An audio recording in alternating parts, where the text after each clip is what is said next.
Good morning to everyone here at. Oh, nice one. That's good morning to everyone here at SSRI here for what is round 4 of the Endurance Championship calendar here at the biggest race of the year, potentially for SSRI for the Nordschleife for 24 hours. This was going to be quite a unpredictable race with the DLC being scheduled to be out on the 1st of April.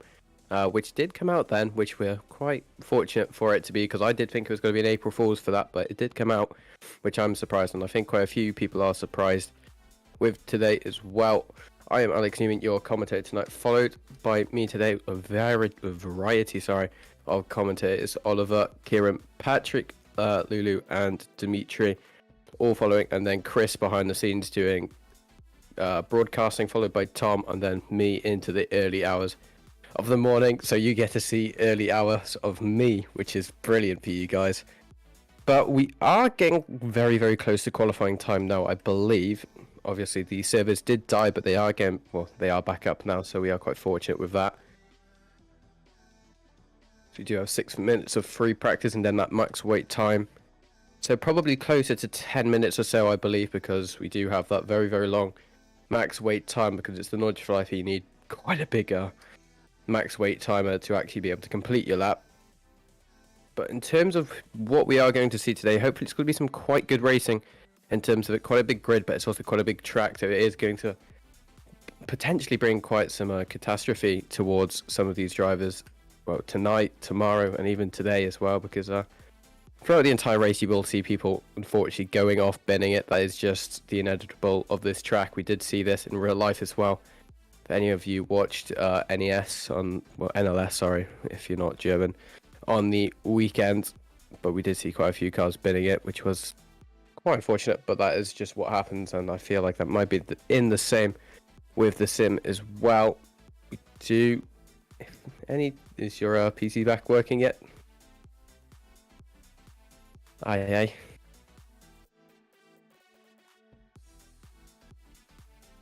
We do now see the driver briefing is coming to the end. Now we do see some of the drivers are starting to leave to get back into free practice and get ready for qualification. Qualification today will be 15 minutes and then obviously followed by that 24-hour race. Also, I think it's 1400 minutes, if I've correctly done the maths. And I'm getting better at maths.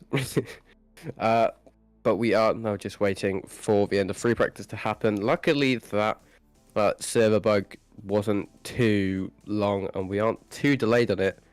In fact, we're not barely 21 minutes delayed, I believe.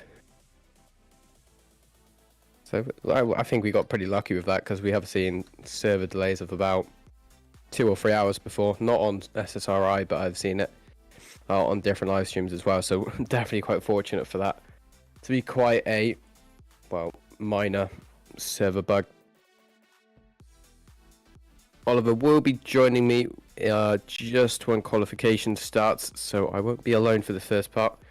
It's good to see Oliver Anderson. He's currently doing driver briefing with Alex Crawford in a minute, as we do see everyone is hopping out of driver briefing now, as we will start seeing some cars going on track soon. If it's actually worth going on track. Is there any tyre set allocation today?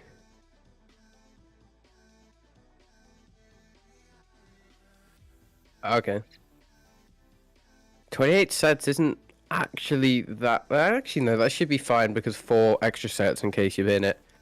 Well, at least 4 times you need to spare one of them for qualifying, and that free practice set if you actually do plan on going out on free practice. Free practice being 50 minutes as well, so there isn't much time to actually practice.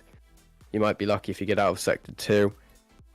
But in terms of what we do see, I believe it's just under 50 cars on grid here today. Advice. Okay. We'll find out what that is in the next few minutes.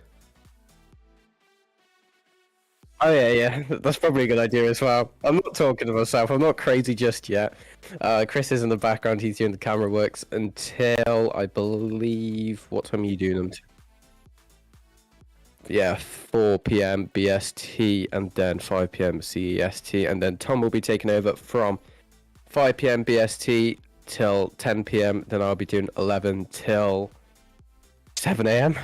BST, and then Chris will be taking over the last few hours from 8 a.m. till 12, also known as noon BST. Did you say noon BST? Yeah, I guess you do. Exactly. 32 cars. We just now wait for the rest of them to join. Hopefully no one has that issue with driver swaps, because there has been quite a few recently. Just remember, the starting driver on the sim grid has to join first.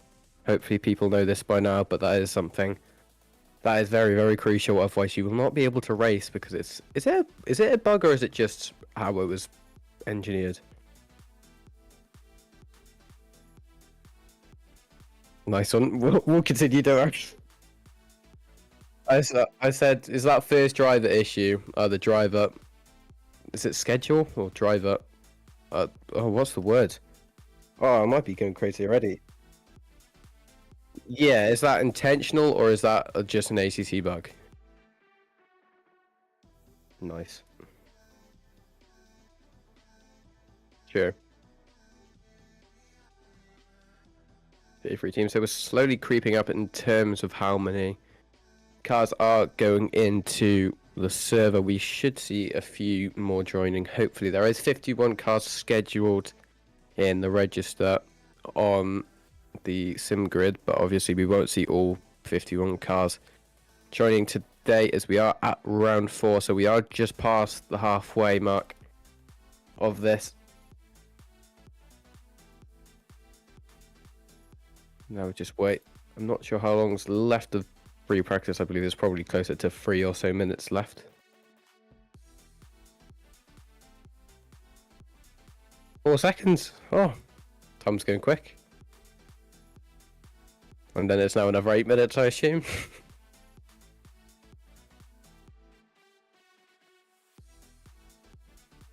Oh wow. Qualifying has already started, it seems, so that max wait time didn't need to come into play. Seems no one did actually go out for their laps on free practices, which is good, because that means we don't have to wait the entire 8 minutes of max wait time as we do now go on board for qualifying. But we do see it is going to be a wet race qualifying for today, with the left-hand racing team, who have just went back to pits already. Not sure what that is for. I'm assuming he went out on dry tyres, which has probably happened with quite a few of these drivers already now. Wet, it does seem it is going to die down in the next 30 minutes or so in terms of rain, but how much will it actually die down? Because I reckon it will probably stay a wet track for the entirety of this race.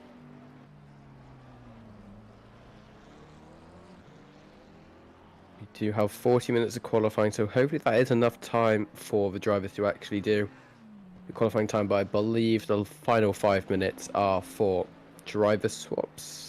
Or am I 10 minutes? Oh yeah, the final 10 minutes then will be for driver swap purposes, so it is closer to probably 28 minutes or so, which is still plenty of time. I'm assuming, oh, it's wet. I don't really know what a good wet time is around here, but it's going to still be probably close to 3 or 4 laps if you actually manage to set a valid lap time. But with that blessing of the Nurburgring GP shortcut, it should be quite easy to actually set lap times here, because you don't have to do the entire full out lap. And I'm hoping it's not a full formation lap, is it? It's a full formation lap, isn't it? Oh, I was about to go to. My heart just sunk just to say you're a cruel, cruel person, I'll be honest. I watched...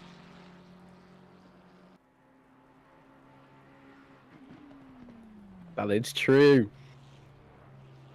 I'm giving me the wrong spectator password. Do you now see already Joshua going on for his first timed lap? Will he do the strategy of taking out the cones? I'm assuming not. It must be a rule implemented, because I think it's still, unless it's a bug where you can actually take out the combs and still have a valid lap time. I'm not encouraging anyone to do that, but I reckon probably people know that by now. But Joshua going on to his first flying lap, going onto the Nurburgring GP circuit. He is already doing quite a clean first, well, 2 corners or so. I'm not even sure if you count that as 2 corners or 1 corner. It changes on both the GP and the Nord circuit, which is annoying, but it does make sense. Does seem though he is struggling a tiny bit to, well, keep traction of his McLaren. He is going to be able to keep with it for now. Just try not to go in those curbs in the Astro for too long, otherwise your car will get slingshotted into the atmosphere. But we do see he is going on to the end parts of the GP circuit now, going through the hairpin before Schumacher S's. Does seem to be doing quite well so far. It seems it is starting to dry up a tiny bit in terms of rain. I don't see much rain there at all on terms of the windshield yet for him, but we do see Oliver has joined us. Oliver, hello. How's it going, mate? Good morning, Chris. Can people actually hear you, Chris? Or just saying good morning in the background for no reason? Okay, Chris is just talking in the background. I thought that he might be live for some unknown reasons. Anyways, good morning. I was a little bit delayed due to having to do the driver's briefing for this race and getting the driver one swapped into our car, but I can see that we are fully underway doing qualifying. It has. We haven't actually missed much at all. It is a wet circuit. You probably know that if you're racing yourself. Joshua is the only one so far who does seem to be on a flying lap. There might be a few others behind him who is on one, but it does seem Joshua's pace is pretty good so far for a wet circuit around the Nordschleife. Yeah, I'm just getting stuff set up, so just please continue talking while I get my... Oh, I'm fine with that. Do you see now Joshua will be going through the first few corners now of the actual Nordschleife circuit. This is my worst nightmare, trying to remember all of these corner names. I do know Sector 2 quite well, but Sector 1, that's gone. But this is, I believe, now turn 8 of the Nordschleife circuit. 25 people watching on the YouTube. I made that sound like I'm a boomer. I'm not a boomer, I'm only 15. 25 people watching. Good to see everyone live so far. A few people will be obviously driving and probably watching at the same time. Try not to get distracted by my talking and Oliver talking as well. Just remember, obviously you can see in the middle bottom of your screen to just subscribe and like, just support the channel out a big game. Very, very close now to 2,000 subscribers for this channel actually. I think it's just gone to 1.7k today. Actually, as we do see Joshua gets very, very, well, a lot of error wash there going through. That will happen in the dry as well on this track. It is interesting to see that he manages to keep the car so well under the wet conditions here. It is a very tricky track, but surprisingly easy to drive in the wet conditions in my opinion, as it's not that difficult. You do go much slower through the corners, that leaves you more room to wiggle basically. But it doesn't look like there's any room to wiggle through these corners, at least, as it's just full throttle throughout. Foxhole. Yes, he is braking though, but it is a full send. It looks like it will. The rain will decrease in about 10 minutes, so the first flying lap from these guys will probably not be the quickest, but we'll wait and see what happens basically. Through Foxhole, it didn't seem the curbs affected him at all. Just seeing how steep those curves actually are, it didn't unsettle his car pretty much at all, but we can see how much curve he is actually using. Yeah. There as he actually gets a very big sliding moment, but manages to save the car there. Yeah, and it is surprising to see the McLaren of all cars taking so much curb. That is known to be a car that usually doesn't like the curbs. Obviously, they can have had a lot of setup work done. Big moment there. But it is surprising to see the McLaren of all cars taking that much curbing during the lap. Looks very sketchy to drive in the wet, the McLaren, although all cars will probably look like that. It's the steering inputs basically look like what I'm doing in the dry in the Mercedes, but yeah, good driving at least so far, and looks like he's still on a valid lap, so yeah, interesting to see what he can pull out. Obviously there's a few cars ahead of him that are currently on flyers as well. But it's good to see the full onboard from the McLaren at least the first time around, to get a good feeling for all the viewers out there of how the track actually looks from the driver's point of view. Looking at his steering inputs, he might be struggling a tiny bit with understeer because he's doing very jagged steering inputs going through, especially the lower speed corners. But that is going to be a big factor with the wet weather. He should be on wet tyres. I do see a lot of people now using dry tires, especially I saw it on Spa a few weeks ago when I was doing a different 24-hour race. But the amount of people who actually stayed on those dry tires is actually kind of unbelievable. Yeah, but that's the thing on Spa and Monza, the high speed of good line there for the mud curve, by the way. But the high speed tracks in the game, there are quite a tendency that the dry tires will last for quite a long time before you actually have to swap over to the wets without any time loss, or at least only the smallest of time losses. So it is a little bit of an interesting thing, though. The more corners on the track, the more likely it is the wets will be quicker and around the Nurburgring. I would probably go for the wets just to be safe. Imagine being stuck out there and the rain would increase and you're just basically screwed if you're out there on the wrong sets of tires. I remember a race on the actual Nurburgring 24-hour race a few years ago where 3 cars were battling for the lead. Only one of the cars came in for dries with 1 lap to go, or well, for wets with 1 lap to go. It was only raining on the section basically from up near the carousel and down to the Dodginger Hoe. But he still ended up winning the race because the rest of the cars out there had to go so freaking slow and be cautious on the dries. So it is one of those things that you'll have to pay attention to in this race. So I don't think the game is set up so it could actually do only rain in some of the sectors around the track. It will be wet throughout if it starts raining. But nevertheless, yeah. Going through Sector 3 as well, where you have these huge elevation changes, especially going through, I think it's actually, is it officially called YouTube Corner, or is that just a meme name for it? Because the elevation change going through there's going to be quite a few puddles that is going to be quite scary, especially through the jump here, as we do now witness Joshua going through the jump for the first time. He does manage to keep it quite stable there, even on wet conditions. There might be a bit of puddle laying over there, as we do see there is a car already parked up. That's not a great sign. Oh my days, this is quite sketchy to watch, I'll be honest, going through the final few corners of the actual Nordschleife loop. Then wait until it gets dark and we can only see the headlights running through there. With rain as well, it will be a spectacle to behold. I'm excited to see you in the car. Oh, I will definitely bin it on my first outlap. Nevertheless, for those out there watching who haven't been following on the SSRI channel before, even though we started with a 40-minute qualifying session, the qualifying session is actually only 30 minutes long. The last 10 minutes are reserved for driver swapping. Though if you have started your lap with more than 10 minutes to go, then you are allowed to finish your lap. Just a quick note for the people out there watching who haven't been following us for that long, who have tuned in maybe to follow their family or friends for the first time in these endurance races. Always good to have everyone out there watching. Interesting to see if Buzz Small will tune in at some point.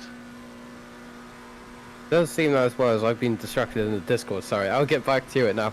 But we do see him going on to the final few corners of the actual circuit. He gets very, very loose there going through the final few corners. He manages to keep it stable, does do the very late braking technique going through the final corners before going on to the GEP start-finish straight. As we do see, he has quite a good line. It has been quite a satisfying lap for him, as we do see him coming across the line now to be able to go P1 by an 8:36.6, followed then by Hakaloka. I tell you what, that's almost as quick as my dry lap times. It's depressing, isn't it? Yes, it is. It truly is.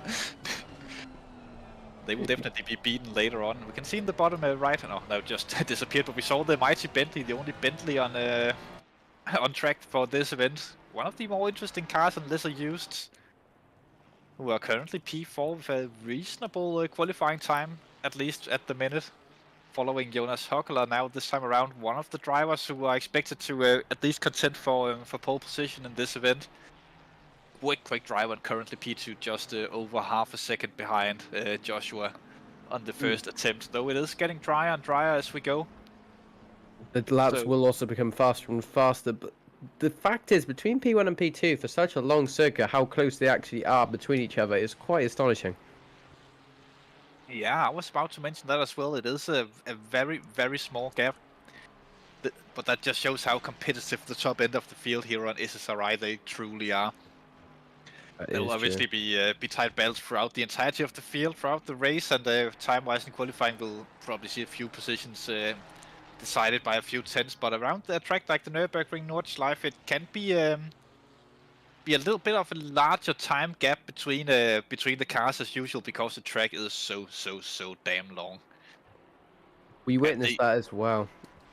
And the skills you need to drive this track, it's not something that you come sleeping to. Even though that I have done maybe 50 hours of practice around this track, I'm still I would say a good 15 to 20 seconds behind the the fastest guys around here. So yeah, it is not something that you just come into. Obviously, there's a lot of people who have been driving the Nurburgring for many years and knowing the track inside and out. It is one of those tracks that a lot of drivers like to hot lap on other simulators as well as ACC. But on ACC is very new, and for those of us who have been hardcore ACC fans, basically, we haven't had that much driving around this track. I think it's about 4 years since the last time I drove a competitive race around this track.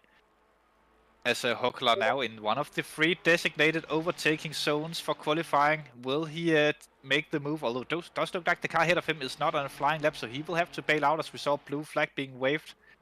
That normally indicates that they are not on a flying lap, so this could be deemed as impeding. Huckler does drive for it.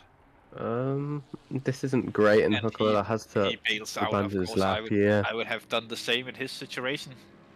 But now he gets the option that he can choose to take the GP loop and just wait a little bit when on the GP loop or on the shortcut for the optimum time to start his lap with a good enough gap to the cars ahead of him. That's the thing with this track is even though there's only I think about 30 odd cars, it's still you can get very unlucky with traffic, as we just witnessed there for Jonas. Just going on, I think it was a Ferrari, or I believe he was just in front of him impeding the blue flag rule. Especially here in qualifying, as everyone wanted to get out on track as quick as possible to try and get as many laps in as possible. It will still not be a lot of laps in qualifying around the Nurburgring, and I don't expect all the cars here, honestly, to get valid lap times in throughout this qualifying session, but we'll have to wait and see what happens. You can see on the track map on the right-hand side of the screen how many cars are on the GP loop at the minute, and how few cars are on the most northern part of the tracks. It's almost completely car-free up there. Following Simsport around at the minute. One of the community OGs, I would say, or at least more notable characters in the community. Most people will know who Simsport is, as he's one of the admins who take a great deal in arranging these events. And participate in that. Good to see him on track as well. Normally, him and the rest of his team there, they are very competitive for top positions in races, but they have had some issues with disconnects and stuff like that in the past couple of events. So interesting to see how their reliability in that aspect will pan out through these 24 hours of racing that we have ahead of us. That is true. He does seem to be doing quite a good lap so far. I believe he is on for an actual flying lap. Can't see on the track map as it is coming up as red, but he does seem to be going through sector 1 pretty cleanly, as he does go through, believe going through sector 2 now, going through Foxhole. Let's just see how good this Lamborghini actually is going through the curbs on a wet surface. I know it's still damp, but it's still going to be quite effective. It does seem he does get a bit loose for it, but he does keep it just still getting very loose through this entire section of corners now, but he does keep the car in a valid lap, I believe. It did look like it, at least. But this is the thing around this track. In qualifying, at least, how much do you actually want to try and push the car? Once you have the banker in, of course, you can start pushing it more and more. But the more you push, the more risk you run of it just getting that validation on the worst possible time, and you can quickly lose up to a full lap of qualifying time by invalidating at the wrong point. Almost 2 laps if you invalidate at the worst possible points, and that's the thing. You have to manage your time in this qualifying session. You have to push it to get the top positions on the grid. Although this race is definitely not won in qualifying, but it is still for many of the drivers and sort of like an honorary badge to have the fastest time in qualifying. And that's why we see people pushing so hard. I know the car of Justin John Bitson, and I think a few others for this event, they were super quick on the practice savers. I think Justin was topping the leaderboards at least earlier in the week in his Mercedes.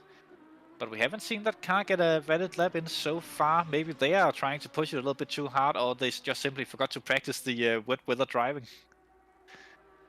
He is 1.7 seconds up so far. So it is a track where you can make a small little mistake going through one of the corners and still it doesn't affect your time that much, as we did see with Joshua having a load of scary moments going through sector 3, but still being pole position by 5/10 with Hakola just behind him.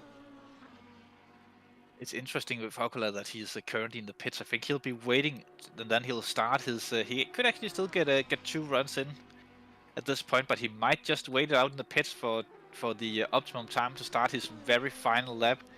It is a slight advantage when you start your flying lap coming off of the Nurburgring Nordschleife instead of taking the shortcut, as you will have more speed crossing the start-finish line. But it's not worth it that much in percentage-wise of your lap time around this track, as it is about 4/10 to half a second that you'll gain on that. But it's not a lot out of an 8-minute 36 lap time, of course. I think if the rain is decreasing, there is not. He actually has came out of the pit, so everything I was just going to say is going to be completely invalid. But the times will become faster and faster. But we can see Hakola has came out of the pits to try set another banker lap. But I assume the first lap would have been a bit of a banker lap for him, and just now when it gets damper and damper and just getting drier and drier as well, it will become faster. So hopefully he can actually set a faster lap time than Joshua, because Joshua could be better in the wet conditions than the dry, compared to Hakola, who could be better in the dry to the wet. Yeah, only time will tell that in for this event. But speaking of this event, once we go to the actual, we can talk about that in the break between qualifying and race. No point in getting all of the interesting points out this early of this 24-hour event. We have to save some for the late hours as well. You know what I'm saying? You're very smart. I would have done the same thing. Anyway, Sim is improving by a lot, up by 3.3 seconds. I even forgot to open my own broadcasting client so I could follow that myself. But we are being told in the background, at least, the Sim is improving by quite a lot. The track have gone from wet to damp, by the way. Quite a long time ago, the track will get drier and drier as we go. Both the cars on track driving getting a more and more dry line going, but also a decrease in the intensity of the rain. It looks like on the radar, at least for the minute. If this session would go for about 10 to 20 minutes longer than it actually is, then we could see dry lap times by the end. I can see Justin also just put in a lap time near the top of the leaderboards. So we have 3 cars basically within half a second at the top of the field at the minute. But Sim's still doing a good job through the second carousel, now onto the Donninger. The corner that's I actually find to be a very, very tricky one because of the camber, and it's very blind when you go through, and you have to hit the apex at the right time to carry as much speed as possible. Looks like Sim was a little bit wide there, but carrying a good amount of speed through onto the long back straight. This is where, when you are driving the car, you have time here once you get into 6th gear. Have a bit of a drink, check all your electronic settings, pit strategies. Maybe if you have some snacks nearby, this is where you'll want to try and eat those. As this goes, exactly, you could basically have a small nap if you are if you're doing the late night stints, the graveyard stints. But yeah, it is what it is now. Sim comes into one of the most tricky braking zones on the track. You come with such high speed. Do you dab the brakes earlier? Do you just go the full send line? It looks like Sim is opting for the full send line, as he should in qualifying. He does make it stick onto the start-finish straight now. Let's see how far up Sim Spenkelink will jump. It looks like he'll be improving to a pole time at the minute. Yes, straight up to goal. 10 seconds improvement there by Sim Spenkelink. He will only have one more attempt of a run at this late point in qualifying, as he cannot do an entire lap of the... well, he cannot do the shortcut lap and start a flying lap and then start another one after, so he can sit in the pits and wait until the most opportune moment at the minute, as he is currently leading. Dominic Geese in the count, although the livery haven't loaded in for unknown reasons. That's a bit unfortunate for the 101 team. Don't worry, mine's loaded. But we can't see it on the broadcast. Unfortunately, something must have gone wrong there with the uploading of livery from the 101 team. But I can tell you that is a mighty looking machine. You just have to take my words for it. Normally it would have been the best livery out on track, of course. I smell a bit biased. No, none at all. But Dominic Geese at least trying his luck with the Mercedes around here. You see, he's currently in P14, 8 seconds from the lead time, but I'm assuming his last valid lap time would have been on a wetter circuit. But obviously, competence of the drivers will vary throughout the field. We can see times going from, well, probably very, very close to the pole time, all the way down to about 29 seconds off. So it is all down to competences. We do see Dominic taking quite a bit of the curb there. That could have went catastrophically as he gets a lot of error wash there going through the drop, I believe that is. He goes through the final few corners of the final part of the Nordschleife. He is able to, I think he's still up on his personal best time so far, I believe. Is that correct, Chris?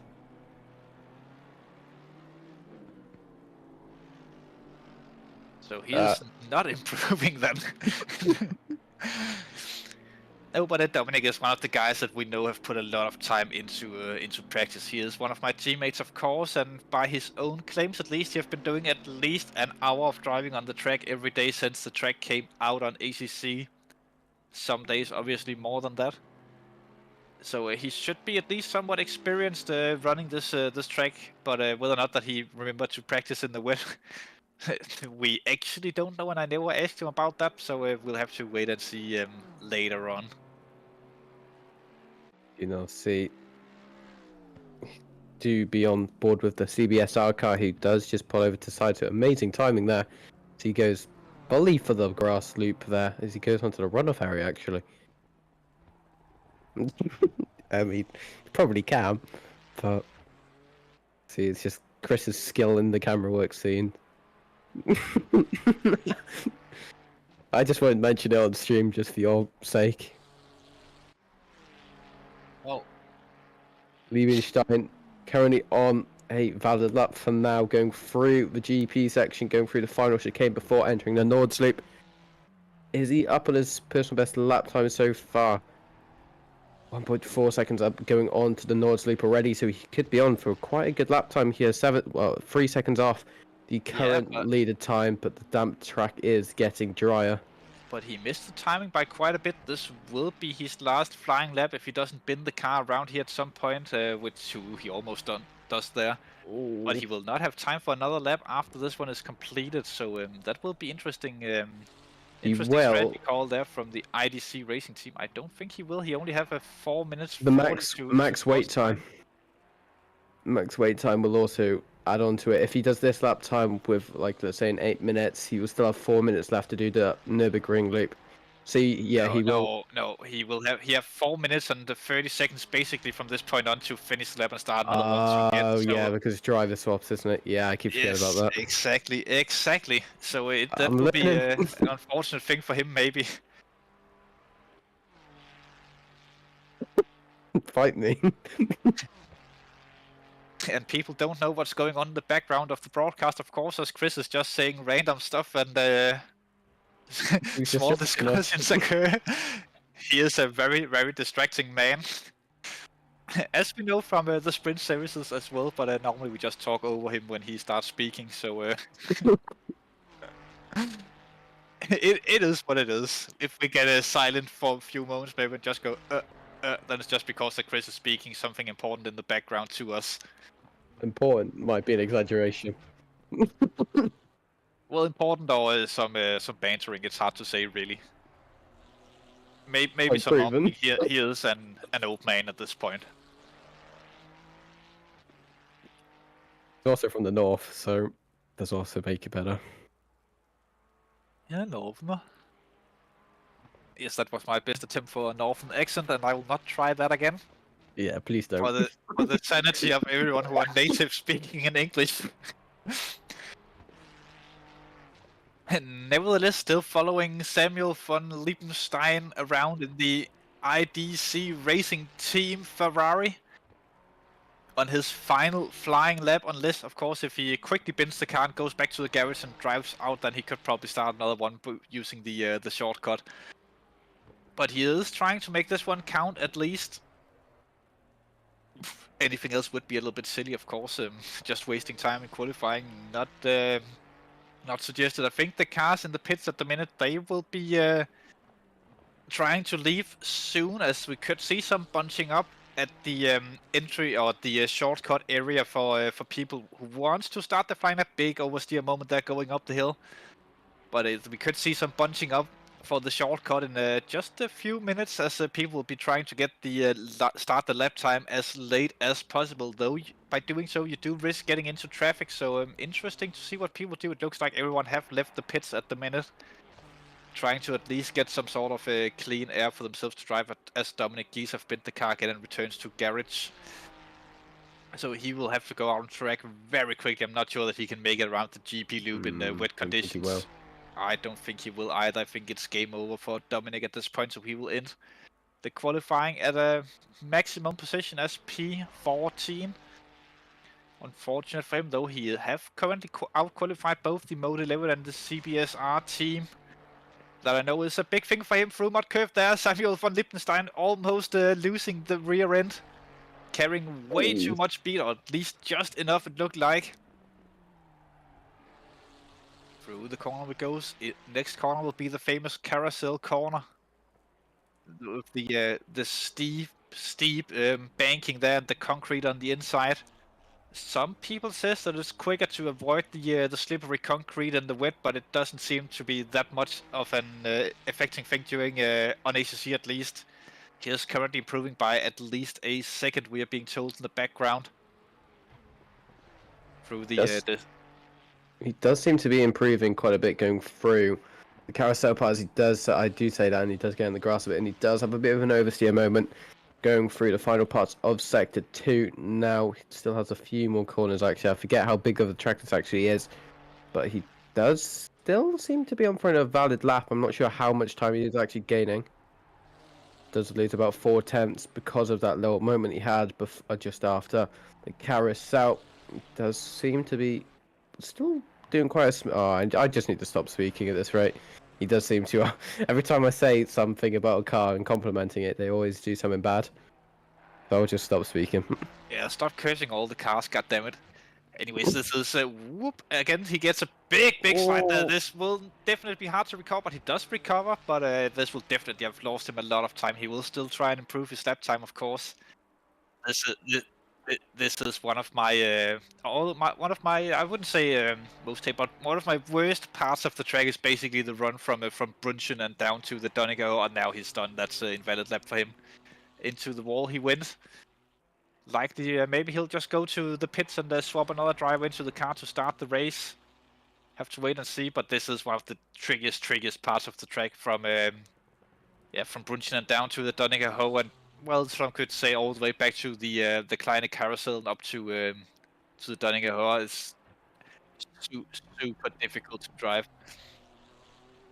3 seconds down, Samuel von Lippenstein is, and he also went out into the wall and most likely invalidating the lap time there, and probably nevertheless jumping around further up the grid. Jonas Höckerler still on a valid lap, 1 second up. He has just about entered the Nordschleife. He's coming up to Flugplatz in just a few moments, as he is now Höckerler in the 169 car, one of the cars who potentially could go and grab pole position. Only 0.6 seconds down at the minute, so it is a very tight situation up in the front with Sim in third, also less than a second behind the pole time in these treacherous conditions. But it looks like that Höckerler will probably be one of the last favorites to finish a lap time, as many of the cars behind him looks to be on invalid laps, at least the top end of the field cars. The 34 car have returned to garage. That was Justin Dijon, who was one of the favorites for pole position before this session started. He will not improve. He will start at best at a 7th for this 24-hour race. If he at least is starting in the car, we'll have to wait and see. Of course, we don't know that much about the team's starting drivers at this point. Must say though, I haven't actually checked the pole position times, but it has obviously decreased in lap times now. Joshua being able to do an 8:33, but we do see Höckerler, I think, is improving, just 6 tenths behind, and then we do see Sem as well, 8 tenths behind in terms of lap times. So the top three, well, split by just less than a second, which is quite close, obviously, as I was mentioning, for such a big circuit. I believe it's 22 kilometers long. Is that right, or have I just made up a number in my head, Oliver? I think it sounds about right in my ears. That's good to know. Does seem P4 then dropping off about 2 seconds then, and then the rest of the grid, even though if you look closely between at least 2 of the times, it does seem cars are still quite close together between each other. It just seems a few of the other cars are quite far off the pace with Joshua, but I'm assuming Joshua's team is probably one of the favours to win. Obviously, you did say De Jong as well was probably one of the favours to win in that Mercedes as well, but being down in P7 to qualifying might have not went his way for him. It does seem rain will stop in the next 5 minutes or so, but it isn't going to matter really, as this is going to be the final lap for Jonas now if he goes through. I believe he's just going into sector 2 now. He is a second up though, so he could actually take pole position away from Joshua with his 8:33.1, and he could go for an 8:32.1. He might be able to go faster, he might be able to go slower. It all depends. He still has quite a bit of this lap left to do. Obviously, the majority of it being these really, really twisty and scary corners with those really high apexes now. Able to keep it.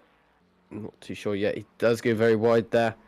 I'm not really sure what part of the circuit actually just yet. He goes very wide onto the apex. They're nearly hitting the wall going into, I think he is going into Foxhole now, is he? No, he's way off Foxhole. He's going into the carousel corners now. But he is still up on his lap time, I believe. It does seem he's been able to push quite a bit. Obviously, that damp track is also getting drier as we speak. The rain is becoming less and less heavy as we're now probably spittling by looking at the weather radar. But he is going through the carousel. It does seem to be taking that pretty nicely. He might have lost a tiny bit of time compared to his previous laps. Still up there. So we do see Sam, though, going for an 8:51.9. So he is now pole position sitter with a 1.2 second gap to Joshua behind. Joshua is still on a valid lap, I believe. If not, he will be starting. Akala, what about Joshua? So Joshua is going to be provisional P2 for now, but can Hackler take that away from Joshua and even potentially take pole position away from Sam? If he's up about a second now, he just needs to find about 8/10 going into the end of sector 2 and going into sector 3. The same majority of people are going to be in the pits now, so that is going to leave quite a higher advantage here for Hackler to not encounter any traffic. But if you look on the track map where the red dot is, it does seem he might encounter traffic depending on how fast the traffic actually is on this lap. I'm praying for him he doesn't have that issue, but that might be something that happens as he goes on to the final few corners. Now, while I say that, there's still quite a few corners left, but going through the jump part now, it does seem he still has a stable car. But now this is where he needs to be very, very reliable with this car, as it does seem taking the aero. Hopefully he doesn't get much aero wash. He will have to coast compared to what he would do on a dry circuit, going through the flat corners before the second carousel is still up. He does seem he's probably still improving. He's 1.2 seconds up, so it's still not enough just yet to take pole position away from Sam, but will be able to take Joshua's time away. But he goes through the final carousel. Does seem to get a tiny bit loose there, but I'm assuming he didn't lose too much time there. Goes through the final two corners of the Nordschleife loop. Does seem he takes that pretty well. Well, hopefully now this is where he wants to be gaining all through this straight. He does seem there is going to be a car in front of him. It's not going to affect him too much. That does seem to be a McLaren, so hopefully they won't encounter each other going on to the rest of the lap. There seems to be quite a big gap between them both, as we do see. These will be the final fewish cars to actually set their final laps. We do see a few cars just going on to the long back straight now as well, but it does seem to be proving going onto the straight as well. Just over a second, so he won't be able to take pole position away from Sam Spanking unless he can do a miracle going through these final few corners before the start finish straight. He does seem to be taking them quite well. Might run a tiny bit wide there onto the final corner. He goes across the start finish line now to potentially take away Joshua's P2. He goes across the start finish line now, but it's not going to be a valid lap time. He must have invalidated it going into the final. No, it was a valid lap time, but it seems Joshua also improved. What's happened there then? I thought Joshua wasn't on a valid lap time. So everything I just said was completely wrong, but it does seem Joshua was being able to maintain his P2 2/10 off P1 of Sam Spanky Link with that 8:31.9, and then we do see Hakala just behind them with the second mark completely going on board with Smeets now. The cargo ship Bentley going across the line now to take P4 provisionally. Only 2 other cars now with valid lap times going to cross now. Doesn't seem anyone's going to improve just yet. There seems to be 2 more cars. Orborin going up into P13, 6 seconds off the leader's lap time, which is actually quite a small gap for such a large track like this. K.O. Sullivan in the Big Brain Racing car going up into P13, taken away from Orborin there. Do you now see there's only about 2 cars left to actually do this? I'm not sure what Mackenberg is doing. He seems to be going on for another lap. He is, I'm assuming, not going to have this lap valid because he's not supposed to be out on track, if I believe that correctly. He won't Oh, have changed his lap valid, and he should not also be doing the full GP track for changing the driver. I know that there have been box report that if you take the shortcut, that driver swaps are not possible, but it haven't seemed to be an issue when we were testing it with my team on the team practice server at least. So. Or for us during the practice session before qualifying. So it is interesting to see what Mackenberg is actually doing. He should not be out on the Nordschleife at this point of the session. So yeah, he's maybe just getting an extra feel for the track as it's gone damp conditions. Will he receive a penalty for that, or no? Okay. Unless if he improves his fastest lap time, then he will definitely. But highly doubtful that he will do that. The only driver out on track, I believe. So we will wait for him as he does pull over to the side there. Just good to see. And he does go back to the pits. That is everyone. And that's going to be qualifying completed there. With 9 seconds left to go, everyone was being able to set their fastest lap time with Sam Spanky Link taking pole position there. So, oh, what's your name again? Sorry, Oliver. How did you think that went in terms of it all? Well, I think it went well. A bit surprising that it was that tight for the top of the field. The battling there for pole position was quite unusually tough for such a long track, at least sim racing wise. So it's good to see, and further down the field, of course, big tensions there from the different teams, just trying to gain that small advantage from each other, getting up there and getting the better starting positions. But we know for a race like this, for all 24-hour races, and especially around the Nurburgring Nordschleife, qualifying doesn't matter too much at the end. Obviously, a good qualifying position means that you're further up the field, which means that you are less likely to be involved in the inevitable first lap crashes that we are likely to see here on the stream. But that's the thing about the 24-hour racing in general, and especially around here. Once again, it's just keeping the car clean, having as few incidents as possible. If you can complete the entirety of the race without having a single incident, then you'll be favorite to win it. Doesn't matter how fast or slow you are, just stay out of those walls. That's the main thing, and try not to get contacted by other cars, and play it safe. Don't take any unnecessary risks when you are driving around here. Damage here is going to just be that thing that will happen throughout the race, even if you only get it once.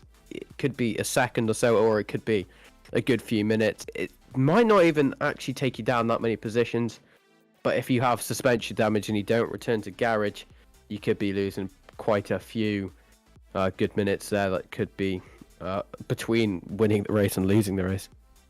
Oh, definitely. And the thing is, even if you return to garage, the countdown before you go out on track again around the Nordschleife is quite large. So it is it will lose you a lot of time no matter what you do, whether or not that you try and drive it around or if you return to garage. Most sane people will normally return to garage and take the loss of that lap and just try and avoid getting into incidents with other drivers, as that can quickly cost you additional time and penalties as well. By trying to save the car and go back to the pits. But what would make this more interesting if the I'm just watching someone else's stream here, but it does seem it's going to be a damp. I'm sorry. It does seem to be a damp track at the moment, but in 30 minutes it is going to be raining. So this is all down to what tires you would take. It's probably going to be those wet tires because that half an hour goal, it might be just a bit too. Yeah, but Sure. I actually think that I would start this on the dries and do 2 laps. Those who are running ACC drive, they will have a much tighter window of information about when the rain exactly starts. Mm. But I would probably start this on the dry tires and then just take the pit stop after 2 laps maybe and swap on to the wets. We'll have to wait and see what the drivers out there they legitimately will do in the race. But there are many different strategical options available for the drivers at the minute, and a lot of thoughts going through the minds of the drivers. Do you have the game open, Oliver? Yeah, I have it open. I'm not on the server, but I do have it open. I was gonna try and see if you could see how many people are on the dry tires and how many people are on the wets by just going on to the regular UI, and you can see what. Oh, And obviously your thing as well, where you could go on the yellow part of the tires. I remember you saying that now. Yes, but we won't be able to get a true indication of this until the drivers, until we have 30 seconds to go, and the drivers will definitely have selected their tires, or at least until they start driving. That is true. Just under 3 minutes now until the short formation lap, which is still practically, you could say, a long formation lap here at the Nordschleife. I'm so glad it is a short formation lap. I appreciate that, Chris, but I knew you were going to probably try and make it a long formation lap, which would be a 20. You literally laughed, an evil laugh when I said, was it a short formation lap? So knowing you, you want to try to do 22 24-hour races, one being the formation lap and one being the actual race. Take me up to Monday.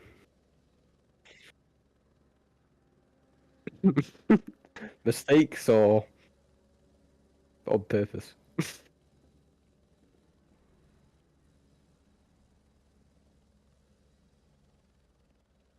I was going to say, I'm starting to think it was actually on purpose.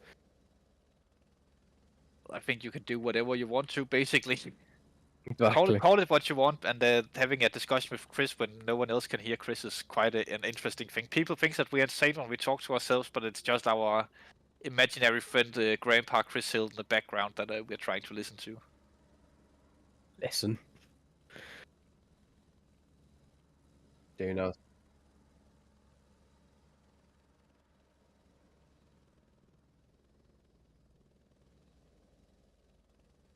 Oh. Yeah. Okay, now 1.5 minutes roughly until we go green for the formation lap and to start this 24-hour race, which is going to be the most difficult and probably the biggest race of the year for SSRI, unless there's the other 24-hour race that I'm not even sure if there is going to be one. But we will go with now. We do see some of the cars will start going and dropping down on the stands with the 30 seconds left to go. I'm not sure how many people will start from pits, because that might be something that people will do, because it is quite a good idea, to be honest, thinking of it, because it's a 24-hour race and you're probably limiting the amount of damage you can actually get from starting from the pits. Yeah, but everyone out here are race drivers, so they want to be on the grid, of course, and exactly get the best possible result out of it. So it will be interesting to see once we go actual racing. It definitely will be indeed. 20 seconds left. The drivers will start dropping down, as we can see a few of the drivers doing it now. I can start telling you who's on dries and wets. There are dries top 5, 6, 7, 8, 9. The first 9 are on dries. The 943 looks to be on wets. I'll just mention the wet drivers. I think that's easier. The 11 car seems to be on wet tires. The 15 car seems to be on wets. The 3, 4 on the 9, 3, 4 on wets. The 556 on wets. This is just estimates, by the way, from what I can see. But these are the cars that I have noticed so far on wet tires. So interesting to see that the majority of the field opting for the dries, at least here in the start of the race. What is also interesting now, the track has improved and it's now a greasy track, so it is going to be more bearable for the drivers on those slick tyres like the top 9 you were just mentioning. But we do know... but we will have to wait and see what actually goes on in the race. We do know it will start raining rather shortly in the race. It goes quite heavy quite quickly, it seems, so that is also going to play quite a big factor for these dry users, as we do see the top 9 as you were just mentioning, as well as I mentioned earlier. But we do now go side by side, getting ready to start round 4 of the endurance series here at the Nordschleife for the 24-hour race. This is at the German track, 2 of them combined. We do see Sam Spenkeling taking the lead for the start of this race, then followed by Joshua and Ben McConnell in P3, as we do now and see. We are racing! Sem gets the start. Sem gets the start. Looks like the Bentley seems to be attacking with Yannick Valendog on Ben McConnell, trying to sneak it up the inside. It's a very, very tight corner turn here. The first turn on the the 24-hour layout. We can see some cars very narrow on the inside. That cannot go well through there. One car already spun big bunch up so the CBS further down the field. That's the R2E car, but it does seem he's lost quite a few positions from P4, and now that is the sister car as well of the R2E car he's battling but we do see Nian Hokola is now, apparently he's P1, but that's not true at all. He has lost a few positions now. He's now behind the Bentley. Yeah, Hokola seems to be I think that's P4 in the race, as he's behind the Bentley, and I think Sim and Joshua got away cleanly in the first parts of the race. That's because we haven't crossed the first timings or the first sector yet. As soon as we cross the first sector, everything will get sorted out to where it's supposed to be, at least. So yeah, we'll give it a little bit of wait for that. Sam Spenkeling seems to be leading away the race with the fluctuating position count there at the bottom. Very interesting to follow or see. Oh, well, it's something to look at least. Something's happening on the screen. With Joshua behind, of course, very, very close through the GP track. But we are very shortly about to go on to the Nordschleife for the first time out of many for the next 24 hours of racing. Yannick Valendog forming a little bit of a train behind him there with Hokola, and I think that's the 911 Porsche that's dressed up in the Garello colors and Garello paint scheme on that car. I think that's an omen of good luck, painting a car like that, even though we saw Kevin Estra last time in the 24-hour race do a massive stint and then bin the car at the end of the long back straight. Nice.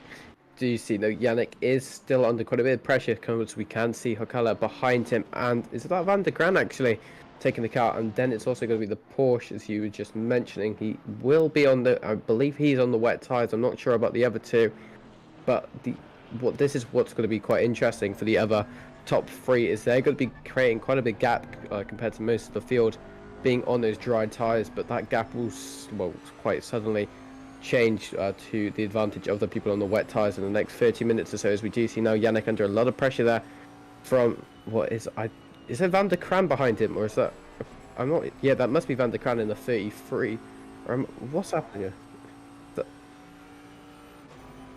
Yeah.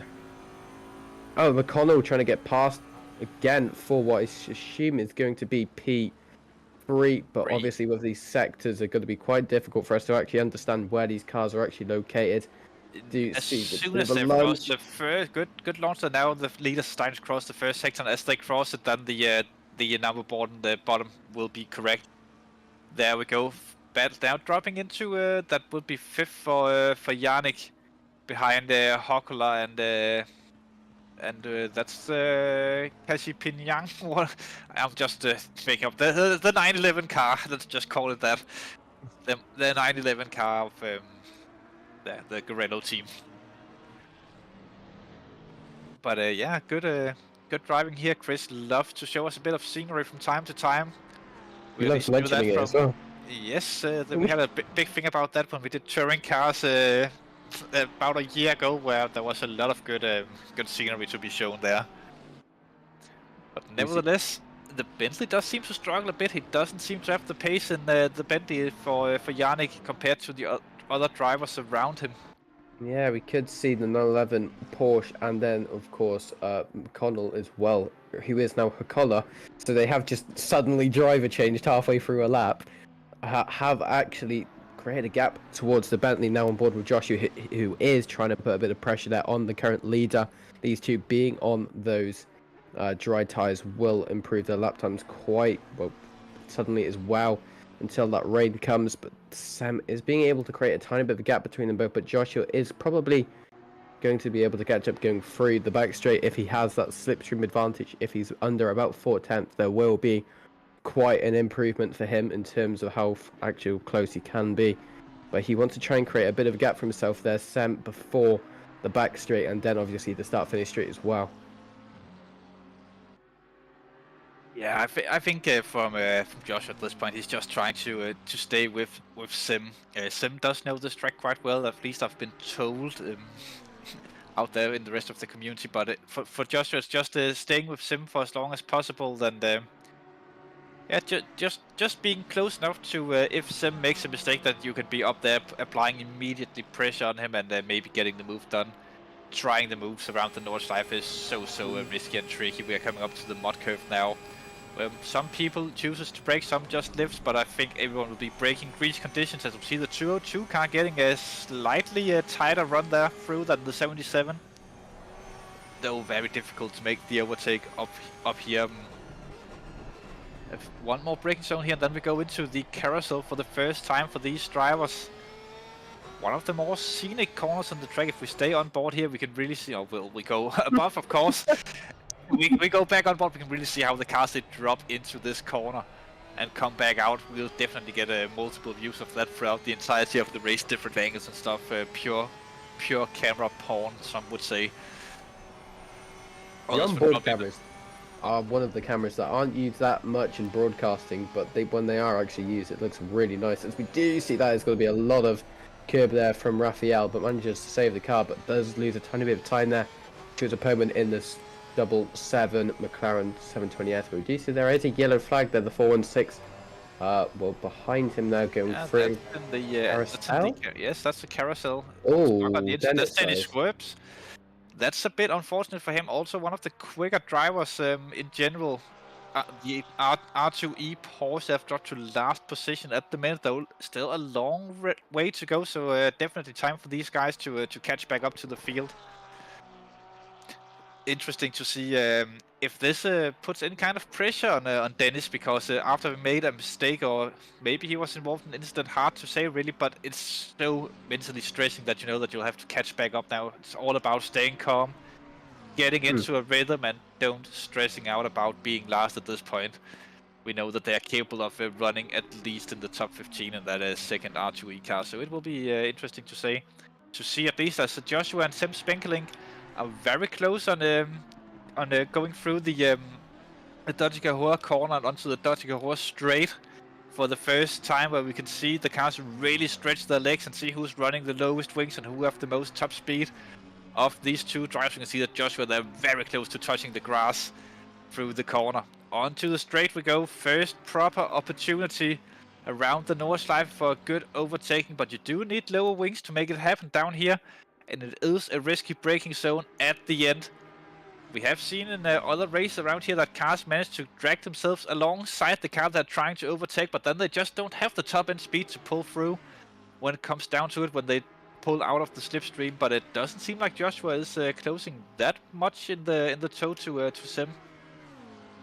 They might be running a much higher downforce setup, so that's interesting to see. But then again, it is a thing whether or not you want the comfort of the higher downforce or the possibility of better lap times with the lower downforce around here. Obviously, it could be down to driving style as well, but yeah, in general, people say that it is quicker running low downforce setups around here. But personally, I don't feel like it's that much fun to run, as we see that both O'Sullivans actually next to each other on the timing screen, which is a bit funny. Here's a replay of the start. Further down in the field, let's see what happens with the 415 it is. Gets pushed around there. That's the 34 car that does that, and then big bunch up. He does do a good job just immediately getting on the front, getting away from that apex of the corner. As we can see him dropping down that to his teammate. Joshua is still applying pressure to Sim Spenkeling, but Sim is not a man who is normally falling victim to feeling the pressure. Very experienced driver is Sim Spenkeling. So he will probably just be cruising at about his own pace, not a driver who makes many mistakes either. Multiple GT3 winner in the sprint series, and I believe reigning GT3 champion. So yeah, it's a tough nut to crack getting through Sim Spenkeling at least, but we'll have to wait and see if Joshua can do anything about that. Tim Kroll in the 33 car trying to get back up to the Bentley ahead of him. I think the Bentley does have better top end speed than most other cars on the grid, and that might be the reason why Tim is not closer at this point. If they have just recently come out the high speed section and back on a straight here, but they will also enter the Nordschleife once again very soon. And with 10 minutes on the board there for rain inbound. That means that there's less than 10 minutes until we see the rain, probably. Striking back onto the track. Here's a replay of what happened to Danny Swerves. Let's see here through the corner before the carousel we go here. He tries an overtake, left, right. Which side do we go in the BMW? Then he brakes, another car behind him checks up and brakes and hits the rear of him, and he's stuck on the high end of the banking. Oh. That is very, very unfortunate. That Lamborghini being absolutely paralysed with Dennis Schopp's car in front of him, not being able to move and having to come to practically a halt there for him. And he's going to also lose so much time to the rest of the field there. But back on board with Tim Kroll now under quite a bit of pressure in that Ferrari 296 from the 77 of Kappelhoff behind him. And then we also do see then Kazompel as well in the 202.992. But he is going to be going through the final few corners now of the Nordschleife loop, I believe, as he is one of the drivers who haven't completed the first lap, I believe, or are we onto the... We are onto the second lap already. Oh my days, sorry. We have already passed Flugplatz even, but this is actually quite good for Yannick Wallendorf in the Bentley, as he gets some breathing room up ahead. Not feeling the pressure as much anymore in that evergreen livery big boat he's driving. The 101 car spun, I can see on the track. Very big, unfortunate there for Mr. Dominic Gies. As he got going once again, but yeah, it is a beautiful study of style watching these cars go through. We can see a big gap forming further down the field as well, behind the trees they go. Reminds me of like the old days well, the current days as well, with touring car racing and the old Formula 1 racing on Brands Hatch, when they went through Druids and they just disappeared behind the trees and came back out on the other side. Oh, it wasn't even Druids. Corner 2 at least on Brands Hatch. In the next few next few minutes, we will start seeing the rain appear. It will start quite light, as you can see on the weather radar in the top right of the corner of the top right of the screen, and then it does get quite heavy practically just after that light rain. So we will start seeing the pace improvement from the people on those wet tires, who will actually be struggling quite a bit now, as it's a fast track. So however many people are on those wet tires are probably trying to preserve their tires as much as possible for that rain to actually start.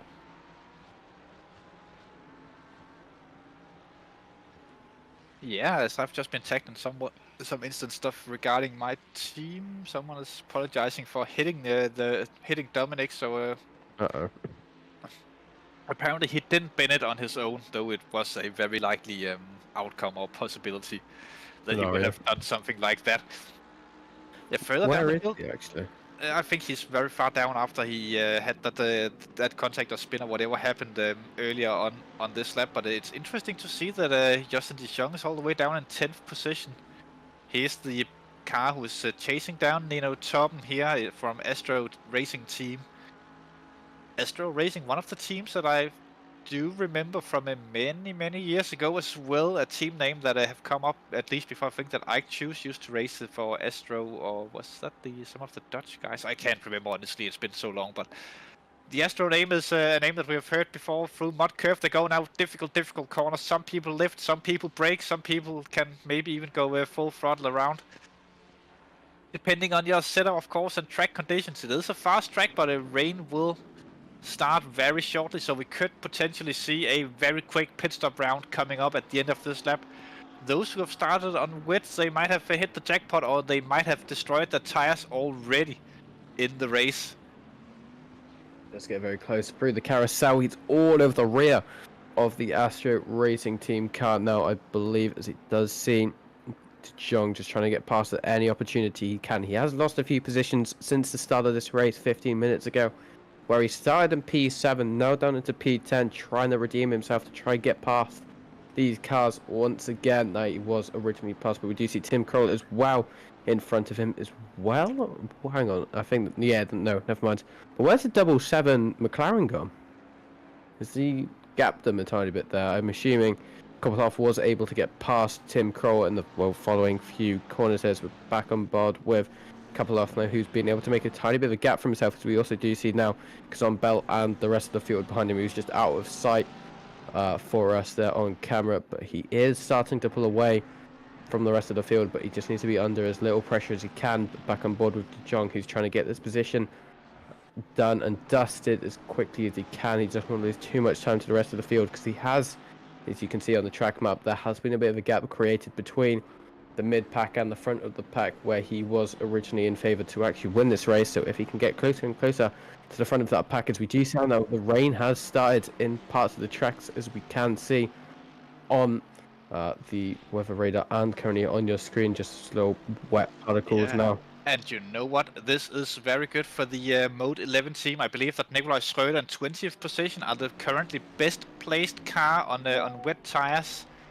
Obviously the track is still fast, but it will change quite quickly to greasy and then damp before we go on to a fully wet track.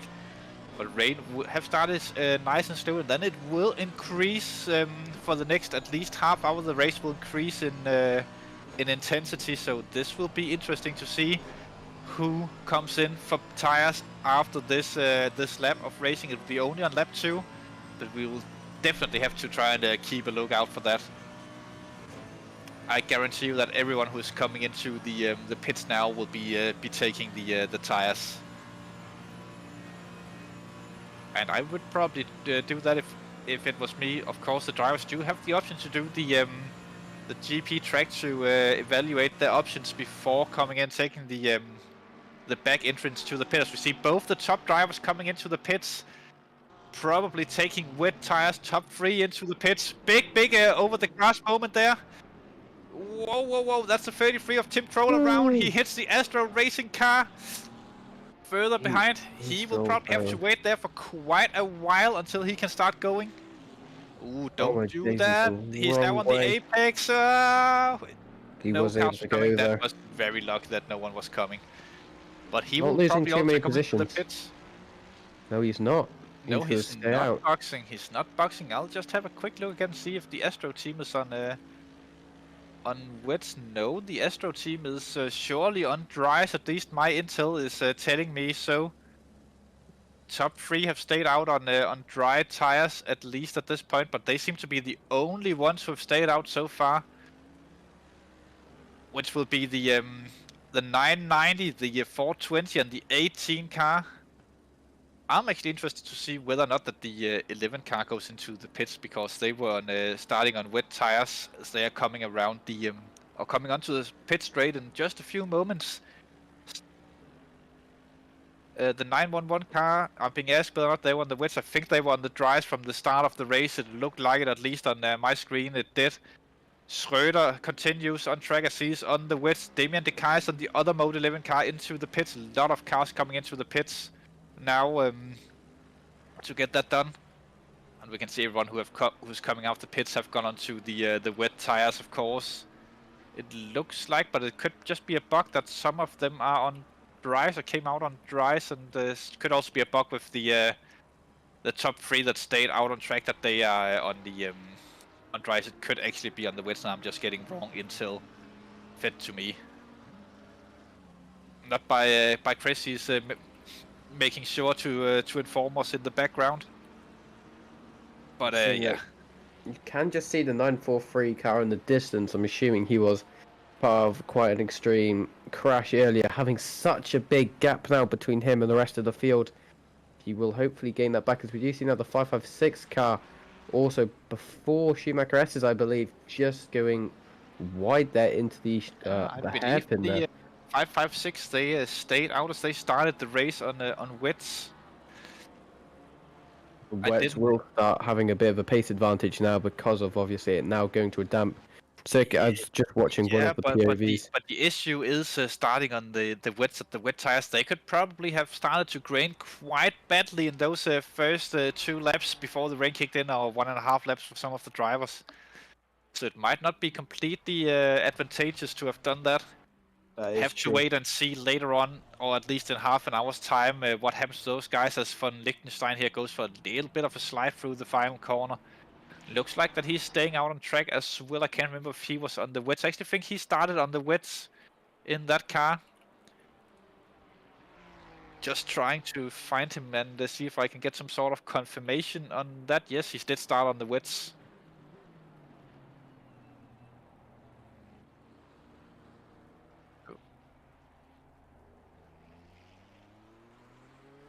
Chris is just talking in the background, saying naughty, naughty words that we can't say live on stream. And Chris is trying to say that it's never stopped me, and I am trying to get better. You must have noticed that I usually not say the S word anymore. I use a variation of an F word, and not the F word, but a different F word that we'll definitely be hearing later on in the race as well. The F word being feces, of course. Oh. Politically correct. I think that there's a stop go 30 for the 1.5 or the 1.35 car. That will be probably speeding in the pits. They might not have practiced the pit entry. This is a little bit tricky around this track on the Nordschleife because the pit boards come up earlier than they do on the normal GP track around the Nurburgring, at least the pit speed indicator, so it is difficult to get that right. Also, the entry for the pit lane, if you haven't practiced that, it can be tricky to find, but we assume that most people have that down and done and dusted and knows what they're doing. Anyways, Ryan O'Sullivan of Big Brain Racing, it looks like he's chasing down some sort of... Whoa, someone spun around there. That's Maxime O'Brien from MSR Sport Eternal in the 212 Ferrari. Not up from him, but it looks like that he will now drop down to being close to Dominic Gies. Of course, he will. Further up the field, the Bentley of Yannick Walendog in 7th after the pit stop round. Little bit surprising, he have dropped a few positions, but then again there are the 3 ahead of him who didn't take the stop, and that's why he's those 3 spots further down, so I'm just mumbling a little bit to keep entertainment going.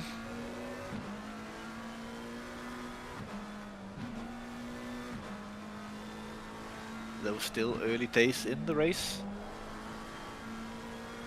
I'm just trying to have a look on Discord and see if anything interesting is going on that we could use here. Doesn't look like it at all.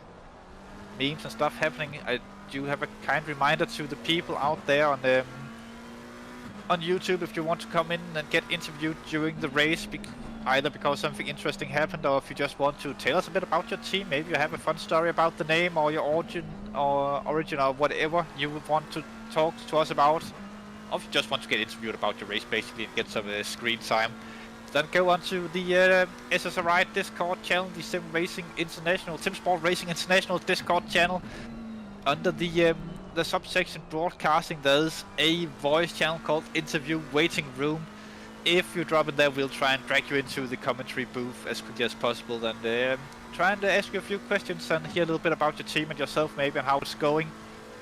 Kind reminder to maybe do a little bit of a message in the YouTube chat saying that you might be in there or you'll be coming in 5 minutes or something like that, so we have an actual chance of noticing that you'll be in there, as we have a little bit of a spin on the stream from Eagle Racing Samuel Dietz, German driver in the 15 Ferrari. Oh, he spins again into the wall. He could have damage that caused that. He could be also on slicks, yeah, as Chris just mentioned. But we also do see Charles as well down in P31 with a stop-go 30-second penalty as well. Just mentioned that a few moments ago, but yes. Oh, did you? Sorry. I can say that Dietz are currently on the wet tires. But I think it would be interesting to see how the top 3 drivers are going on, because they are estimately on dries, and we can see that Sim and Joshua are actually catching quite a bit up to them on track. Though still 44 seconds from 7th up to current race leader, the 990 Gorillo Porsche.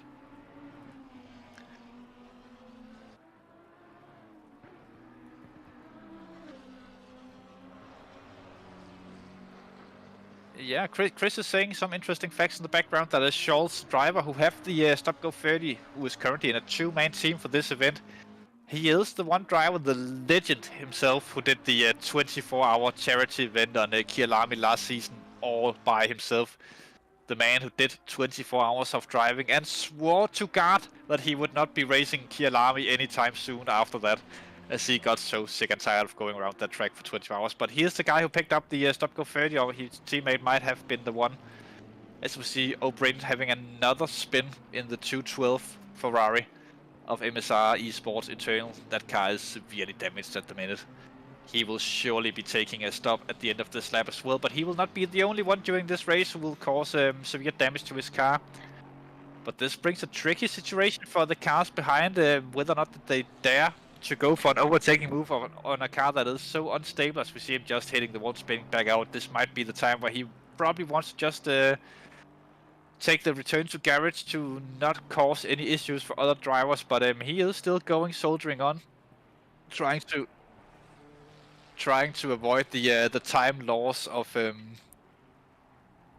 returning to garage, of course, and losing the lap. So yeah, let's just hope that he keeps it out of harm's way of the other drivers behind, as I do think it's the 79 car that will be coming up behind shortly, the Wild Things Racing car. One of the liveries that we'll surely be talking a bit about later on in the race when we get there, as it is one of my favorite liveries on track. The Wild Things liveries, of course, designed by Denise Pope. I'm not entirely sure if she's racing the race or not, but truly beautiful liveries. They have updated the BMW livery. It used to be the classic dark blue or black kind of livery with some markings on the roof. But new sponsors on the car as well. The now they get past the 212, but it looks very good in the hot pink. It's a very noticeable car on the stream when we get to see it, and the super attention to detail on the livery. Looks very good and very realistic. The only thing that I would personally change was the Wild Things sponsors on this side, so it didn't overlap the number board, but it is what it is. It's nevertheless still a top livery in my opinion. Vincent Wilczek actually doing quite a good job. Freeway battle here with the 101 car. That would be a roll as well. And then Vincent Wilczek, 2 Ferraris and a Mercedes. That Mercedes will not be happy being in the middle of a free wide down the Donegahor. But it does look like, whoa, sliding out wide there. It's hard to get side by side through that corner. Nevertheless, free wide. Good aware driving, at least from Dominic and Vincent. At least Vincent there backing out of that one, not making it free cars side by side through the corner, and yeah, Kroll just not lifting there. He basically had the force that he would not be lifting through that corner until he got the overtake done, or he saw guard himself. So it is what it is, as I've been left alone in the commentary booth for unknown reasons. So shame on you out there. You're stuck listening to me now for the next foreseeable time, as Yannick is still applying the pressure to the 77 car. Or he have caught up to. I actually think that he got overtaken by the 77 car. Maybe he's at least behind the 77 car and trying to put pressure on to get a move done, overtake done. But it will be difficult if he doesn't get it done before we go on to the Nordschleife.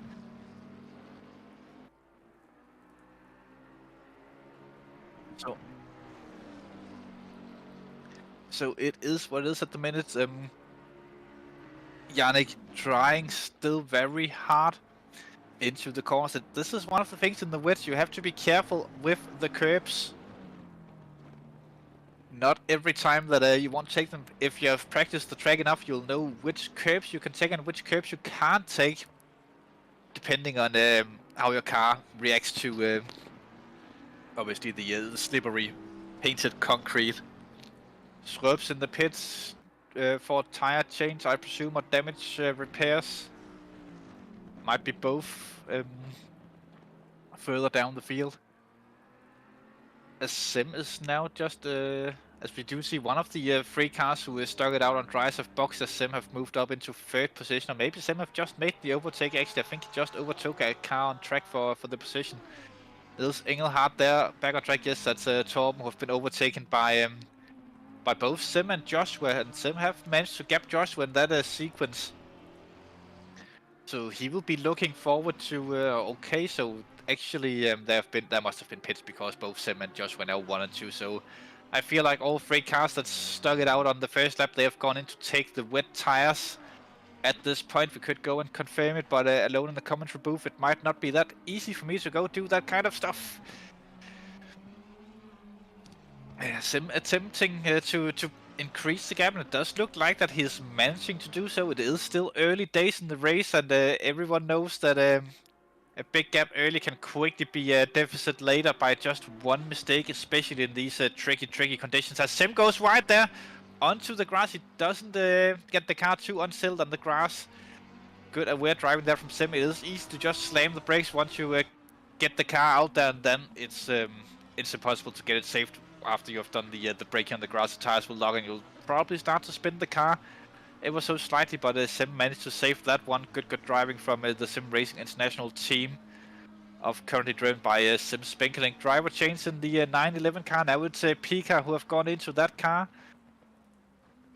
taking over the machinery, the Gorello car. I think that was from Casignan. I'm not trying to pronounce that name more than I absolutely have to during the race. But yeah, he is now in the car. Chris Pika from Finland. He's trying to get the move done on Nikolai Schröder. Nikolai, who's out there on the used wet tires, as he started on them, or at least older wet tires than Pika. Nikolai just slots in behind Pika there, as he knows that it's not his battle to go racing with Pika in this particular event, at least at this portion of the event. You never know what will happen later. He could be up to challenge them, or the Mode 11 team could be up to challenge the 911 team. As the day goes on, or the 24-hour goes on, when day becomes night and night becomes day again, the Danish-German driver of Nikolai Schröder in the Dutch Mode 11 racing team. It looks like that. It actually looks like the Mode 11 car does have some sort of damage there on the front. He must have been in contact with a wall or another car at some point during these first 3 laps, driven around the mighty Nurburgring Nordschleife track. But nevertheless, he is keeping the car in a good position, up in P12 at the minute. It seems to have paid off getting the start on the wet tires, as we have 3 Mercedes here next to each other. It's Dominic Gies, Carl van Horn, and Aaron van Doren. At this point, we don't expect Aaron to have started too much daytime drinking yet. Also one of my favorite liveries that we will probably also return to have a talk about later on in the race. He seems to have the run on Carl this time around. Carl van Horn in the 18 Astro racing car. But I don't think it's enough to get the move done in these identical cars. Obviously, there could be a difference in setups from them, and they are actually getting company now from behind from Steven Mackenberg in the 415 Aston Martin. Very interesting to see how quick that Mackenberg can get through these three drivers, as Mackenberg are usually a bit quicker than the trio of Mercedes up ahead of him at the minute. But the 3 Mercedes might be busy enough just focusing on themselves up to a mud curve. Once again, difficult corner, especially in the wet, as you can use the rear end. It's all about getting it done correctly. You might want to tap the brakes in the rain. Normally you just lift off and gear down into 5th in the Mercedes. Aaron van Doren goes a little bit wide there onto the grass. I just saw something that... Okay, I'll just do a quick... we can see Russ in the waiting room. We'll drag him in just a second. Actually, we'll drop you in now. But just before we go on to the first interview on the evening, just a quick reminder out there that when you do your instant reports, it have to be a the correct file either through WIT transfer or Google Docs. You cannot submit short clips on your phone, Twitch streams, YouTube clips, or whatever. That will not be confirmed as, they will not be seen as valid incidents. Hello there, Mr. Russ. Hi, how you guys doing? Not that bad, not that bad. Just can you quick tell us about what car you're in, because we have no clue. I don't have the list open next to me. We're in car 135 in P31 at the moment. 135. Were you the guys who had the stop go 30 just a few seconds ago? Yes, that was us. We assumed that was for speeding in the pit lane. Yeah, we were wondering if it was going to be a disqualification because he drove 85 in the pits. So we were really hoping for a stop go 30, but luckily we got the stop go 30 and not the disqualification. It would have been a shame being disqualified so early on for such a minor thing. Was it the early pit boards that was distracting, that they come up a lot quicker here than they do on the normal GP track? No, so actually when you enter the pit, there's like a little bump, and the guy's button is on the top left of his steering wheel. He's using one of those Mosas. And then as the bump came, the bump just completely threw him off, and it accidentally bumped the button, the pit limiter button again. And then as he's trying to, obviously everyone goes flat on the with pit limiter on, and he just went flat, and then he realized, oh no. So yeah, we had a difficult start of the race, to be honest. Do you reckon you can bounce back? As we just see two Mercedes in the background going side by side and half spinning both of them, but do you reckon you can bounce back in the race? Obviously, it's a shame with the early stop go 30, but you will at least have some clean air to drive into now. Yeah, that was what we were hoping for. We were actually tempting on just doing an early pit stop for the wet tires, and it's kind of working out for us because we enjoy the clean air, so we're just gonna stay safe and have everyone else crash and ruin their races, and then we're just gonna continue doing in consistent laps, making sure that we stay off the wall and just set consistent lap times. Yeah, just mentioning it quickly, just interrupting you here. Yannick Valendok in for an unscheduled pit stop early on in the race as well. That could be damage or busted tires. But yeah, what's you mentioned just being safe out there. Is that your main strategy for the race, just keeping the cars clean as possible throughout? Yeah, we actually did practice in the BMW M2s because that's what we use for wet weather practice, is because it's basically the same amount of downforce and braking zones. So we use those M2 CS cars as a reference point, so we know where to brake and what corners where to take. So when it comes to heavy rain, we should be pretty quick, like mid-pack quick. So we're hoping for a top 20 finish, maybe a top 15, but at the moment it's a long route, 23 hours to go, so let's see where we go. Yeah, I think the top 20 is, I think a lot of the midfield teams, or usual midfield teams, they will say the same. The top 20 are the goal. Obviously, the midfield battle all season have been very, very, very tight. It's basically all the way from like 10th position and down to the low 20s are all within like one normal big battle group, where it's all about who drags the longest straw at the end of the race. From time to time, it seems like in this endurance season. But top 20 you're going for in the race. Yeah, top 20, definitely top 20.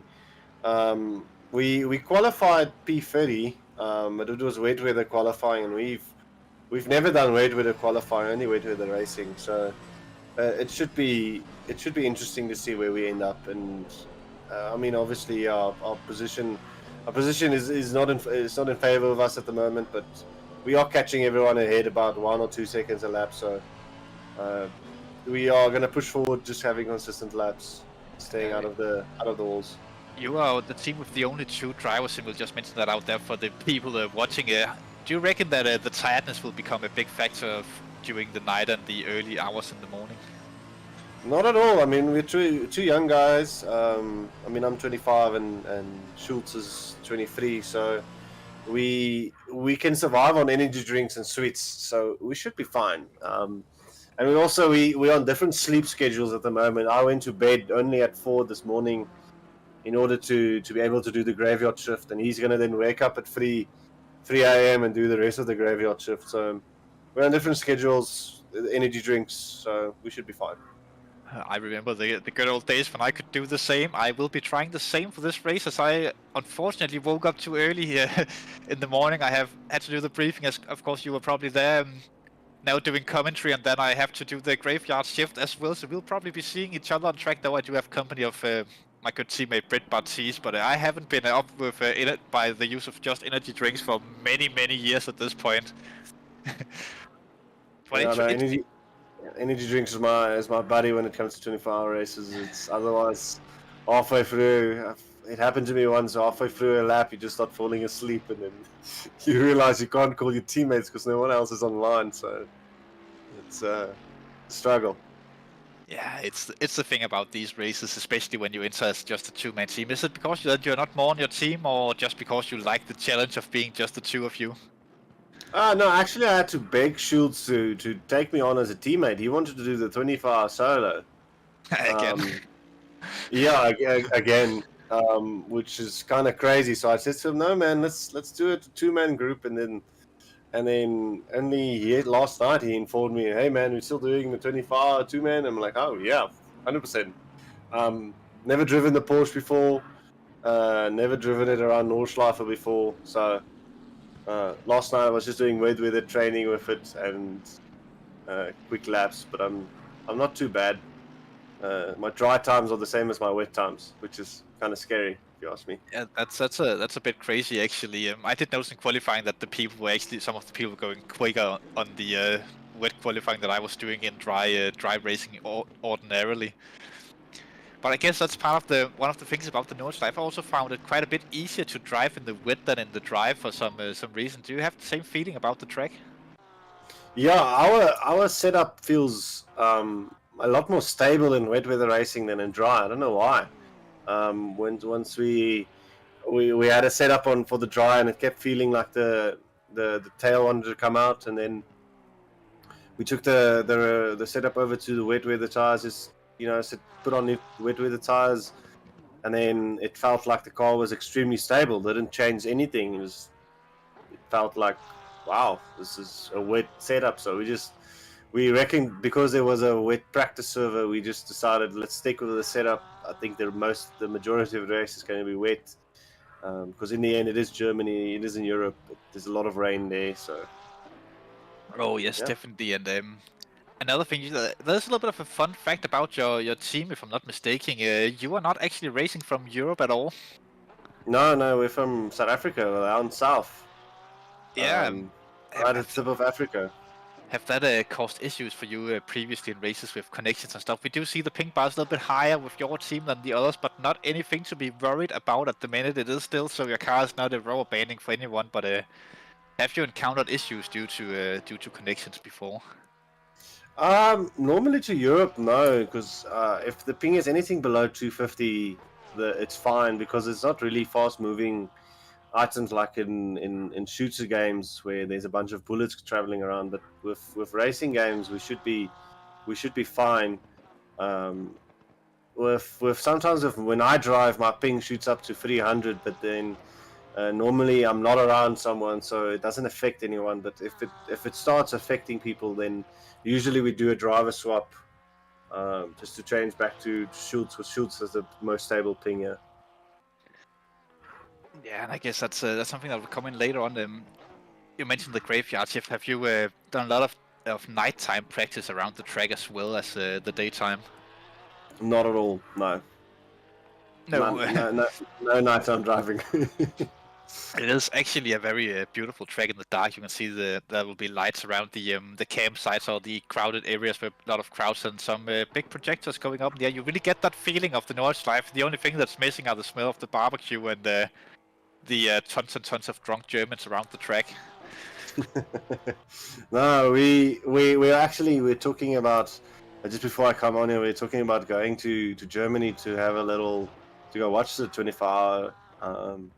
So we're actually discussing, how much is plane costs, how much is camping there. So we're actually planning on doing it, and it's one of the I know I have a top 3 races that I want to go watch. Is Nordschleife 24, Le Mans 24, and then the Monaco GP in Formula One. So that's the 3 races I want to go watch one day, and definitely we are planning it. So hopefully in the next, I say 5 years, I can send you a message and tell you, hey, show me around. I would love to go back to the Nordschleife again to watch the 24-hour race, but do remember to plan what you get at least an idea of what you're planning on doing while you're at the track, because it is a humongous track to get around. Obviously, there are shuttle buses that can take you around the track to different key areas, but just walking around it, that will be very, very tough if you're bringing your tent and all camping equipment. And don't forget the beers, of course, as German people love those. Yeah. One of the priorities are we have to camp near a beer tent or a beer bar. They are not around the track. There's actually not that many of those, as it's basically mostly around the stadium area where there's sort of that. Elsewise, well, again, you can definitely pick up beers from the locals out there around the track. They are very, very friendly. The Germans have a good culture of sharing the adult beverages with foreigners coming around the track. Yeah, we'll. So we don't call barbecue a barbecue in South Africa. We call it a braai. So once we there, we'll show the Germans how to barbecue, and then the Germans will show us how to drink. Oh, I think that sounds like a great plan. Definitely, but I'm gonna go back to Schultz. He's probably gonna. We're starting on to coming up on our first pit stint. So yes, thanks for the interview. Do that, and please feel free to drop in again later on in the race and tell us a bit about how the race is going and the tiredness scale that you guys are running on. Will do. And maybe keep account of the energy drinks as well, because we would love to hear how many it takes to do a 24-hour race without sleep. Alright, thanks guys. Thank you. That was Russ. Oh, I forgot to the last name. I'm definitely going to butcher that. Russ Kilias, I'm going to say. I think that was pretty close to a South African pronunciation of that last name. While we were talking to Russ, we did see the Freight 21 Bentley was stopped on the straight on the GP straight. Seemed to be a force feedback issue from Yannick Velndok. They are back going again, but with a different driver in the car. So Smeets have gone into the 320, the Boldly, the Team Rocket Ship N24. Great name, of course, on that. They are running in the 20th at the minute. That's not that bad, as they took that unscheduled pit stop and the stopping on track. So not too far down after the early issues. They can still get a good result here and climb back up the grid quite easily. Nothing is over in this race yet, as there are still 23 hours and 13 minutes to go. As Aaron Van Doren goes on to the offensive on Ryan O'Sullivan. We did see we actually have seen that Aaron Van Doren have cleared the 2 other Mercedes cars that he was in a freeway battle with earlier on. Of Carl van Horn on Astro Racing and Dominic Gies of the Untalented Motorsports team. So good to see Aaron have a great pace around the Nurburgring Nordschleife at least. Challenging O'Sullivan for 13th position, still quite far behind Maggenberg, who really managed to get through and just clearing these drivers. We can clearly see how Aaron's car is moving around quite a bit. Going through the corners, it looks a little bit more loose than the 14 cars of Ryan O'Sullivan. I can't remember the team name of those guys. I think Chris can just move the camera up to those so we can get the team name down in the bottom. Big Brain Racing, that's correct. It's the Big Brain Racing team. How could we ever forget that? Let's try and remember that for later on. But look at that, way different lines through the corners. 6 cars causing yellow flag on the GP track, but different lines between O'Sullivan and Aaron Van Doren. Might just be a matter of Sullivan being a little bit more safe with his car than Van Doren in the Mercedes. We know that the Mercedes normally likes the curbs quite a bit more than the Ferrari, but the Ferrari have historically seemed to be a better weather car. So interesting to see how this battle will pan out. Aaron, of course, later in the race he'll be super drunk. I hope we get to hear from him or his teammate Anthony Terhorst during the race. I'm not sure if they have third. Oh, they do have Wagen Markers in the team as well. Maybe we can get a word from him at some point telling us how drunk they actually are on a scale of 1 to infinity. The 202 car have been around there for a little bit of spin. Dropped into his 7th position now. He only got overtaken by the 420. But this means that that Pika in the 911 Garello machine is getting a little bit closer to the MSR eSport Premium car of Janrik Pliers. As he goes straight into a wall once again and taking quite a bit of damage to the car that time around. That could be an issue as he has quite a long way around the track to get back to the pits and maybe get that sorted. Also worth mentioning, the drivers who started on wet tires, they are coming up onto their pit stop windows in not that long. As it's a 68-minute pit stop timer, you can't go above that on your stint or you'll get a penalty.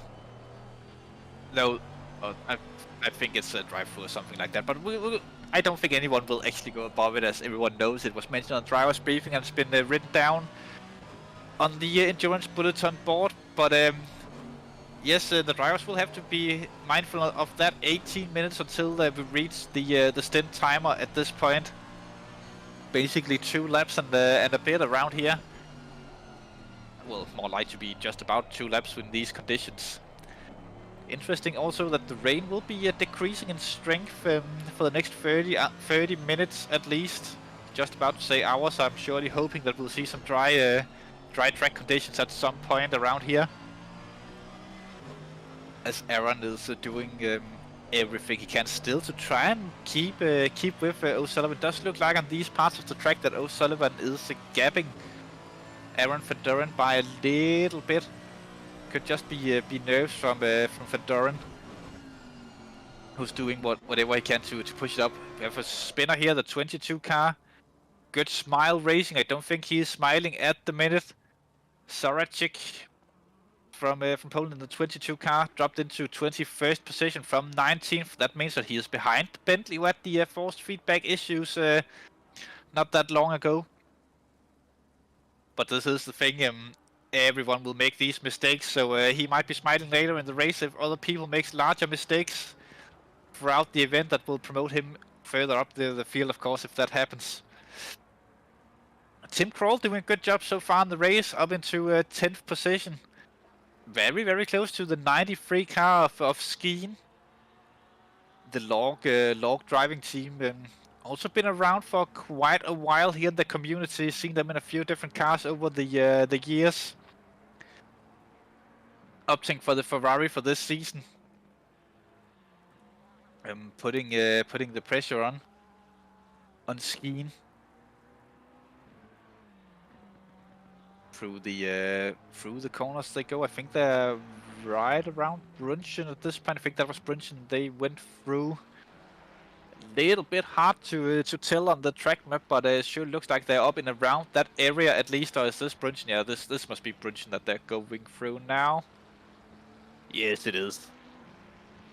Hard to really tell on the map as there are so many cars in that area. It's getting blurred out by the moving dots.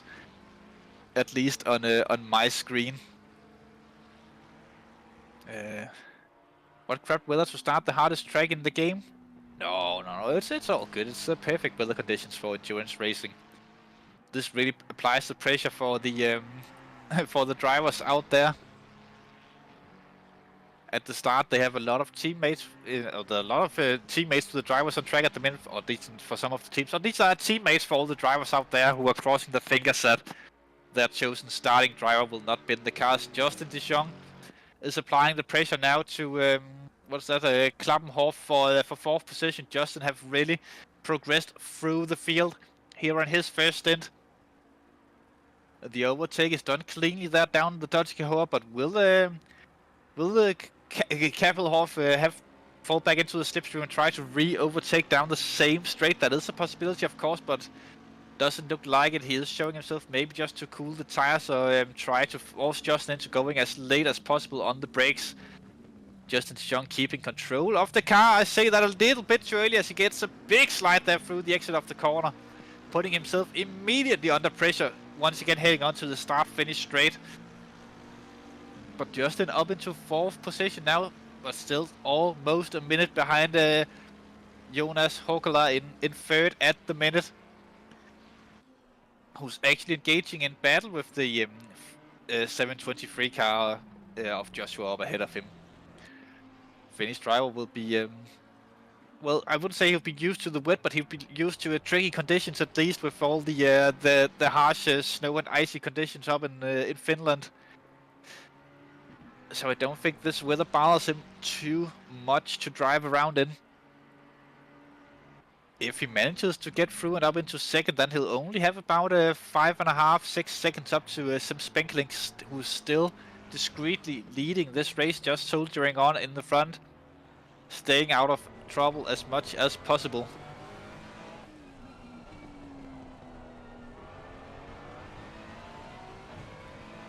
Onto the Nordschleife we go for the be that 6th or 7th time.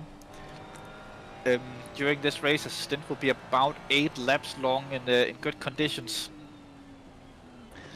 Probably the same in the wet, as the track length is so long that you normally don't have the additional time to do the extra lap anyways.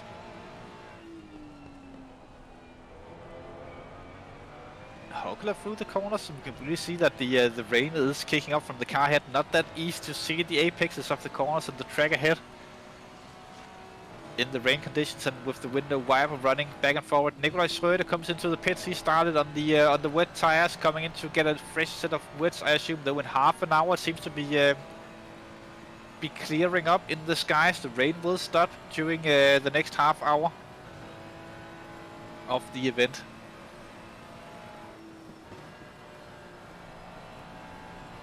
Hokola gaining quite a bit through there on the inside, little bit later on the brakes, not touching each other. Good job of keeping it clean.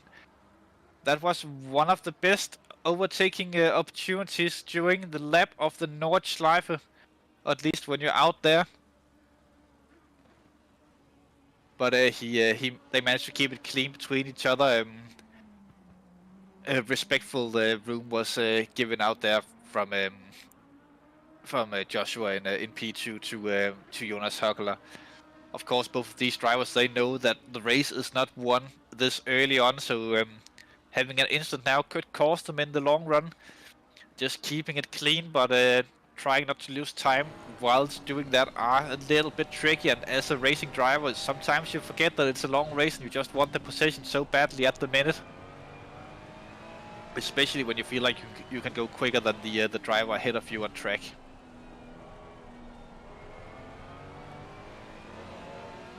.202 into the wall once again, further down the field.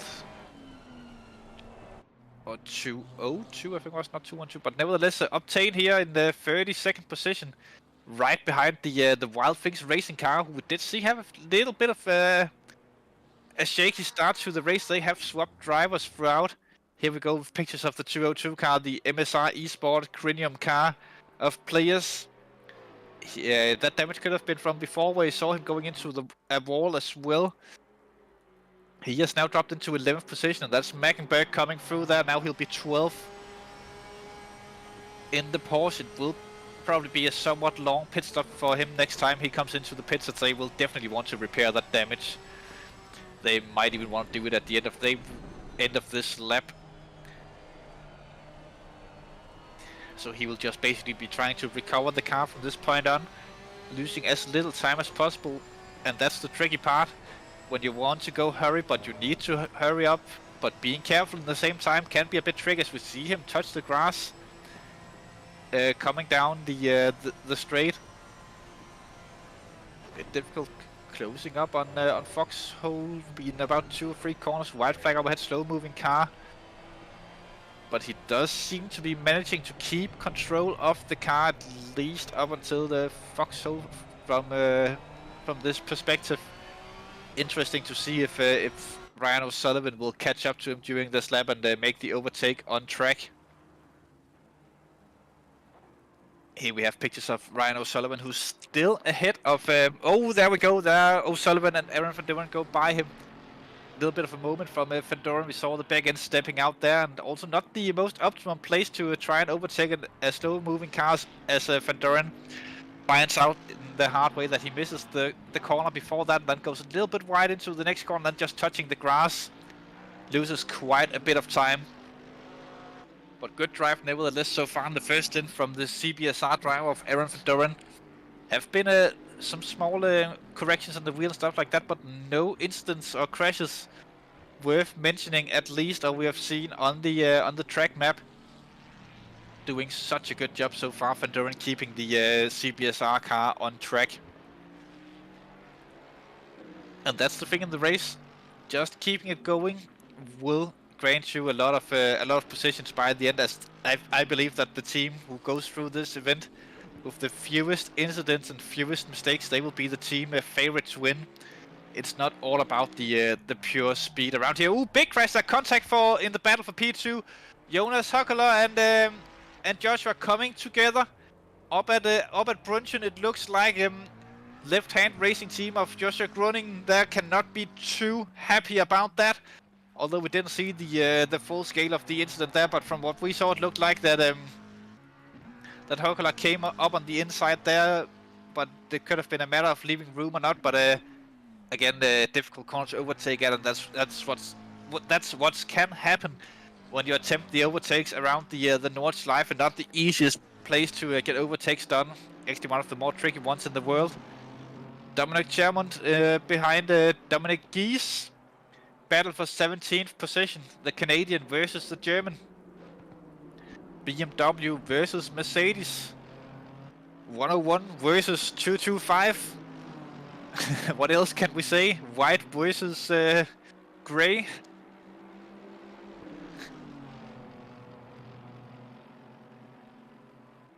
But they are running at least up now. Now they're actually on one of the longer straights in the track. Mud curve will be the next breaking point for these guys, at least in the dry.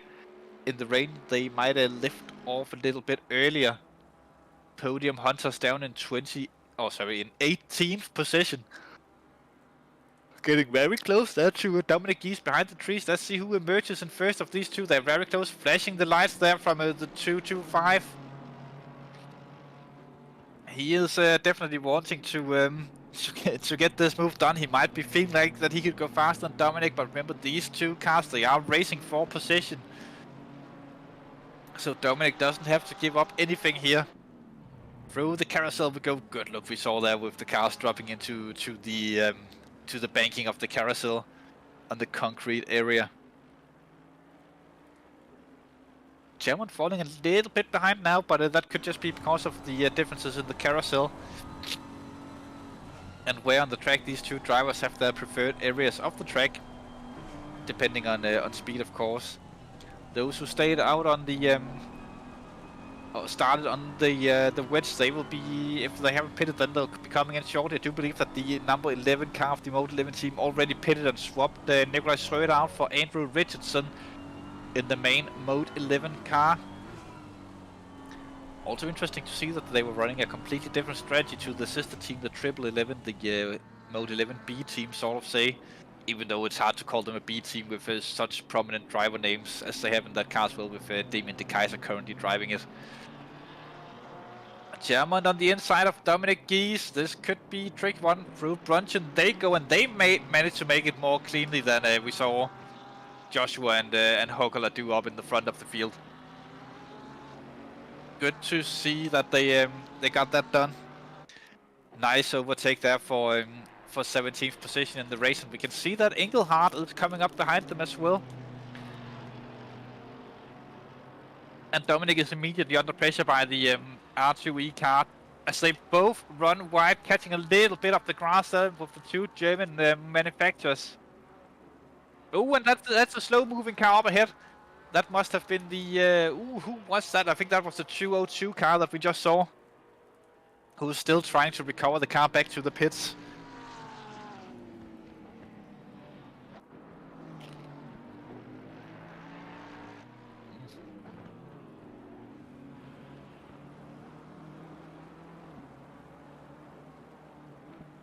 Engelhardt and Gies will come onto the Donica horse straight in just a few seconds. Looks like that Engelhardt can carry more speed through there, but he had nowhere to pass Dominic. Bumping Dominic, bump drafting him onto the Donnecahor straight. As that Porsche will surely be looking for a move down the straight here. Moving out to the side, does he have the straight line speed to make it past the Mercedes? We saw Dominic in this exact, or almost the exact same situation earlier in the race, just with 2 Ferraris next to him. And Dominic have to fall in behind here, but do he live for the king now? That's the question, because he will have a lot of dirty air. Being so close behind another car. Coming into the braking zone, who brakes the earliest, who brakes the latest? Looks like that Engelhardt brakes a little bit slightly later than Dominic, but Dominic carrying more speed through the first part of the corners anyways. As Engelhardt now will be looking to chase down who was the German, of course, as we saw Dominic diving into the pits there. Probably for a fresh set of tires, which will likely be Wits once again, and a new driver maybe, and I think that would be Timo Sitek taking over the one-on-one if I'm not mistaken.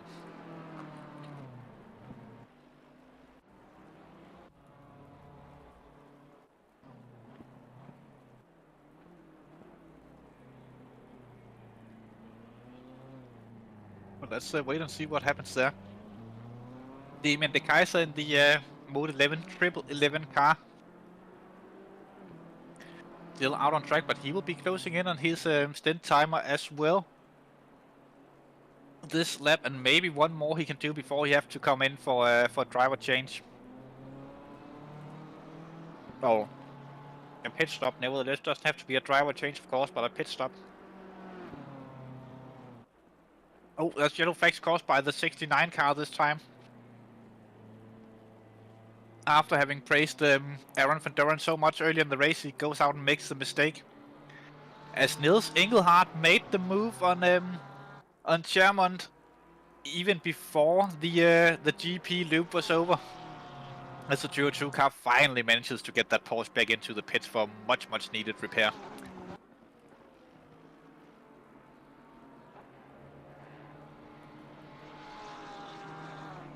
Now we just have to remember next time we see the car that there might be a little bit of desync on the screen, so the damage might not have repaired on our broadcasting screens. Even though it will be coming off the pitch, hopefully without out damage and fully repaired. Here we have them stopped in the pits.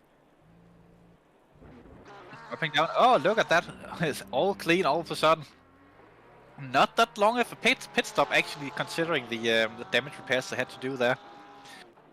So not terrible for them. I wonder if they forgot to put in fuel, or they might not have had to take a full tank of fuel this time around, as they might have been in not that long ago. But coming out in 29th position, which means that there will be one spot behind the 153 car, the South African team, with just the 2 drivers we did hear from one of the drivers earlier on. Here in the interview room, or in the broadcasting room, and if you're out there and want to get interviewed as well, for some reason, please check into the interview waiting room and we'll drag you in. It doesn't matter if you're racing for the top positions or the bottom positions. We would like to hear from each and every one of you, as all teams and all drivers have a story to tell, we believe, and we'll find the story no matter how deep we have to dig. Diggy hole. The 77 car of Kabelhoff under a little bit of pressure, it looks like, by the 420 car of Mushelji. I'll just say it like that. Mushelji. Whatever. The 420 car. It does look like the Ferrari have the pace in the wets. Also looks like that Dominic Gies kept control of the 101 car, but that might be because he just wants to go to the dry period and then swap the drivers at that point, changing a little bit in the strategy from before the race from that team. As a driver of the team, I obviously know what the plans have been around there.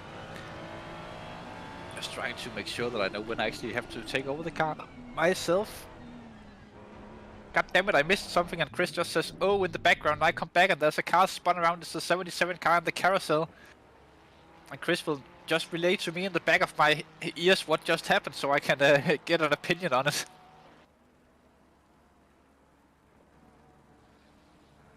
Solo spin from the from the 77 car. Unfortunate from Jost Kabelhoff, who have actually done a pretty good first stint, I would say so far, and still a good stint, even with that spin currently in 6th position. Big gap to Pika there.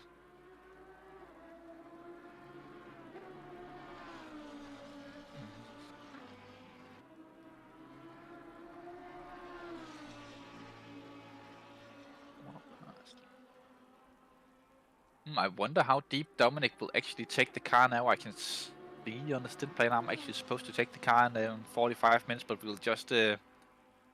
I'll wait confronting the team until we see whether or not the Dominic pits again within the... or if he pits on the... when it gets dry in just about half an hour's time. And now something's wrong with my Discord for some unknown reasons. I still have a video on the race, but there we go, now it's fixed. Battle further down the field, Dominic under severe pressure once again, this time from the 141 car. Little bit of a touching there that pushes Dominic to get onto the grass, and unfortunately it ends up spinning him around. He will have to get that car going in quite a hurry as there are traffic coming behind. That's the triple 11 car.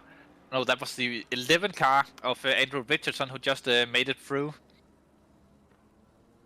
Unfortunate situation for Dominic Gies and the 141 car.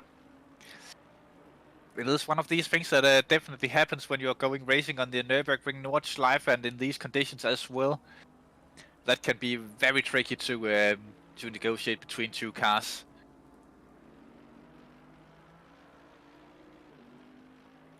But it is what it is, I presume.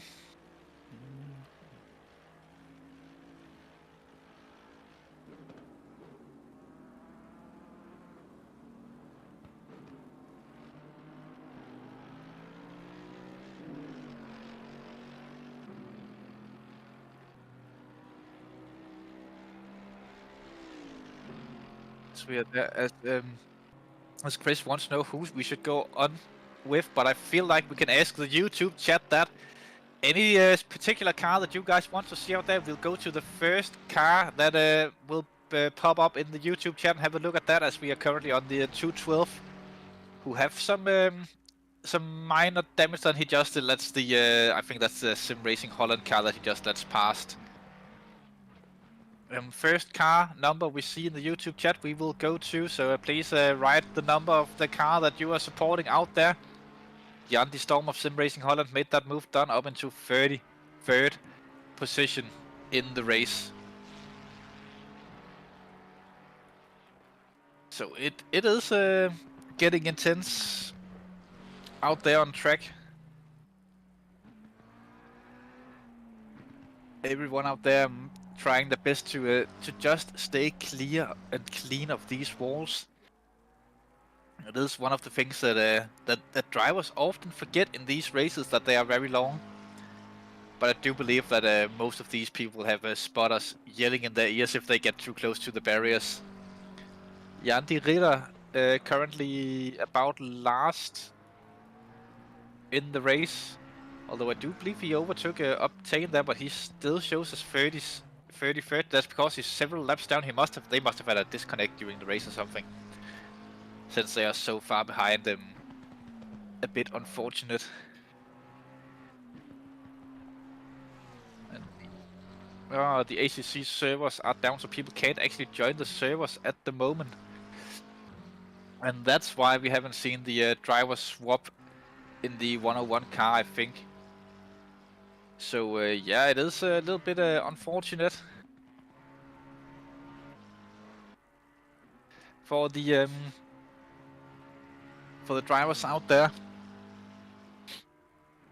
So I've just been informed by my team that I don't have to take over the car until approximately 15:45. So I'll be here for about another hour, which means that we'll get another half hour of commentary considering the schedule that we planned out earlier. So everything is working out in the favor of the people out there watching in the YouTube chat.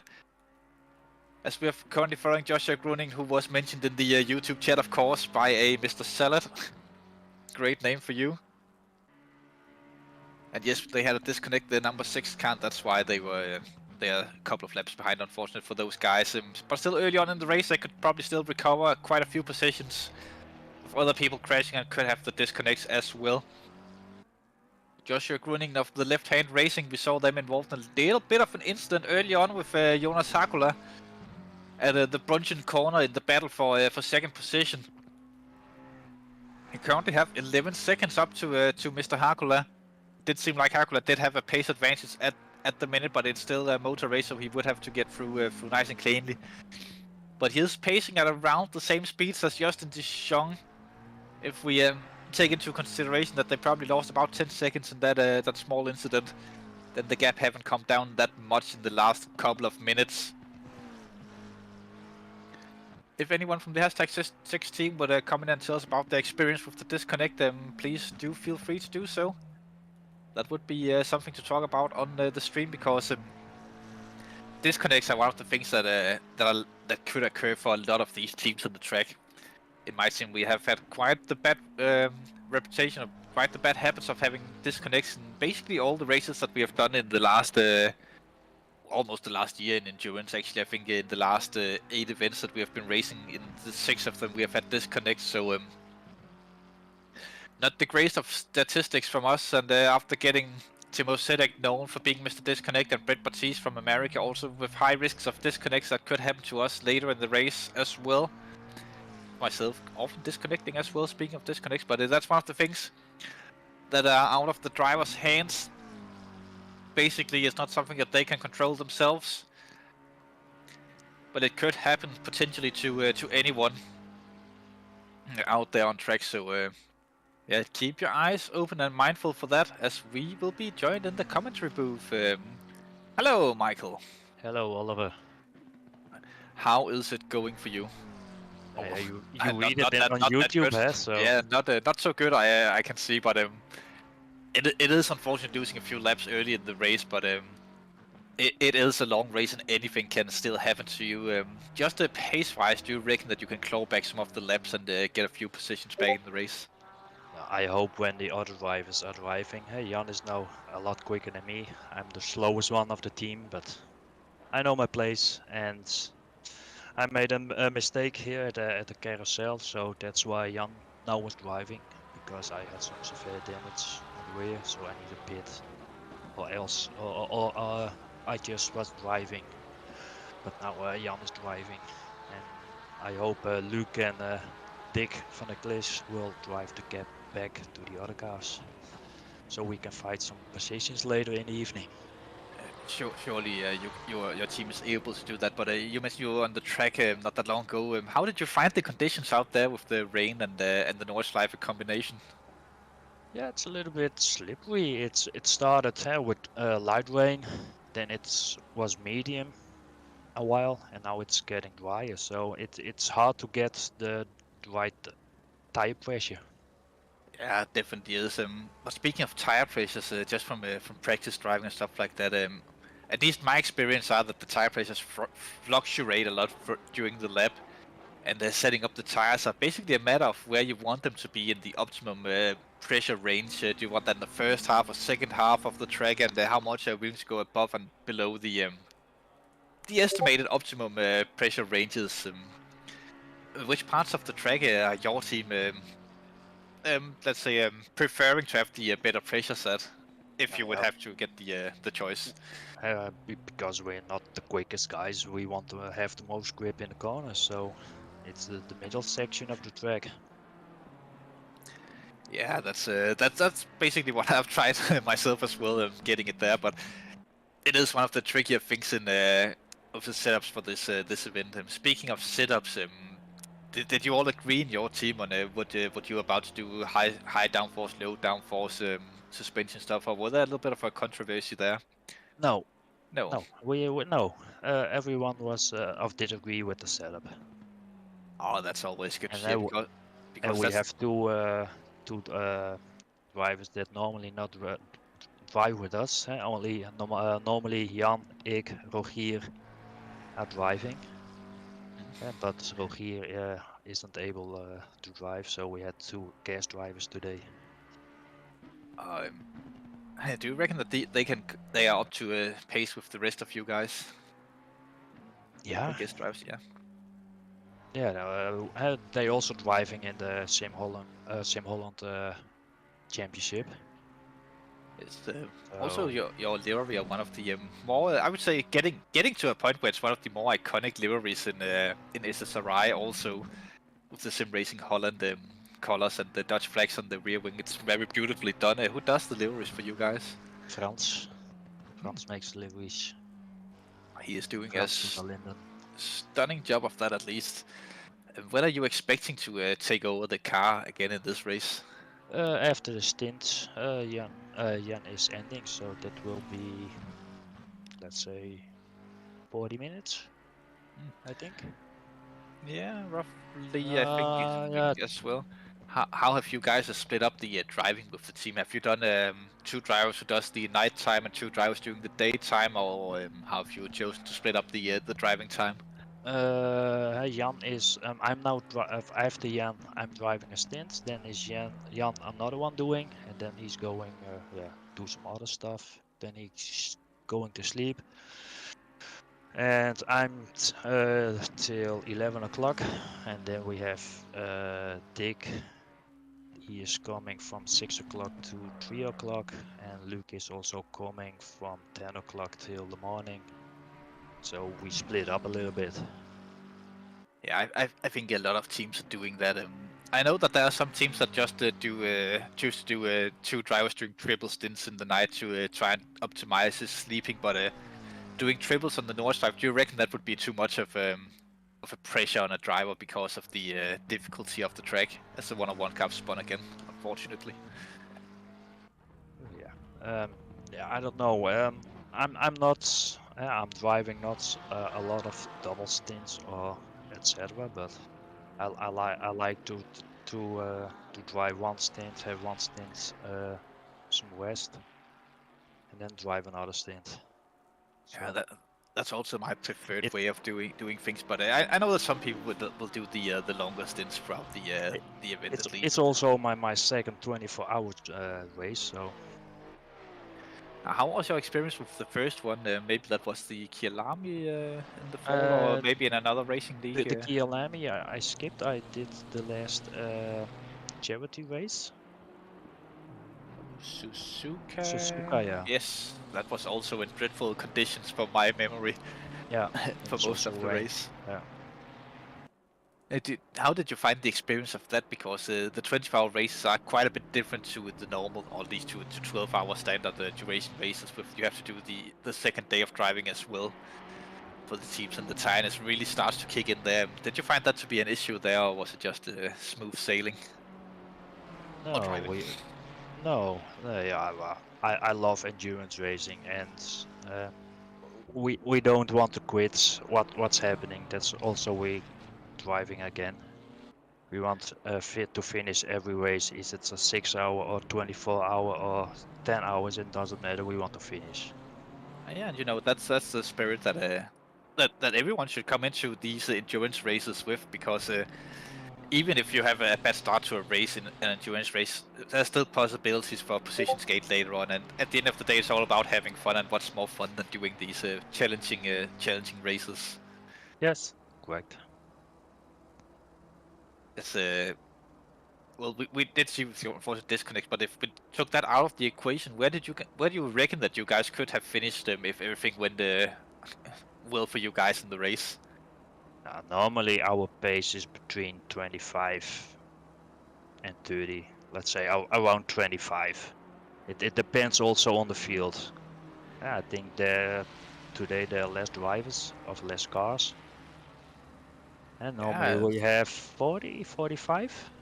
Yeah, about that. Yes. Yeah, if we have 45 cars, then we're driving around 30. So I think today was 25, 30 was possible without a disconnect.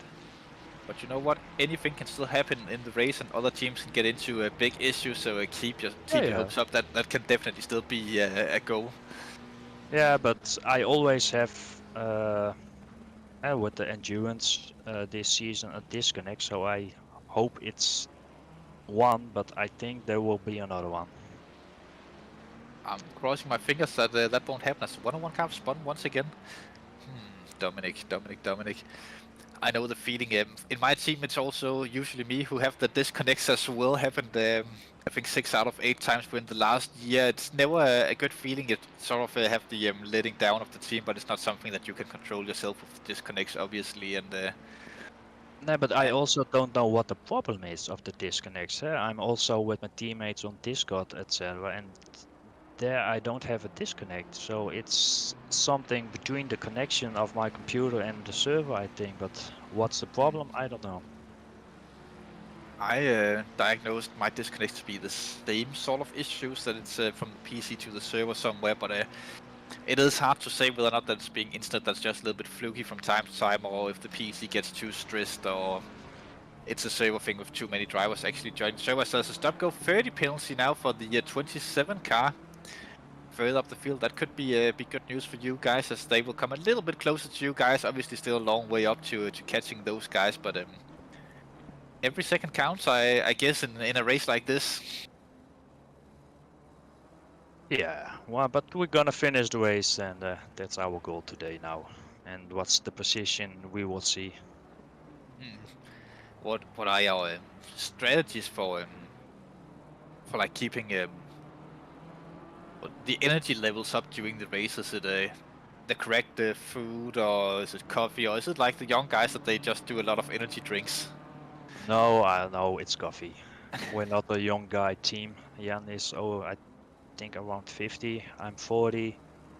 Dick and Luke, I don't know, but they're a little bit younger of me, but not the young generation. So for us, it's coffee.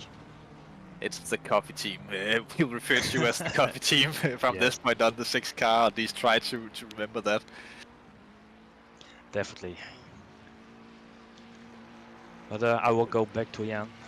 Yes, please enjoy the rest of the race, and come in and join us again later on if you do wish to do so, and tell us about how your race and progression is going. Yeah, I will do, and you also good luck with the driving, and your team, of course. Yes, thank you. We'll try our best at least. No, good luck, everyone, and see you on track. Yes, that was trying to pronounce the last names, always butchered, but Michael Hausenga. Michael Hausenga from the Sim Racing Holland team. Unfortunately, currently last on the in the field after an early disconnect, but it's good to hear that they're keeping their spirits high, and they're still racing to finish the race at least, and trying to catch up to as many drivers who probably will have issues as well later on in the race. So good to know that they are still in it to drive and to compete. Expected before the race like a 25th position and stuff like that. It can still happen for the team. It's all a matter of what happens during the race, as Dominic have gone back into the pits. I think this time he will swap the car over to Timo Sedek. As the CBSR car goes very wide there onto the grass, in a little bit of a battle pack there with that's at least the Ferrari of Ryan O'Sullivan, and that's the McLaren of Skeen, I believe, as well. Those two have caught up too. So Skeen, the Norwegian driver of E1 Simsport, Aaron van Doren of CBSR, and Ryan O'Sullivan of Big Brain Racing, close to each other on track here with 22 hours and 30 minutes to go. Jesus Christ, that's a long time when you think about it. I do think that that Crystal in the background are happy that there are other people doing camera work during this event, that he won't have to sit there for almost 20 hours like he did during the Kialami event. But yeah, remember to show some appreciation for the guys controlling the cameras as well during this race, as that is a very demanding job. They are trying to obviously keep track of everything that goes on the track, relaying information to us guys, putting the words on there. Good work as Aaron Van Doren gets a little bit squeezed off the track. That looked like in the 69 car, trying to relay their information to us, putting the words on there. Fine work. And of course, as well, trying to keep an eye on the Discords and stuff like that. Especially for Chris Hill being an admin as well, who will try to keep a tight grip on the community as well, while being in the position of controlling the cameras, or at least putting out the necessary informations out there. As I do believe that due to the server details and issues at the minute, that you are allowed to be 3 drivers per team online at the point, if you so on wish to. Or 3 drivers can be connected to the server at any time, providing you can join at this point. Just for the people out there, that's a little bit of a service information, as it does seem to be a little bit of a struggle getting onto the server at the minute. But all in all, the racing is still going good. A few larger battle groups are forming here. We have Samuel Dyert of the Eagle Racing Team, German driver in the Ferrari. With, I think that's Tomlin behind him, and then it's Krobel behind him as well. And that battle pack, Carl van Horn have been around from the Astro Racing Team. Getting going once again. Back up to the freeway battle here, and that will be for like 9th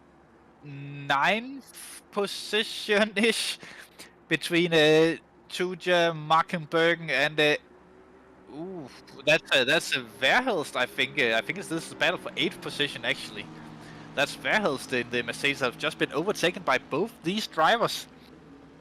That's the 34 car. That's the car with Justin Dijon and John Betton as well in it. I'm just trying to look over the driver list and see who else is driving that car during the event. Actually, quite a few guys in that team.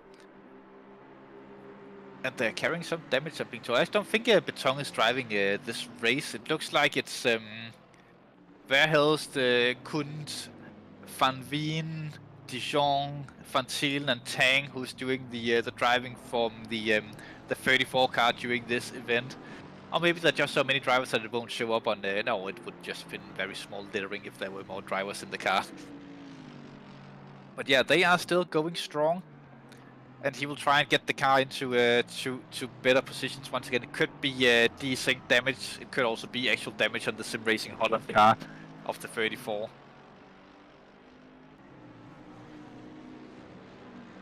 But we'll wait and see what happens in the race for these guys. We know that they do have some strong drivers in the car as well.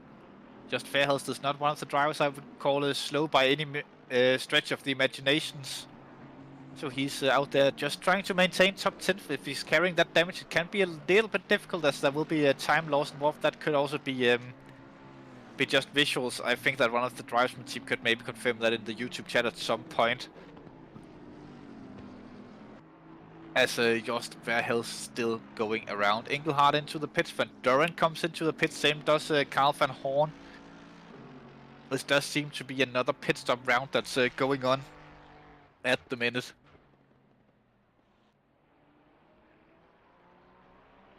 As we now have damp conditions and the track seems to be not getting more wet for at least the next half hour of the race.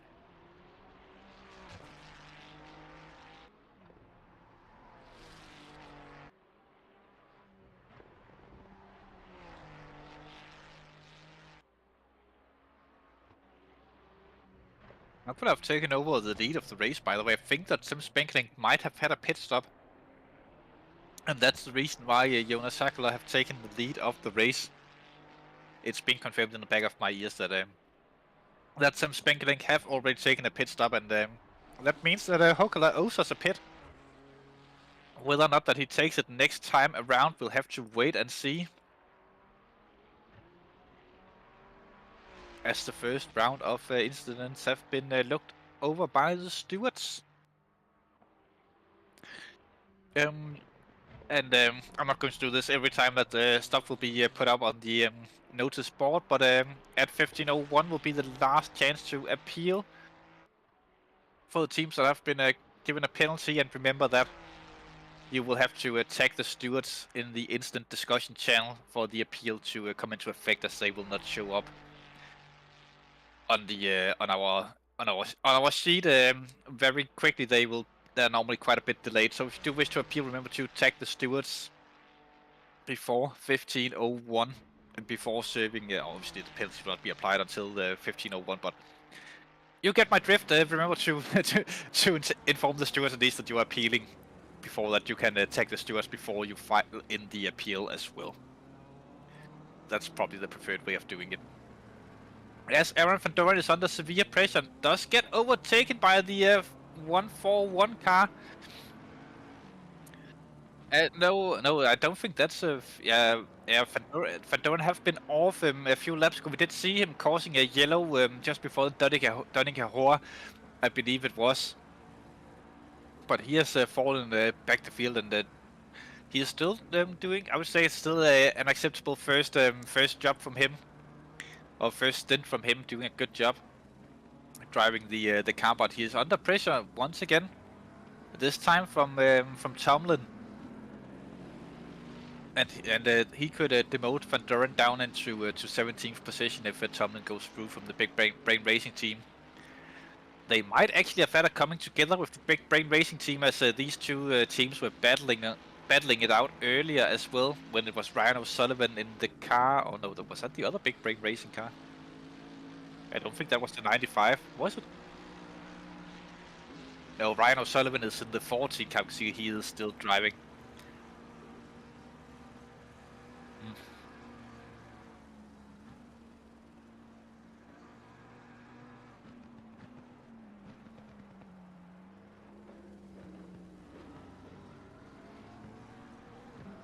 Racing is still going on. I do believe that the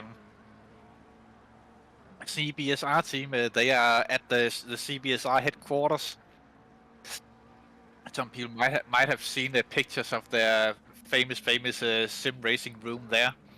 And there are many crates of beers that will be digested during the race.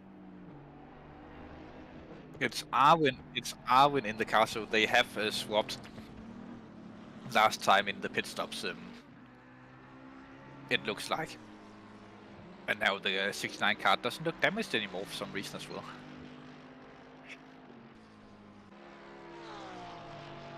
But yeah, good drive from Van Doren in the first stint, at least, if we take the small incident out. Casiniang in the 911 Garello style car, Manti Porsche. He have just passed Verhelst, it looks like, in 8th position, and he is, or at least it is the car, and he has been driving the whole of the race so far, I do believe. So he will be the driver with the fastest lap of the race to this point. He can be a little bit happy about that, as it have been mixed condition racing, and every time a car crosses the start-finish line now, they will be in better and better track conditions, basically. Though earlier in the race we did see a fast track, now it's still damp, so he will probably maintain the fastest lap for at least a few more rotations. I don't want to say laps too many times. Laps. For a few more rotations of the circuit. Haukler comes into the pits from the lead. Healthy 63-second lead to Sem Spenkeling. Interesting to see how long time that the pit stop will take for him. Likely going to be at least 30 seconds stop, but how long does the pit stop cost around this track? We'll find out as soon as he comes back out on track. We can see how far behind Sim, or how far ahead Sim Spenkeling will be. Who's still driving that car? He insisted on not handing over the car yet. Sim Spenkeling. It's obviously Kieran Dargo, Clyde Barney, and Nard Cox that are his teammates in the 74 Sim Racing International car. Now we have the split screen. We can see the stationary Jonas Hockler in the bottom right-hand screen, and Sim Spenkeling now on the start-finish straight. Hockler just dropped down off the jacks, and Spenkeling is coming down the start-finish straight now, and he will retake the lead. Now he's in the lead, and Hockler is still in the pits. But they will be somewhat close to each other, as we now can see the Bentley in the split screen. And there we go. Now he's out on track. Lefty that had gone into turn 1. Not that big of a gap between the two drivers. We will have to wait until they cross the first sector to see the actual gap. But I could try and estimate the gap for you guys, and I do believe it's about 7, 8, 10 seconds-ish. That ballpark a little bit tricky to say exactly the difference. And I do believe that Huckle have gone off the car, and it's now Holm driving it. And now people might be asking me how I know stuff like this, and that's just because I do. Simple as that.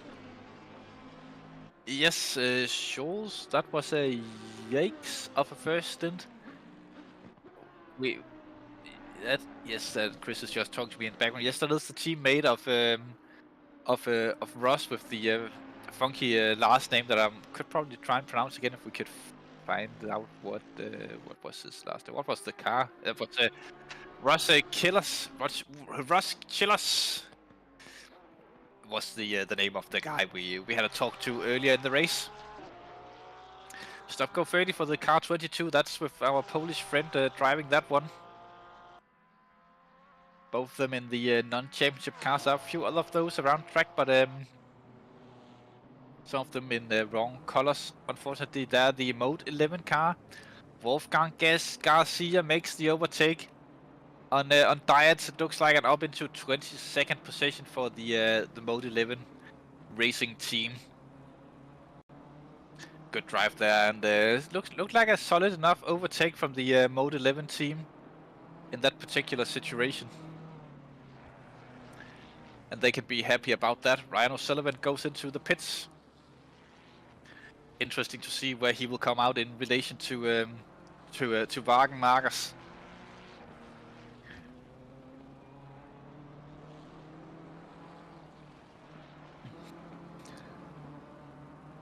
Patrick Vaughan's in the triple 11 car now on the attack on another BMW. That's a 225 of Palliant ahead of him. That's the car driven by the Canadian driver earlier on in the race, I do believe it was. Surely it was. International sounding names. He could also be Canadian with Mr. Palliant. Could be French sounding Canadian last name, surname, whatever you want to call it. Nevertheless, Patrick Vaughan's applying the pressure. They will soon be on the Doddington straight, and that would probably be the best opportunity for Vaughan's to get the move done. So interesting how that will pan out. Tons and tons of stuff happening in the background as well while we are watching the race. But Vaughan's not too close to the 225 there, coming onto the back straight. He might just be just outside of the slipstream range and not being able of catching back up to the drivers ahead of him. So that will be a little bit unfortunate there for Patrick Vaughan. He might also not be as quick as the 225. That could also be an option, of course.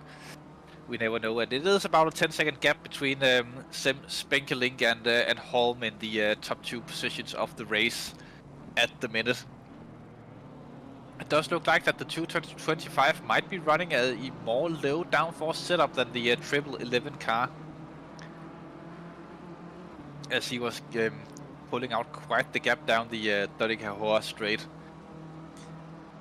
But let's see what Patrick Vaughan can do as he will apply the pressure. I was just about to say closest gap right up there on the braking, but that was because Patrick was too late on the brakes, as the Mode 11 car now puts Vaughan under pressure. The triple 11 versus the 11. Let's have a look and see whether or not that there'll be team orders involved in this. I would not expect it from the Mode 11 team. Both of them in the red BMW livery. Personally, I prefer the white and red livery that they sometimes run, but not my decision what they'll be running. Nevertheless, good liveries, of course. I think they're made by DMA Liveries and Steve Haley. I believe the name of the livery maker is good liveries. And they have those on most of their Mode 11 machineries when they do sprint racing as well, whether or not it be BMWs or Nissans or whatever they are driving, the Mode 11 drivers.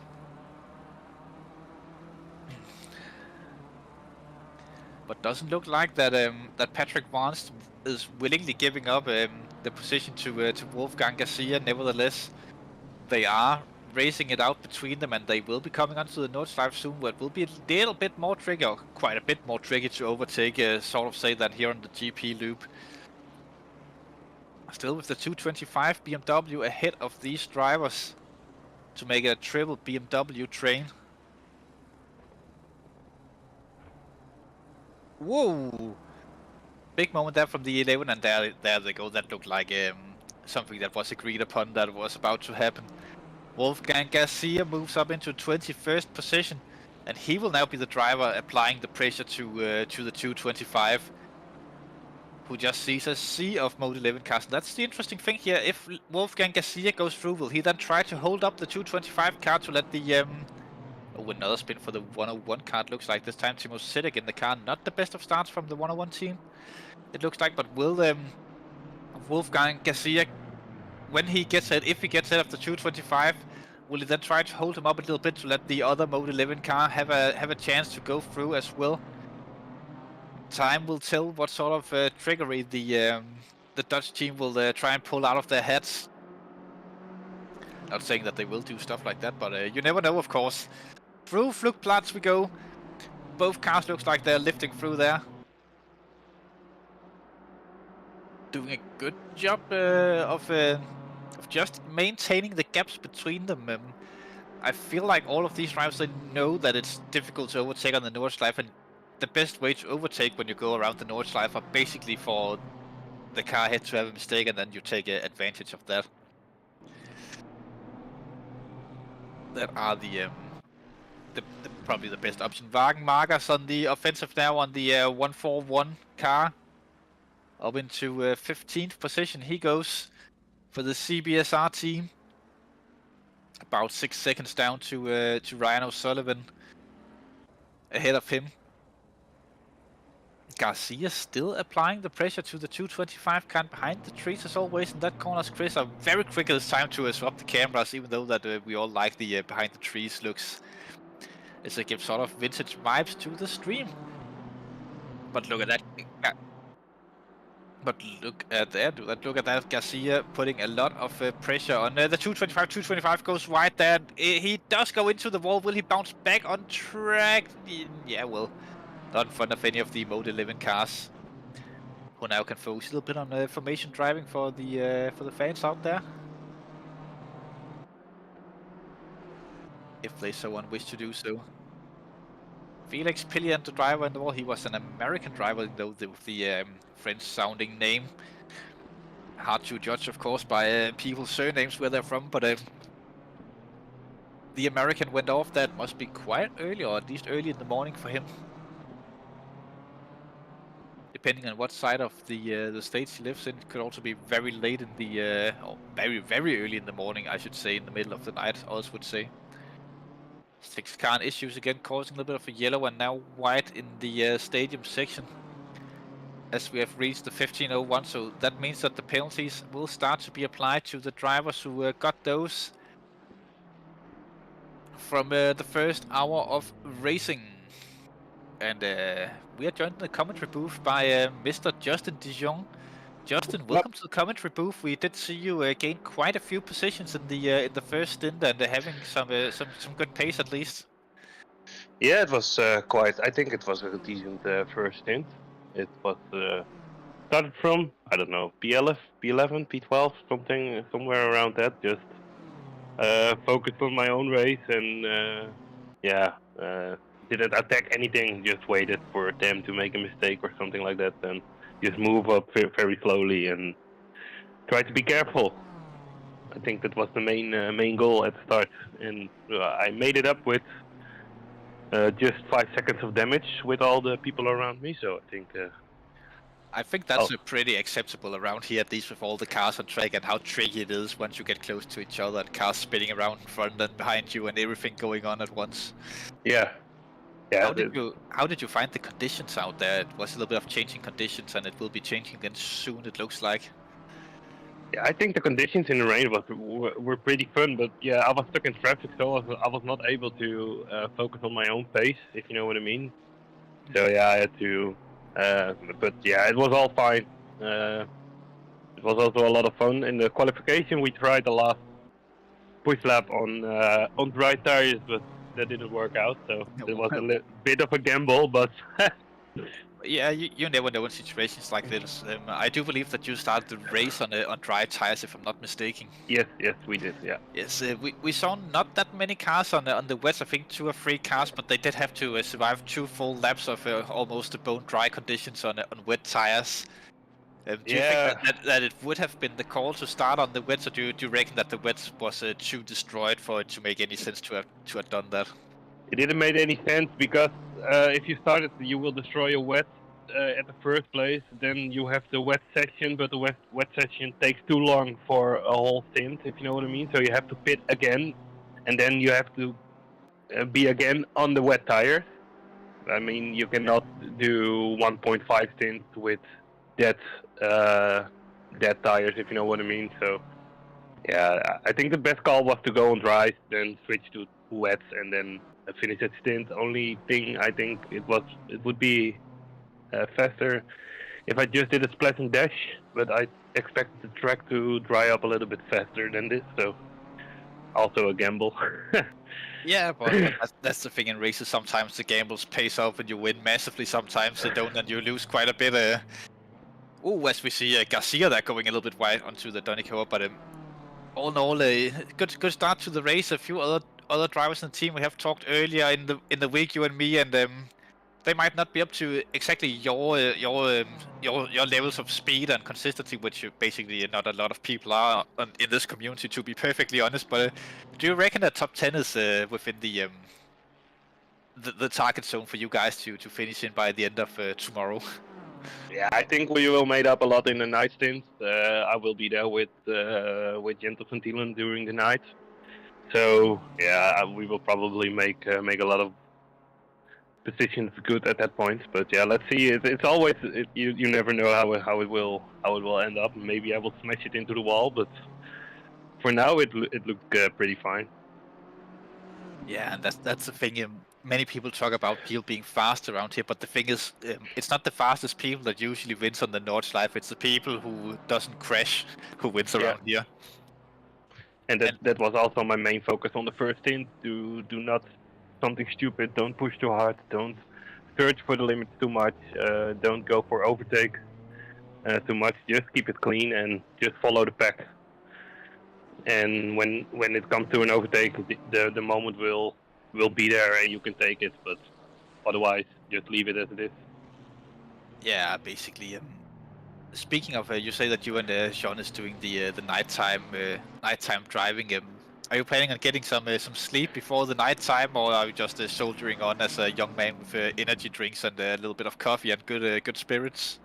It will probably something like that because I have a birthday of my wife to celebrate right now. So so yeah, this is. I think I cannot have some sleep. Maybe in the evening, but yeah, let's see how it goes. I don't know. Haven't you told her there are more important things than birthdays in life, like sim racing? Yeah, I think she will. She will put down the energy and not be happy. She probably will smack down the PC or something like that if I told her. But we can't have that, of course. No. But yeah, so far so good. Yeah, exactly. I'm still looking very smooth for you guys. You haven't been involved in anything particular early on in the race. Although it's still pretty early in a race like this, normally there would be like 4 to 8 hours remaining in our endurance races. But here there's still 22 hours to go, so anything can basically still happen. And you're still running in 8th position with your team. Big gap up and big gap down, basically 15 up and 15 down. So quite safe at the minute, but back market traffic. Do you think that will become the biggest concern during the race? Yeah, I hope they don't do some stupid things, if you know what I mean. Lifting off in high speed corners to let you pass, something like that. So That's my only concern about that. But yeah, Just a quick reminder that not everyone is flat out through like fluke plots and stuff like that. So if you come up to backmarks, please a little bit of a distance, especially if it's me ahead of you, because I will most definitely be touching at the brakes into fluke plots with the setup that we are running. yeah, no problem. But you're in the same car as Van Horn, right? No. Ah, okay. I thought you were in it. I think Van Horn it was also part of the survival at the start. He dive bombed a little bit, but yeah, I opened up the steering to avoid the collision because otherwise. I think Van Horn is in the 18 car. That's the Astro Racing team, currently in 17th position. Yeah, yeah. It was also tricky conditions. It was wet, and yeah, sometimes you maybe just braked a little bit too late. I don't know, but nothing special happened because I just opened up the steering, so I gave him the corner to avoid the collision. Yeah, that's the thing. Driving smart and not too hard. That's the main thing in this race at this point. Yep. Yeah, Just I think keeping it nice and clear. As I've had a little bit of a talk with my team. I might have to get ready in not that long for when it starts raining again and we come in next time. So if you will excuse me, Justin, I will actually have to leave the commentary for in not that long and get ready for driving. Yeah, I have to leave also, but yeah, I see you later. I wish Yes, you good and, luck on the track, and you too, and say hello to the wifey for me, and say happy birthday from the Danish guy. yeah, I will do. Thank you, thank you very much. Thank you, Justin, for coming in. It's been a pleasure talking to Justin. I'm also leaving you guys in just a few moments. I might have to get ready to race in not that long. I will be back commentating as soon as I'm done with my driving, basically. So yes, just enjoy. Are the servers up right now? By the way. There's some server issues, but if you have read all the news information in the bulletin board, you can now be 3 drivers per team online due to the server connection issues that are. Are you already able to join right now? Yeah, I've actually been on the server all the time, as I needed that for the broadcasting. There's some additional information that I could grasp from that. Yeah, but I mean, okay, yeah, I don't know if the server is already up again, but yeah, we'll No, it see. doesn't matter, I haven't been offered, so it'll be fine, If not, then Okay. I'll just hand out penalties for all the other teams, basically. Oh, I didn't say that live on the stream. I wish you the best. See you later, and thanks for the commentary. Also, the other guys here in the commentary and making this possible. Yes, So we'll see you definitely at night. Oh yes, I'll be here running here through the night on track. Yeah. So see you later. Bye. I've been Oliver Anderson, and I'll be back in maybe 2 to 3 hours, roughly. I think that Chris Hill will also take a break at some point and hand commentary over to Daddy Van der Meer instead of Grandpa Chris Hill. So that will be interesting to get that done. If you are lucky, guys, there'll be someone joining in for a brief setup or for some commentary in between my current and next stint here in the booth. But yeah, it is what it is. If not, then there'll just be none, and the cameras will fly around, and Chris and Tom, they'll do the best they possibly can to get as much of the action for you guys out there as possible. Anyways, thank you guys for tuning in, and stay tuned for the rest of the race. There will be more commentary later on. Yes, I'm just dragging this out for no reason. Anyways, bye guys!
Hello, hello, hello. Ah, still alive. Welcome back in. Should hopefully be able to hear me now on stream as well. I didn't expect no one would be in comms, but I'm assuming Oliver's got back in the car? Okay, so anything happened over the hour and a bit when I was gone, or?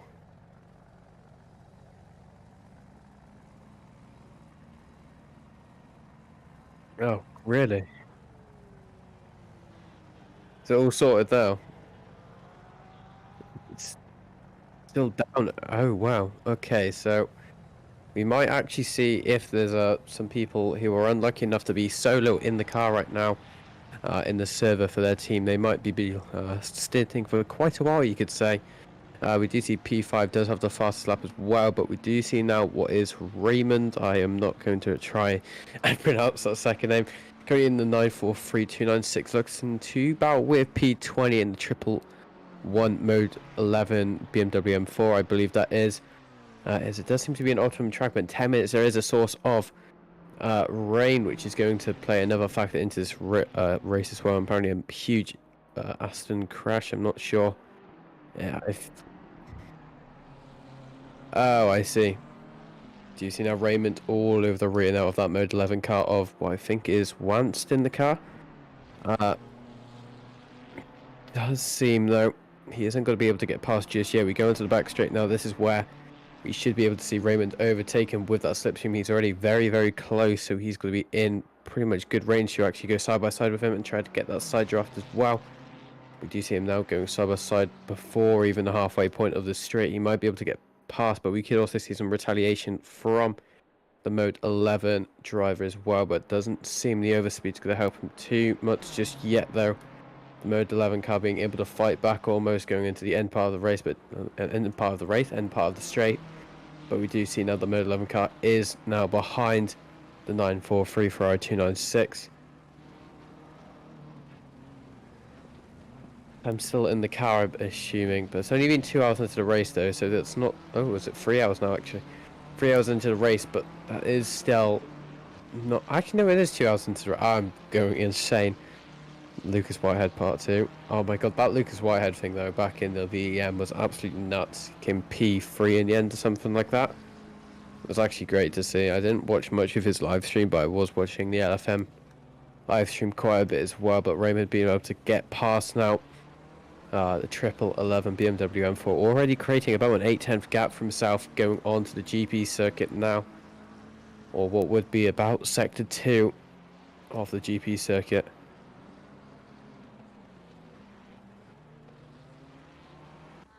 Rain still not to be appeared just yet. We go on board now with Yannick in the only Bentley, trying to go side by side going into Foxhole, I believe it is. He gets the inside line, still going to be side by side with each other. It does seem another 34 of the health is going to be able to keep the position now in that Mercedes, but how long can he actually keep it for? We can't see it just yet because of the tree lighting, but it does seem we are back, but it does seem Yannick still not being able to get past just yet. He's still in very, very close proximity of that Mercedes, but he is losing a bit of time here. I'm assuming this might be where the Mercedes strong point is, but we do see, I'm not sure if that's desync damage or if that's actual damage there for a 34 Mercedes. As we can see also what seems to be Kroll's car as well, which I'm assuming is Van der Kran has also caught up as well, so I'm assuming that might be actual damage that we witnessed on the front part of that Mercedes 34.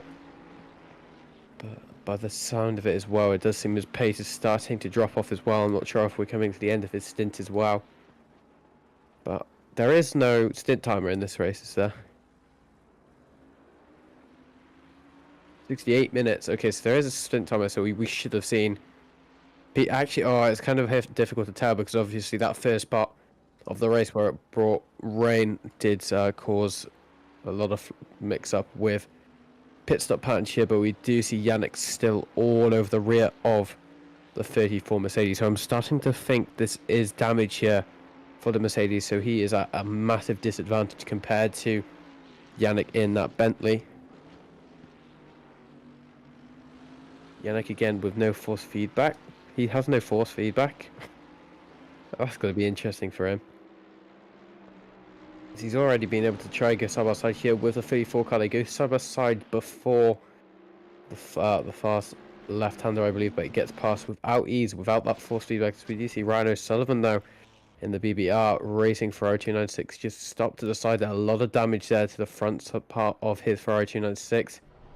Struggling to keep it into a straight line. It's also that point of just contemplating whether you return to garage. We do see him returning to garage. You probably would have saved a lot more time by doing that compared to just having to just try and tow it for the entire circuit. But we do see now Van der Krant all over the back of Yannick after losing quite a bit of time after being behind the 34 Mercedes, but he's still currently ahead right now for Yannick going through the carousel. This is where the Bentley will be at a higher advantage compared to that Ferrari 296 with having that front engine car. You can probably abuse the track a bit more, especially with these huge apexes that we witness here at the Nordschleife. As you can see pretty much everywhere that the Bentley will be able to tolerate a lot more than the Ferrari, but we do see the McLaren as well being a car that we did see has been able to take quite a bit of the apexes here, but it's still probably not as good as those Bentleys and the other front engine cars like the Mode 11 BMW M4, for example. As we do see there are a few penalties are popping up and about, like with the 135 Porsche 992 down in P27, but I'm assuming that is live stewarding. That is going to, I'm assuming that was quite a while ago. 1 minute past 3. Thingy time. Cheers for that. So yeah, about 2 hours ago. Is it 2 hours ago? Yeah, 2 hours ago. Oh, you said 1 minute past 3. Oh, 1 minute past 3. Oh no. I thought you said 1 minute past 1. So yeah, 17 minutes ago. So it's still quite a relatively new penalty. So we haven't seen them come into the pits just yet. With that 10-second penalty around this track and with this duration of racing, it's probably not that big of a deal unless all of the cars are quite similar in pace, which they aren't here. We do see there's quite a variety in pace and confidence of these drivers, as we can see from P1. I think it was 36. Was it 36 or 32s? I believe it was during qualifying, all the way to I think it was 9-minute lap times. So there is definitely quite a variation in pace there, but we do see Tony still trying to get past once in that Mode 11 racing car, but he is starting to pull away now in that BMW M4. But how much is he going to be able to pull away before the back straight? As we do see some nice trees there, but he is being able to keep it for now. Carousel is where this BMW will shine quite well, because it's going to be able to take a lot more speed into it. But we do see there's a bit of an understeer moment there from the Mode 11 car, which has caused Tony to catch up quite a bit, and he's all over the rear of him going through the carousel. Do you see that Tony is being able to just keep up with him going through the carousel? Now this is where he might be able to try and go for a move in terms of confidence, because this is the part of the track where you don't see drivers knowing as much as probably Sector 1 and parts of Sector 3. It's all of Sector 2. Is it really called Sector 2, or is there multiple sectors around this track? I assume there's probably multiple, because I can see more than 3 white lines in this track, so I'm assuming it's like 5 sectors? That's not nice. No, I see quite a few white lines, so I'm assuming there's more, which is actually kind of useful though because of the timing board. So I'm hoping it is more than 3 sectors, but I'm not too sure about that. But rain's supposed to be appearing in the next few minutes or so. We will see that will play quite a huge factor into this race, as we're not sure where everyone will be pitting in terms of how far they are into their stints. People could be about 5 minutes into their stints. Some people could be 55 minutes into their stints, or even longer. But as we do see, is that rain, or no, that is rain there. Rain has started, as we will see now. The track condition will degrade very, very quickly. Still an optimum track for now. We will see most of the drivers coming in this lap, but if they aren't already on the wet tyres, which I'm assuming there might be a few people on, so we do see Ryan O'Sullivan getting a stop-go 30 penalty after returning to garage, and I'm assuming he sped out, maybe forgetting to put his pit limiter on. which is sometimes what usually happens. But do you see now Leonardo being able to get the slipstream onto the back straight? Will he be able to go side by side before the Bilstein corner? It doesn't seem he's going to be able to get the overspeed just yet, but he is able to have the better run through the downhill section, and he gets past the 943 Ferrari 296 with ease there, and goes up into P16. Track ready now, greasy.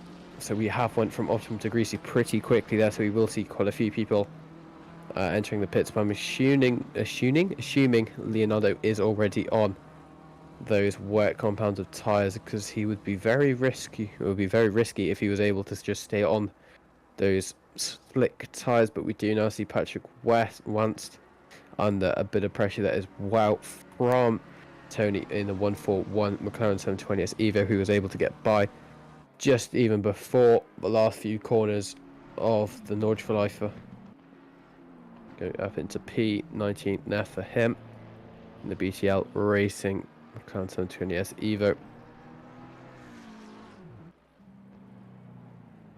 He also, does he come into the pits? Yes, he does. He comes into the pits, same with the Mode 11 BMW. So that was quite a crucial overtake to do there. And hopefully we might be able to see some more action between these two. If one of them actually, I'm not going to try commentators curse any of them, but if they actually make a tiny bit of a mistake going into the pit, it doesn't even have to be a penalty. It could be just not putting your ignition on, because I can lose you about 5 seconds or so, which is quite crucial when you're that close together in the pit. However, the other Mode 11 car in P14 now, actually, as it does seem he is struggling with those tyres, so I'm assuming he might be on those slick tyres, staying out onto the Nordschleife, because it does seem going onto that apex going in just after the Schumacher S, as he did seem to be struggling on the Astro. So I'm going to assume he might be on those slick tyres, but I see the yellow ring around them, so I'm assuming he's actually on the wet tyres, but he might be on a higher pressure setup. And being a tiny bit more over, it's probably better than being a bit under in tyre pressures.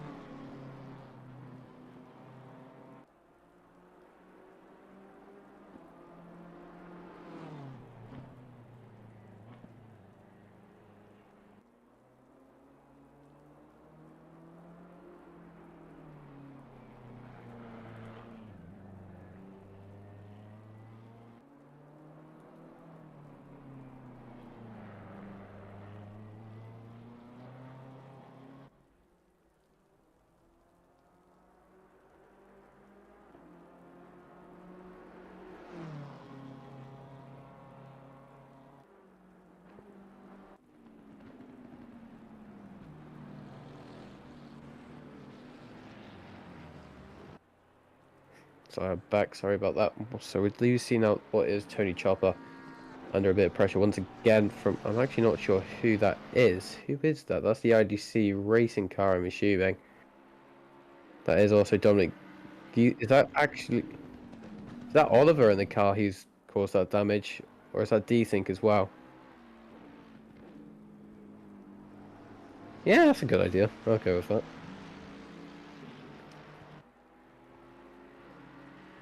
Oliver getting quite a bit of damage. It does seem he's still going, so I'm not entirely sure if it is damage or not, because it doesn't seem he's losing too much time. It could be desync from that original crash earlier. He doesn't come into the pits. Well, he can't go into the pits actually, so he has to just wait until the end of this lap, I assume, if it is actually going to be damage. Down in P31 now, unfortunately for them after that. It wasn't even a small accident at the start of the race. I didn't really see what happened, but I think it was Dominic Geese who got taken out, and it caused him to lose quite a few positions and have quite a bit of damage as well, which is just something that has happened with quite a few of these cars already. But that is just the thing with the Nordschleife and just endurance racing in general.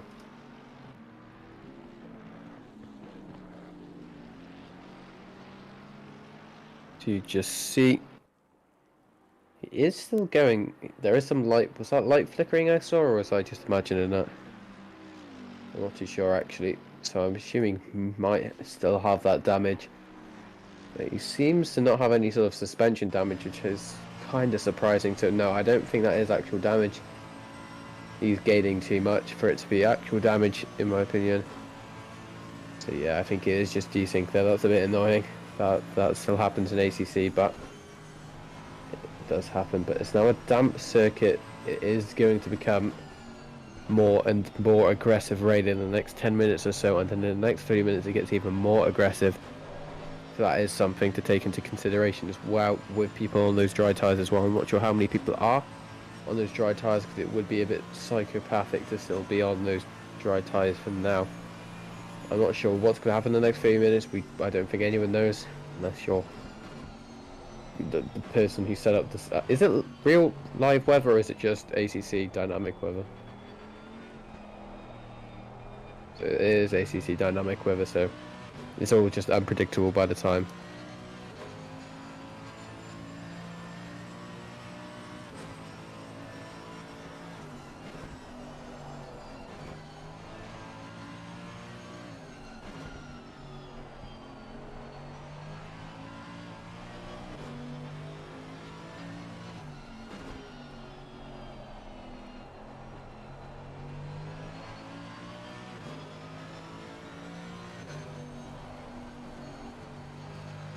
Just had a bit of a update from us in the endurance chat here. So apparently the service went down at 1:23 p.m. BST times, and he does say if the servers are not fixed by 3:23 UK time, the race will not count for overall championship points, but the race will continue and the stream will also.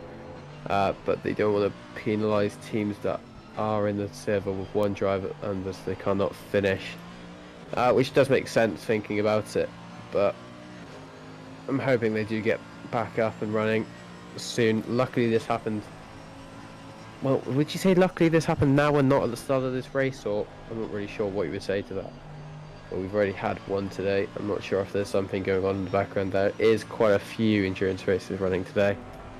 But I doubt that would be the problem for this, as we do see now Yannick in the in the current P9 in the 321 Bentley going into the pits. Same with what seems to be Zat van der Kran in the background in the Ferrari 296, both coming into the pits to do their mandatory pit stop and probably to go on those. No, they are on the wet tyres as well. I'm not sure about van der Kran, I'm assuming so, but to do the mandatory stint, timer, reset, and probably change the tyres and book for new fuel.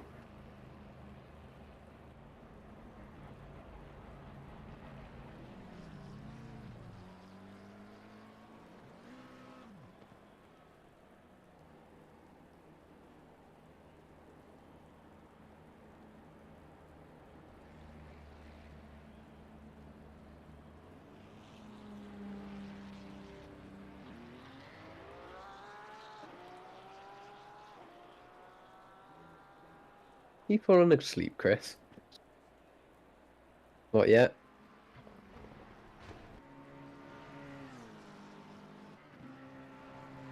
Oh, I see. Do you see now Bernard in the E1 Simsport McLaren 720S Evo? I do see this car in quite a few of the leagues I cover for. But we do see now Jan in the Sim Racing Holland car just spinning out there on the GP circuit. I'm assuming that was something to probably do with the Astra and just being a bit too slippery for a car to actually handle, and probably every car in this race. But we do see now the track is a wet condition, and in the next 10 minutes is going to get worse. I doubt we will see a flooded track, but if we do, that is going to be even more interesting for this race, as what, maybe 20 minutes ago it was just a fully optimum track and the drivers were being able to do their full potential times, but now being in the wet, it's all going to be limited because of driver confidence in the race, because wet weather is probably some of these drivers' worst nightmare, but some of theirs probably their best bet, because some people will be, as I've said this earlier as well, some people will be more confident in the wet than others, and that will change positions quite quickly if there's a car further up in the top of the grid And your further down the reduce it, that is going to be gent into the wall, just having a bit of an understeer moment going in to the Nordschleife loop now, and that is probably going to be quite a bit of damage there for the front of that McLaren 720S. How much I can't tell you, obviously, but that does seem to be. I don't think there's going to be any sort of suspension damage there for by car, but there's going to be a significant amount of aero damage if he's going to continue with it. I'm not too sure.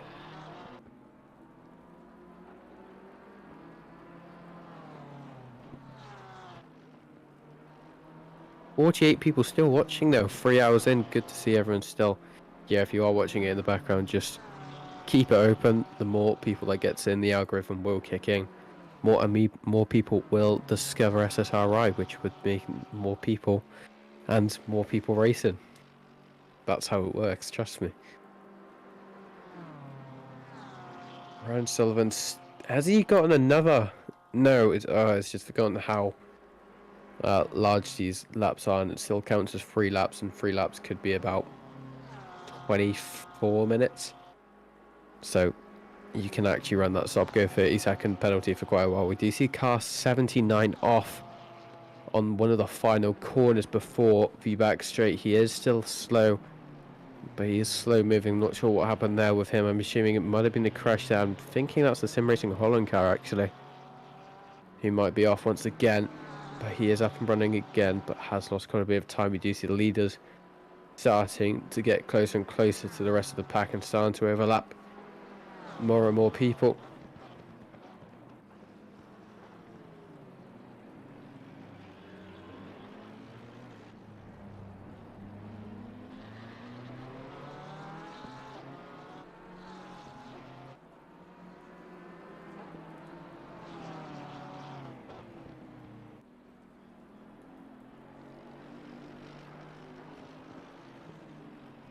Obviously, a bit of a status update. So the QNOS servers are still down for the people who are watching and not too sure what's happening, but the QNOS servers are down, so you can't access the servers until they have been brought back up by QNOS. This could take, well, it could go from all the way from 30 minutes, which has been past 30 minutes, it's been close to an hour and a half now, but it could go all the way to, it could be ages, so we can't really predict what it has happened. But in the endurance chat, which I will read it out to you once again, I did just say this earlier, but for the people who don't know, actually I can't find it now, to the people who don't know, if the outage by QNOS isn't fixed by 3:23, the race will not count for overall championship, and then the race will still continue, and the stream will still run, but it wouldn't count to actual championship points if the servers aren't fixed by 3:23 UK time, that is, or that is going to be 4:23 Central Europe time.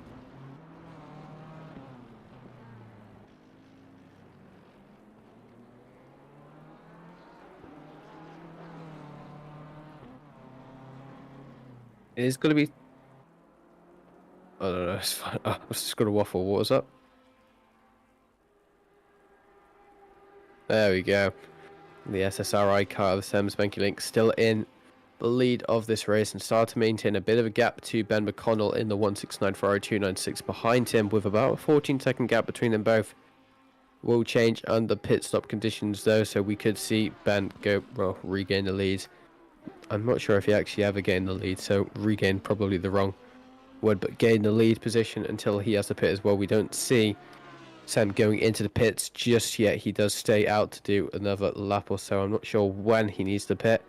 So we go on to lap 17 here for the race. His last lap was a 9:43, but his best lap was an 8:15. That is an absolutely mega lap there. I'm assuming only Sam has actually raced, or have we seen enough? Yeah, oh, my days.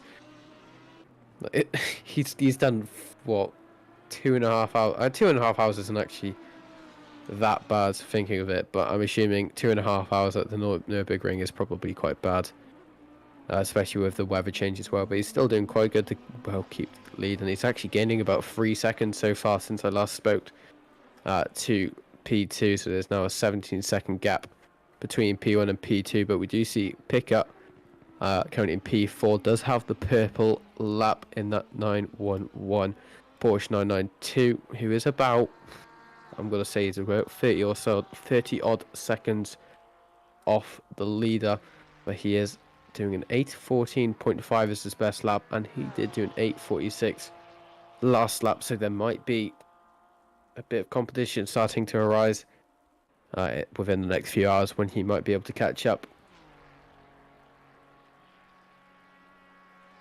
Obviously, if this Kunos thing isn't, well, sorted for quite a while, Sam will lose concentration. I start to feel a bit more fatigued, so we might see his pace starting to drop off, as well as probably some of the other cars as well, who are currently doing a 24-hour race solo, because his teammates can't actually access the servers just yet, but everything will be updated in endurance chat when it's happened.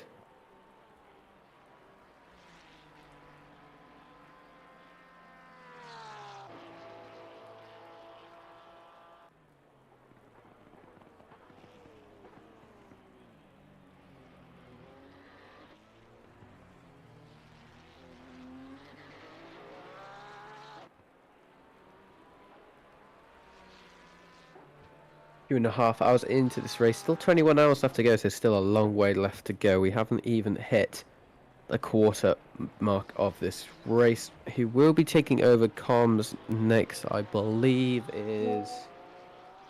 I'm actually not sure. Let me check. It's really a good question, because I think the commentary schedule has gone out the bin. But it might be Oliver next, or it might be Lulu, it might be Patrick, it might be Kira, it could be anyone, but we do see Tim Kroll going slow, or is it... Oh yeah, the spin, okay. But he is back up and running, trying to keep his position in P9, but he has lost even more time to Bendel in front in the 93 McLaren 720S Evo.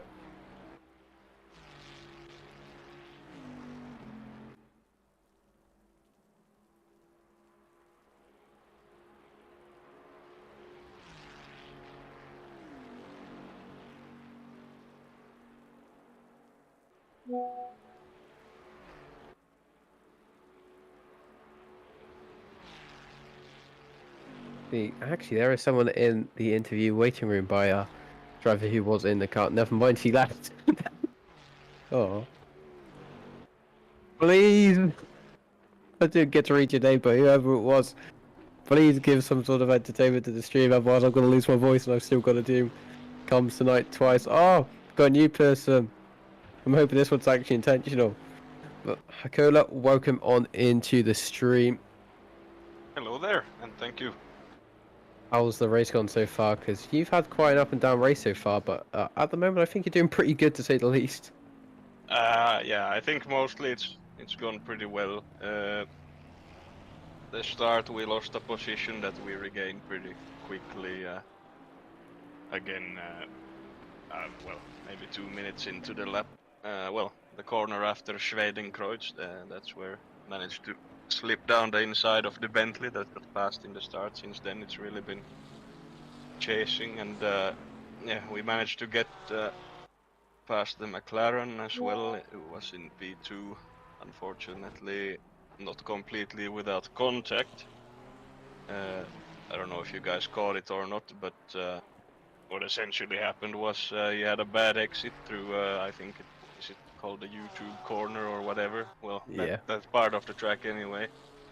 He got wide into the gravel and got a bad exit out of the corner, and I decided to go for the inside line there, and I don't know if he then didn't notice me or what, but turned into the corner, and yeah, I got squeezed onto the apex, and he unfortunately spun and lost about 7 seconds with it. But, Now, with the issue we're currently facing with the servers, do you have any other people actually in the server, or is it still just Ben? we have 2 people in the server currently, Okay. and yeah, I did ask after my stint from Ben, is it safe to leave now? And he said, yeah, go ahead. And immediately the servers go down. Oh. But yeah, for now, we do have 2 people in, but I believe it's the time limit like in half an hour. If the servers aren't back, then race is over, which would be quite unfortunate, of course. In terms of, well, position you want, like a goal you want to set for the rest of the race, what would your initial goal be for the entire of the team? Our goal would be to win the 24. That's a pretty good goal. Yeah, I mean that's what we were aiming for. Unfortunately for me, the qualifying was in wet conditions, which, well, it wasn't even completely wet. Rather, it was like sort of on the damper end of damp, and the tires were just overheating all the time. And our car was not able to handle that as well as the other 2. But if in dry conditions, I would have been pretty confident about myself. But who's to know? Who's to say what would have happened then? But yeah. Without calling out any of your teammates, have you had any spins or crashes just yet? None so far. That's actually quite surprising. Not yeah, saying you no. It doesn't sound wrong. I didn't mean it like that. You know, we have Ben in the car now, so anything can happen. No, but both mine and Jimmy's stints were pretty uneventful in that sense. I did occur 2.5 seconds of damage from contacts in turn 1 at the start. Probably a tenth or 2 from the contact with B2 at the time. But other than that, we have been able to stay on track. That's a lot better than the quite a few people. Well, thank you very much for chatting with us here today. You're more than welcome to join back later on when you get to see sleep-deprived me. But in terms of your race, very, very good luck. If I don't see you by then, thank you very much. Yep. Thank you. Bye. Have a good one. You're a tackler from the RNE Team Teal SSRI Racing. Team currently in P2 trying to fight for the top step of the podium. P1 currently at 22 seconds off Sam Spanky who is in that Lamborghini and is flying at the moment. They aren't catching them at the moment, but we do see Oliver off again. I'm not sure what's happening just there. I'm assuming there's a tiny bit of a spin that could have occurred there, but he doesn't seem to have any damage to the front or back of his car. But he is back up and running once again, to say the least, trying to catch up with the rest of his, well, the rest of the pack. But we do now see what seems to be Yannick and what seems to be Kaiser in the mode 11 racing BMW M4, catching Plus 4 position in the MSI Esports 992. It does seem to be catching quite rapidly here as we go on to... I probably should pull up a track map. I need to learn these corner names. But going on to the straight before the top right. Yeah. Gran Turismo corner, let's call it that. If you've watched the movie, you'll understand what I mean. You haven't? Oh. Or if you watch the actual race in real life in 2017. Nissan going airborne. Know what I'm talking about there? Oh. Worth a shot. You see though, it does seem though Yannick is starting to create a bit of a gap with the Mode 11 racing BMW M4. In fact, you can barely see them in the camera sight just yet as we go into the foxhole. He does stay ahead and he is still gaining. Yeah, Yannick's being able to gain a bit of a gap between them both. However, for what we do see is there is a three-way battle starting to happen. So we do see that Chris Pika currently in P3, currently under a bit of, I'm assuming that is going to be traffic as well. He's the front. Oh, I see. So the 420 of the Ferrari 296 behind him that you see, who was just fighting with the BMW M4, which was a back marker, I believe, is currently catching now the Porsche 992 of, I think it's Chris Pika in the, well, currently in P3. In fact, did they just overtake? I think. Yeah, I think Piquet just overtook because he was just in P4 a second ago. But it does make sense. He does have quite good pace here, but I don't see there's going to be any sort of retaliation here from Harris in the Funtech Racing Team livery by any chance just yet. Go further down now, we do see this is the SLRT BMW M4 putting some pressure on the CBSR Mercedes here, as we can see in front. Two front engine cars, the Mercedes in favour to be the better car around here, but it does seem to go wide there, going into turn 58, I believe it is. They now go side by side before we go into, oh my days, that is a bit sketchy there from them, but we go into now, I believe, getting closer to the jump. In fact, we do see now Eric was able to get by as we go over the jump now, but there is a blue flag there, so I'm assuming, where's that blue flag actually coming from? Because I don't think the CBSR car is, I'm not sure what that was. But we do see Eric was able to get by in the SLRT BMW M4 GT3, and now the CBSR car of Van Horn now currently losing quite a bit of time here to them for now.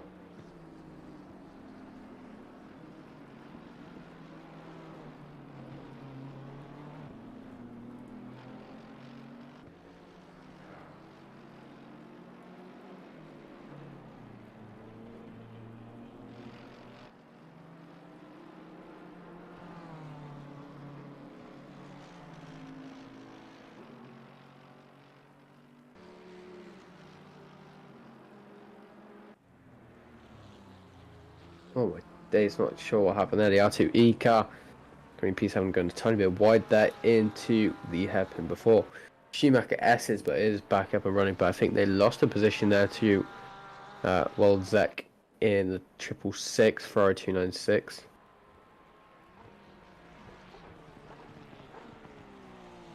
So I will say again now, interviews are open throughout the race. Well, throughout when I'm in the commentary box. From, I'm not even sure if this isn't a scheduled thing while I'm in right now, but from when does my stint start? I can't find my schedule thing. Oh no, I just don't have access to it. Oh, I'm on the wrong account. Never mind. Professionalism. I'm back into the comms back from 11 p.m. ish, because we're a bit behind schedule. It might be close to 11:30, and then all the way till around 6 a.m. So commentary will be open throughout the night stint for the Americans and the other side of the pond to be able to have chance to have an interview in their better side of the day compared to where we will be.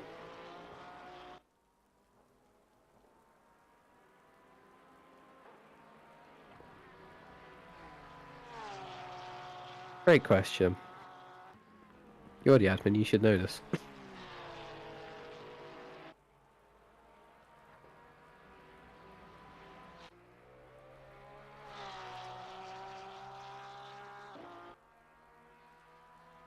Some random car now, and Novak in the Advisor Racing Team. We have seen this car, which is quite a damaged Porsche 992, quite a few times. I think they've done the entire series actually. So far, if I'm correct, I do remember seeing them in Valencia. I'm not too sure if I'm just waffling, but I believe we saw them in Valencia. But they are currently in, well, P26.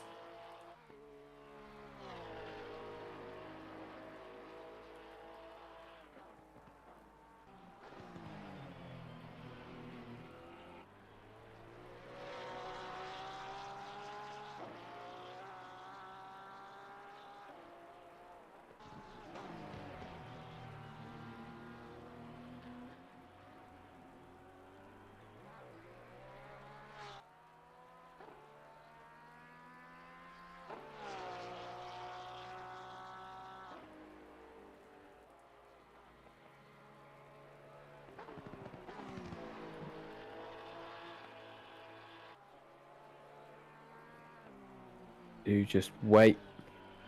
See what happens here with them if they actually make a bit of a mistake, because with their car they currently have quite a bit of damage to the front of it, as we can see on stream, so they are quite prone at making mistakes with it.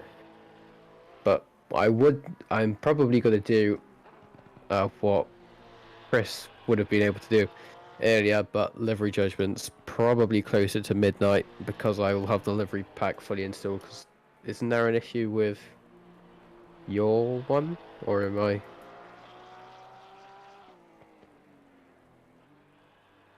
Oh, who? Dominic. Well, that's yeah, okay.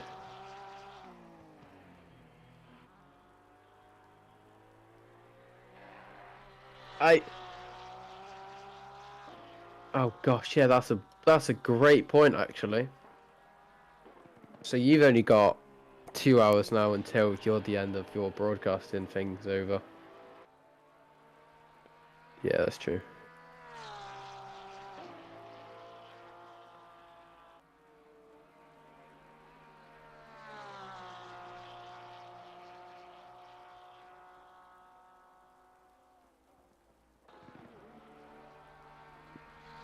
Picking the wrong button on my keyboard and it keeps making my Discord go ballistic.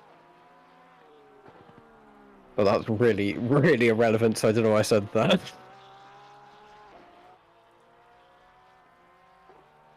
Still 48 people watching though in stream, so welcome all into people who are watching, getting closer to 50 likes, so 43 likes as I speak. Could go up if you just spare a like. Make it sound like I'm begging for money, but begging for likes. But 49 people watching now. It's actually going back up again, as you have actually gained 10 subscribers since the start of this, Chris. You can't hear Chris, but Chris is celebrating. Could get closer to 1.75. I reckon that should be the goal. I'm not sure how achievable that is, but what do you mean? Yeah, K subscribers. Should be listening, Chris. Occasionally, yeah. Feels like I can't say much at all.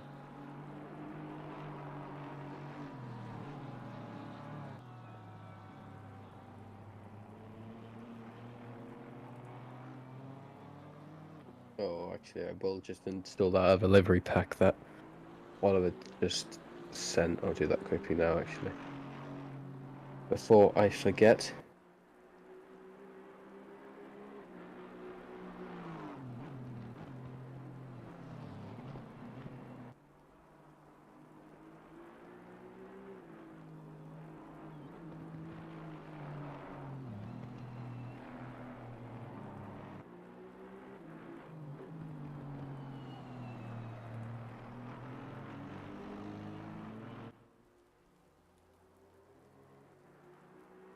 See, we're getting ever so closer to the 21-hour mark. 11 minutes left to go until we hit that number. The R2E, Aston Martin, AMR, Vantage carrying P23, trying to get closer to Wild Things Racing Car, who are currently 4 hang on, no they're not. I think they've just overtaken them, haven't they? I believe I see that Wild Things Racing Car behind them, just coming up the cliff now. Yes, I am just right there. It does seem that the R2E car was able to pass in the previous laps or so. And it does seem the Wild Things Racing car goes down into P23. As we do see now, the timing board does update, and we do see Mackenberg in the 415 Aston Martin currently in P22. We do see Brogan Dyer in the Wild Things Racing car going down into P23 there. So they've lost quite a few positions since the start of this race. I believe they were starting P16 or so. So they have lost a fair chunk of positions, about 7 to be exact. But they are still continuing. Still a long way left of this race.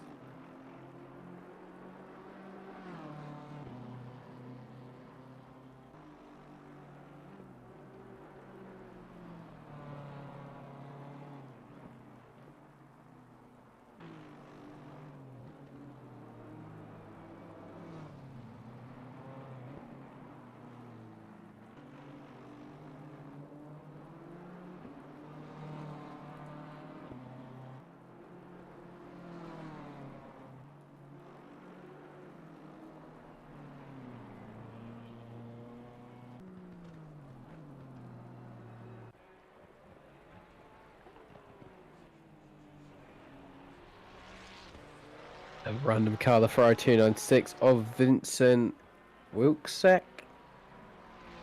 I'm assuming I said that right. Coming in P6. Under a bit of pressure there from what seems to be Engelhardt.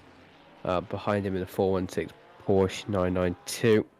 About 1.5 second gap between them both since it was last updated, but I think it might have decreased a tiny bit as we do see now the R2E Porsche practically all over the rear. I'm not sure that is an R2E car actually. Or is it? It is an R2E car.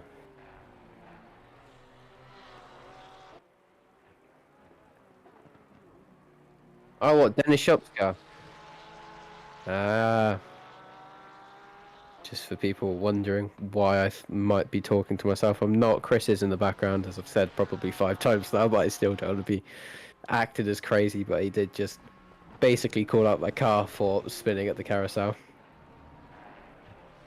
Just to make your life better, Chris. You're more than welcome.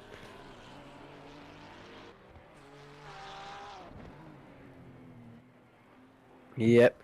Can definitely see he has caught up quite a bit going through the GP circuit. Is this where though we see Wilczek starting to create a bit of a gap for himself between him and the R2E car? Is this where his pace is stronger compared to that GP circuit? At the moment we can't really tell, but he does seem to be struggling a lot on pace there compared to that R2E car. 4 P6 yet. City Walk Racing versus R2E Racing. 21 hours and 7 minutes left to go if they can get this position done as quickly as they can. They can try fight for potentially even the podium step, as we do see Pika starting to gain a bit on Ben McConnell. Still about 79 seconds between them both. But can we see Pika starting to create a bit, starting to dismantle that gap second by second, minute by minute.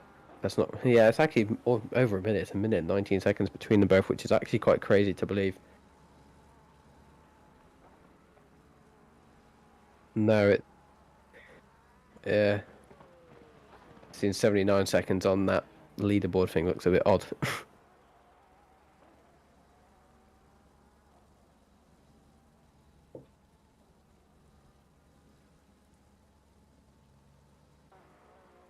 He spun? Oh. Pika losing a position there to Harris, so he has just spun and it has regains Funtech Racing Team 4P3 for now. But can we see Pika starting to regain? I didn't know. Hang on. No, never mind. I just saw a bridge and no, never mind. I'm speaking random gibberish now. But we do see Nels Engelhardt once again trying to get past Wilczek. 4th position, currently P7 and P6 racing with each other, but we do see the R2E car does have the benefit in terms of pace at the moment as we go through the little hairpins before the next sector, which I believe is sector 4. Gets closer, but this seems where the 666 Ferrari 296 is starting to gain a bit of time to the R2E Porsche. So I'm not sure if that is just something to do with confidence between this part of the track. But at the moment, it does seem now Nils losing a tiny bit of, losing quite a bit of time actually now between these two. This is probably about maybe 6 or 7 car gap between them both.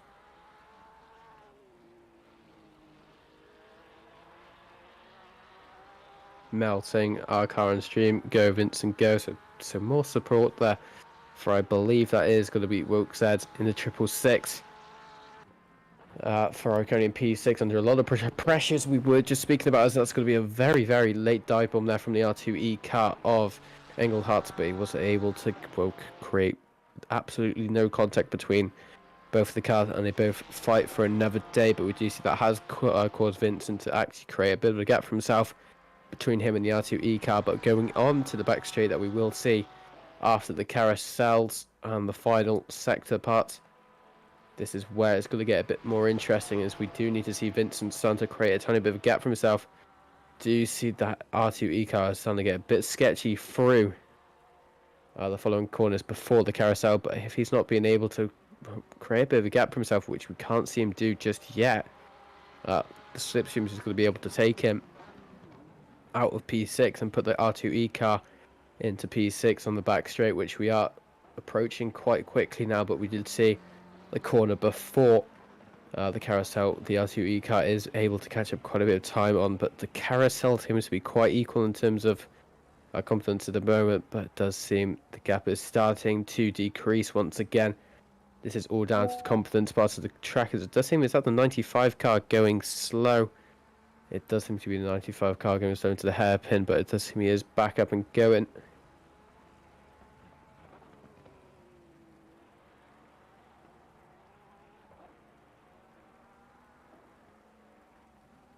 He's able to keep on with it.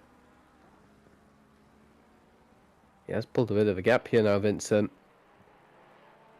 Which is exactly what you want to see for his team. Being able to try break the slipstream before the back straight, as we do see now with the track map. He's getting closer to the end part.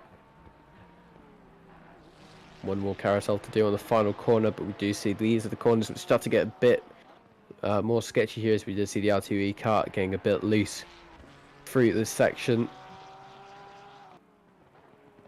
You know, Vincent is actually starting to create a tiny bit of a gap. If this is just an anomalous part, or if this is actually Vincent's more strong part of the track. Very, very sketchy as we go with the jump now. Does seem both cars were able to make it safely.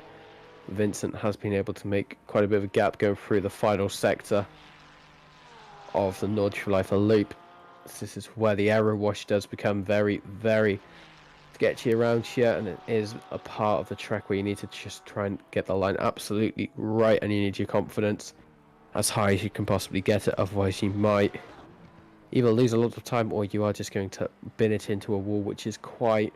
I think we've already seen it today, or I think we did in practice, or we might have actually seen it during the race, because people going side by side into that section is absolutely criminal. As we do see in the next 10 and 30 minutes, the rain will start to decrease, and we will start seeing the time starting to increase once again, and there's probably going to be another window of optimum track potentially in the next hour and a half, maybe.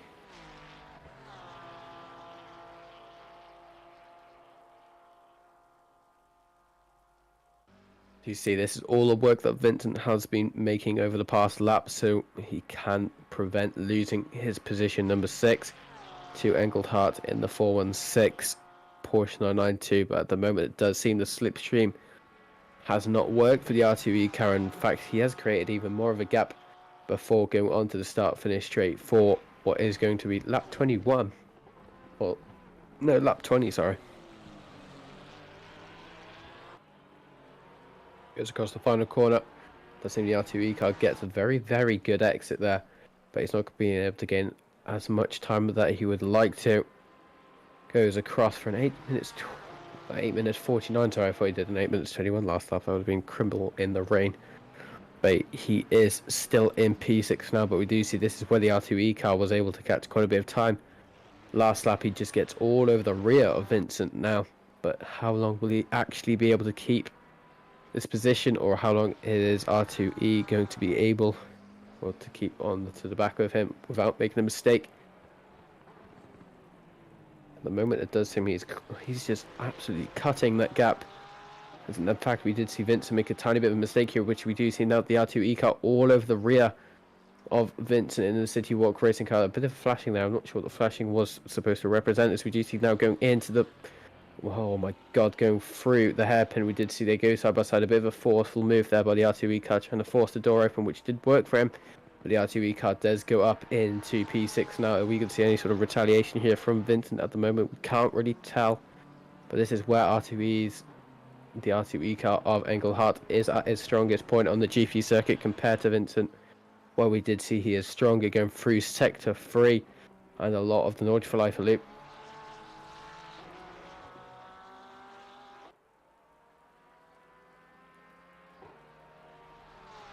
You know, see Vincent actually losing quite a bit of... Wow, you can already see how much of a gap the R2E car has created of Engelhardt going into the end of the Nordschleife, the Nurburgring GP loop now, as we do see. It's probably closer to maybe 8 tenths between them both now. as we go on to Nordschleife loop. This might be where Vincent is able to retaliate. This seems to be his strongest part of the circuit. But is he actually going to be able to catch up that much time that he has lost?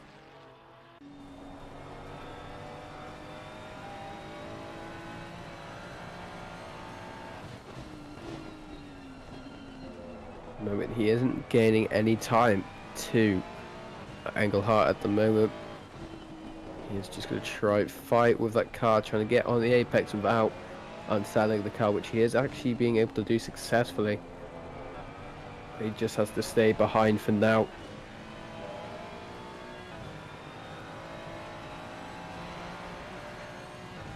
I think that might be the end of that battle. Actually, it does seem the R2E car has created quite a big gap for themselves, probably about maybe 2 or so seconds between them both. Now Vincent's going to have to try work back that throughout the entire race to try to regain P6.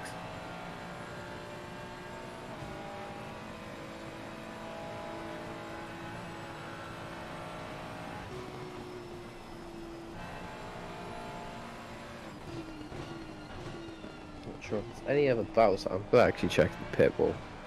I'm going to see if there's anything going on.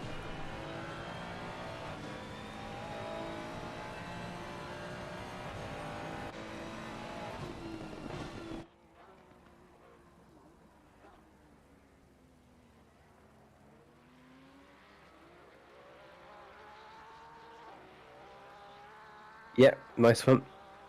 Absolutely smashed that. Gosh, it does sound like a pasta. Or am I just hungry? Oh no, I'm thinking of that cereal. What's it called? Muesli. That thing that has like oats. Muse. Yeah, muesli. That's what I'm calling him from now on. It's the most dead cereal though, I'll be honest, I hate it.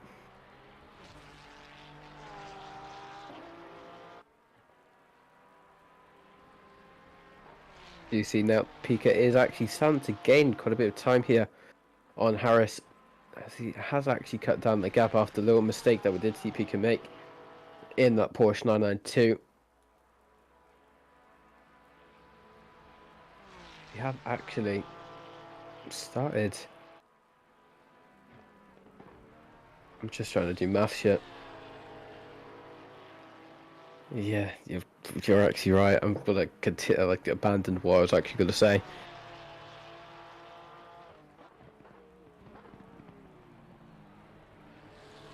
Do you see now? Harris is under so much pressure now from Pika, who has been able to gain so much time even before the carousel. It almost looks like he was going to try to go for a move on the carousel, and I'm glad that didn't happen. But it does seem they make contact between each other there, and it does seem Harris is going to force him out. Well, no, it's actually going to seem that Pika's going to force him out wide. They're going to go side by side here before the end of Sector 4.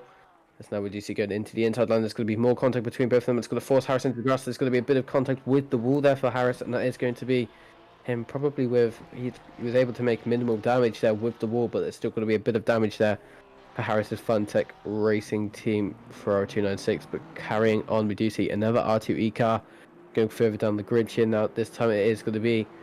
What is that? It's not actually for... Yes, it is for position, but it does seem Mackenberg was able to just get by Chamont for position number 21 here. So he is starting to climb up the order here in the Aston Martin R2E car for Sven Mackenberg. And Chamont going down into P22.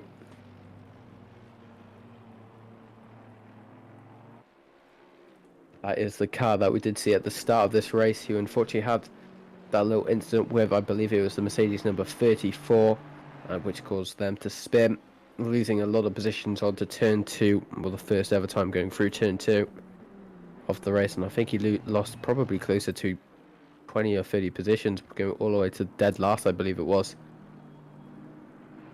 Starting to fight back in the order though. He should be, well, theoretically at about P13, because that is where the P34 car is, so he definitely has the pace compared to the rest of the field he's currently battling with. So we will potentially see him trying to get closer now with the Mode 11 BMW M4, though we have seen who has been battling with Plouffe for quite a while, as we did see previously as well.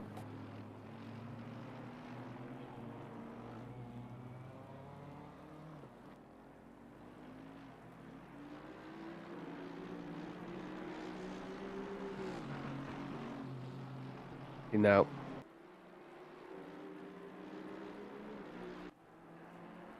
Yeah, I agree. They are all boring.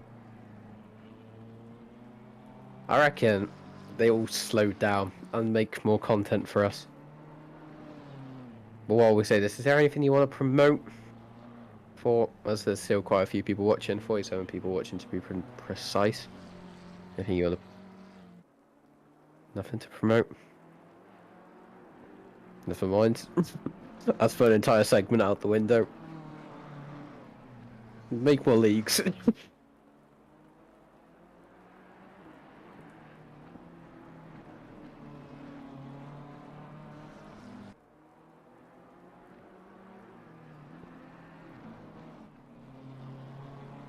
Oh, I love a bowler.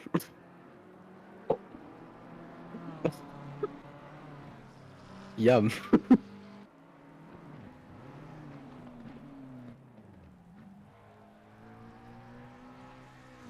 Oh, what's happened now? Right, I totally didn't go on my phone, but we do see the BMW M4 of what seems to be. Is that? He's actually flying for a second, but does seem Christina. Was it Christian? Oh, Christian. Why did I say Christina for? Christian Potenza, currently the one who just spun earlier, doesn't seem to have any damage to the front of his car. But I did just see the replay on stream. And it does seem he just spun on his own there. It doesn't seem... Oh, he went in, well, completely into the blind space there. He did seem to have a bit of a ping issue as well, and he went into the grass for a second, so I'm assuming he might have got some damage from that. But he is now going with it, and he's back on to GC now. That is Oliver going slow. Is he going slow again? Oh, going off at Foxhole, I believe it was.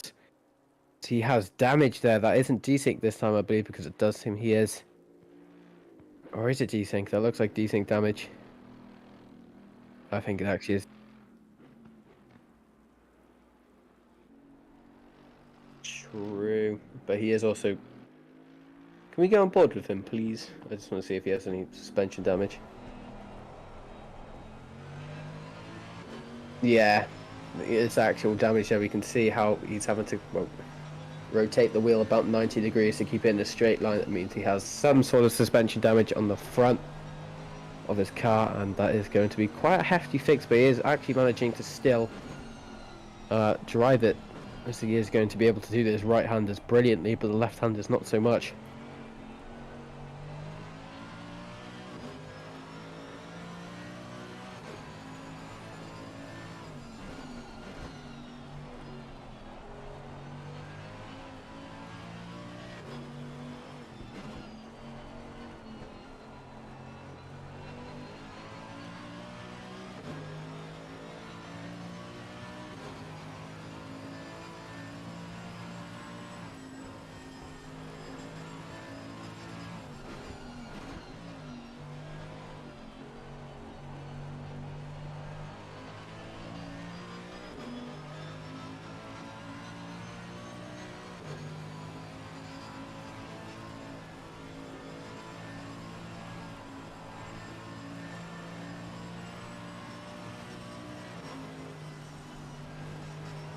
We have just had news that it has now been officially, I believe, 2 hours since the servers haven't been able to reconnect. But the race will still continue, but there will be no championship points added from this race. But it is fair, thinking of it. I'll leave that chat to you, Chris. I'm not going to look at that. But we keep going with it, but now going into what seems to be the carousel. Still carrying that damage, but he's actually doing quite a good job to keep going with it, but going through the carousel, I reckon he might struggle trying to turn, but hopefully he can use the banking to his advantage. He is actually able to turn quite nicely there, going through it, but he needs to let the car behind him pass, which I believe is the Mode 11 car actually, as I did see a red BMW in.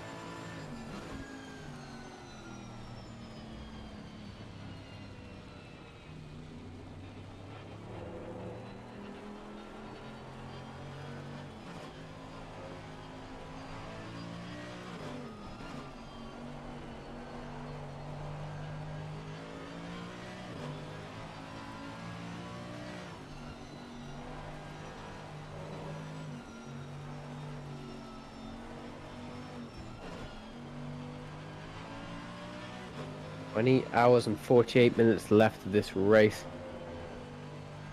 Do you see he is still struggling, but he is actually still doing quite a good job.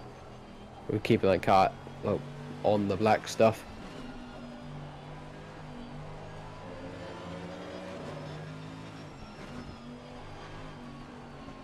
I will say though, it does seem Amaral. Is that Amaral? I'm not sure what's happened there, but for whenever you get time, Chris, could you switch us to Tony Chopper in 141 McLaren? Nope. You're really close to be fair. Yeah, one car off. I was just confused because it said he was 9 tenths off someone on the timing board, but it does seem that might have been because Amaral went into the pits. But we do see now Tony is able to go up 2 positions because 2 cars, I assume, has gone into the pits.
So there's a backup apparently. What's happened here? Are they back up, Chris, or is the people just chatting? Oh, actually, you can't say. Oh, I can actually. That is a good point. They could be do work. Actually, I probably need to update ACC, so it's probably worth me opening it anyway. Actually, no, CBSR. We just... Yeah. Whatever I just said, don't believe CBSR. Blame them.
Kind of entertained by the endurance chat at the moment, I'll be honest. Should probably get back to this though, but Tony Chopper now under quite a bit of pressure, what seems to be from the Ferrari behind him at Liebenstein. Oh, never mind. I got my hopes up too late. Is there a back? Oh yeah, there's a back marker. Ooh. I think that's 943 of Liebenstein, isn't it? Is it not? Ooh.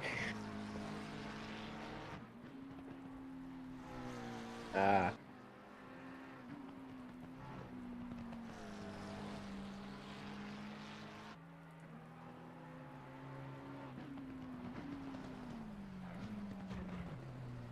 That does seem, yeah, as you just said, that's Mark Redfern in the Big Brain Racing car. I think they had issues at the start of the race because they had to do RTG because their car was absolutely demolished, but they are trying to make back ground on other cars as he tries to get past what is going to be Tony Chopper in the 141.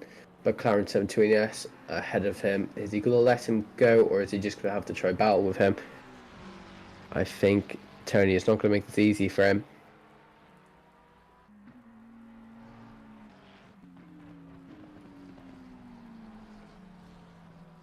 Yeah, I've said that, but I will say it again. Yeah, but now we have went past the time of the ACC service to be recovered. So the race will now be held as a non-championship race, and it will be classed as a single event. So no points will be given towards the championship with this race, and it is all for fun. Just remember that. So don't bully people in the endurance chat. It's all not down to obviously SSRI admins. They can't do anything about it. It's all down to obviously unfortunate timing with the servers. They have been quite unreliable in the past, and it happened last week as well during another 24-hour race, and it was just something that becomes more and more stressful for people. But looking at, as I finally loaded up, but yeah, these servers are still disconnected, and they will probably be for some time now, as it has been about 2 hours. We're not sure what's happening with them, but just please on behalf, I'm not even an admin, but behalf of the admins, just respect them. They've done nothing wrong. They also don't bite, but Chris is good at insulting people, so just be careful. But as Dennis also posted in the chat, you can keep a constant record on what the servers are currently at by looking at what is ACC's status. But you can also, I've also just realised you can just keep refreshing your page on ACC.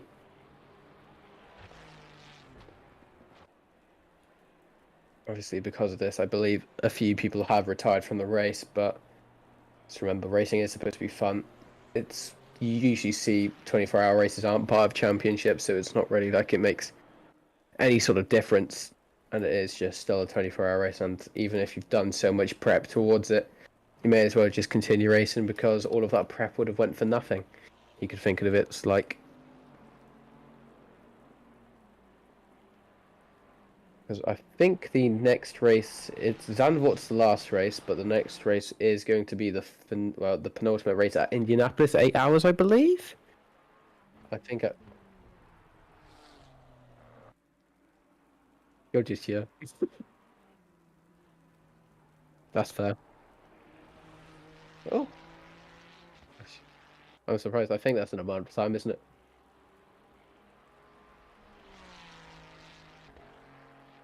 What date? What dates?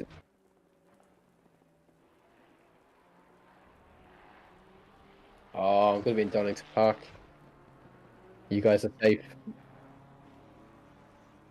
You don't have to deal with me. Actually, I'm not. Well, I think yeah, that is the 18th. Never mind.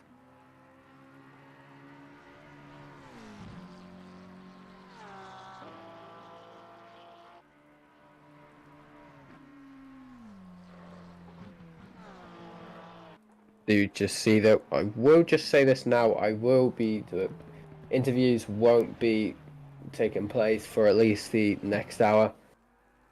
Just until everything cools down a tiny bit, just so it's easier for people to actually keep on track with the race. But they will be opened back up to whoever's in the endurance commentary thing next, which I believe is going to be Oliver. Or it could literally be anyone, so I can't really tell you who will be next. It's all very unpredictable, but whoever's in next will probably be taking interviews again. If not, I'll be doing them once again from 11:30 PM onwards, because I believe that's when I start. If I can connect. If I can't connect, I'm not sure what's going to happen then, but we'll find out. Let's just hope everything stays up. CBSR esports not looking too happy in chat with it. It's obviously, it's not the greatest of situations. It's something that has happened on multiple occasions. It's something ACC hasn't been able to fix yet. It's been in the game, I think, since like 1.8 or something. These like little server bugs, but it is just something that we can't fix. We're completely out of touch with them. For the same with probably Kunos as well. I'm not sure who really, if it's Kunos that is in charge of it, or if they have a hosting provider that might be doing it. We can't tell you because I don't know, and I don't think many other people will know apart from the Kunos people. Oliver, Hello. how's it going, Oliver? Apart from your crash, we did see it, by the way. Multiple crashes, please. Sorry, I forgot to discredit you.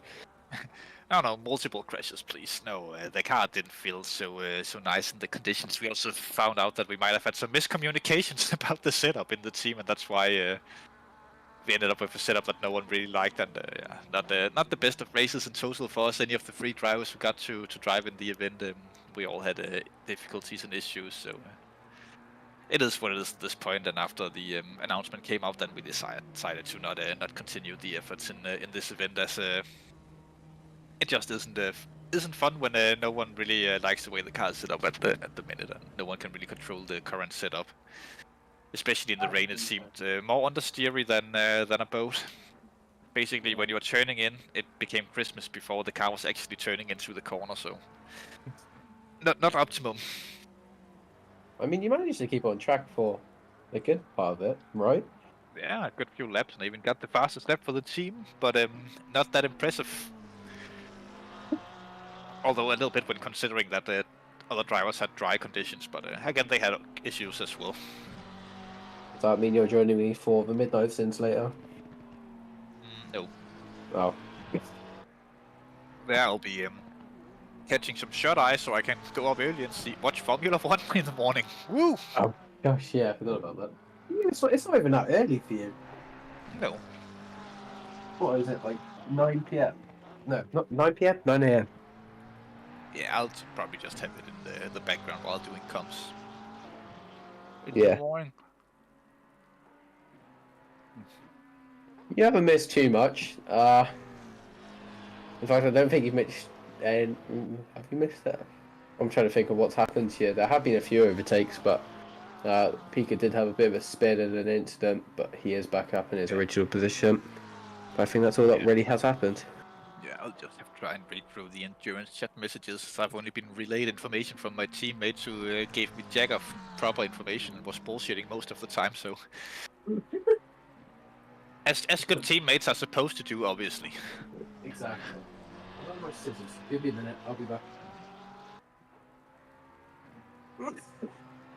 Don't worry about it. I think that soon we'll have a live feed of Alex scissoring himself. I don't think that's the most optimum thing to do live on stream. To be perfectly honest with you. Stream. Chris is being funny in the background as well. No, I'm fixing my mouse. My mouse just broke. Oh. The top little button thing came off, so I just need to put some sticky tape on it until I get my new mouse. Yes. You didn't need to know any. You could have just said okay and went with it, but you decided to take the dark route with it. Well, I also learned how to pronounce Timo Sidek's name in proper German. Go on. It is Timo Sokdik. Like I'm not kidding. It is Timo Sokdik. Oh. Yeah. yes. I think we're doing that as well.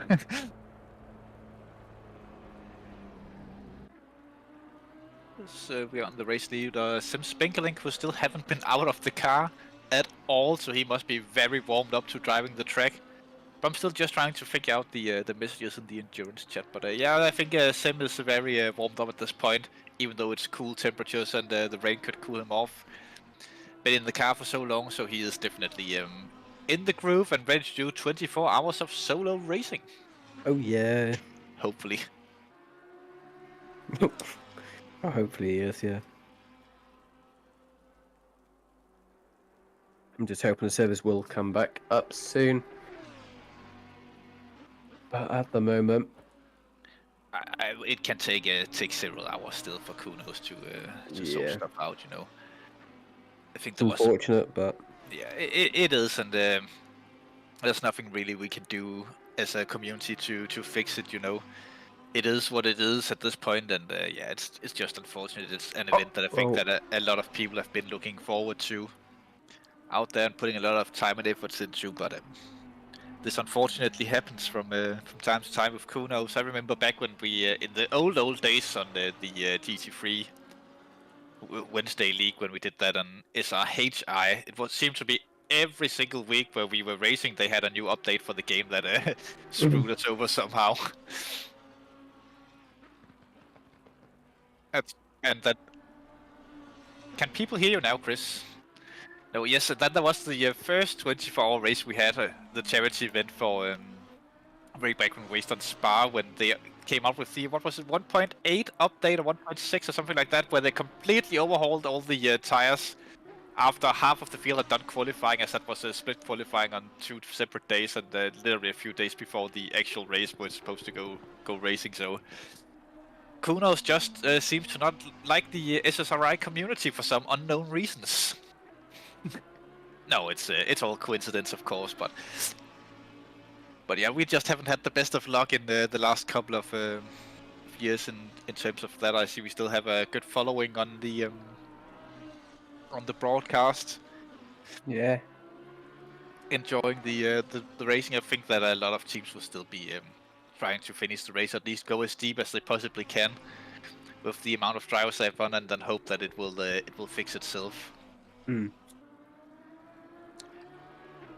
And that is a good spirit to have, to be honest. So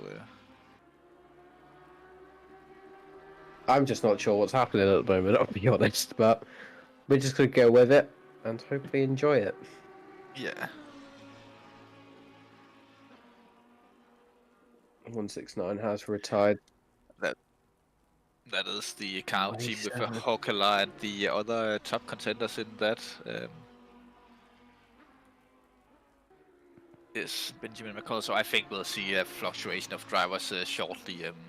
Oh, so I think the teams are currently discussing with their members what to do. There might be some teams where the driver's not online and they want to involve them in the decision as well. So But I get the point with the drivers. They've been driving for quite long. What's the point? But obviously there are a few people who are saying, what's the point? Because there's no championship on the line. But I'm going to say this here once again. When you don't see many 24-hour races that are included in an endurance championship. You actually do.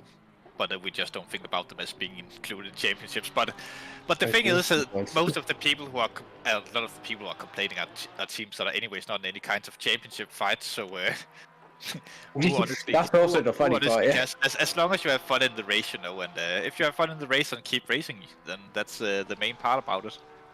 If not, then it's perfectly valid to retire if your race have just been completely shit on everything, and you just don't have the motivation. Then it's completely fine as well. We understand you and understand why you might not feel perfectly fine with the situation and stuff like that. But it is unfortunately what it is. And now my wheel also broke for a good measure.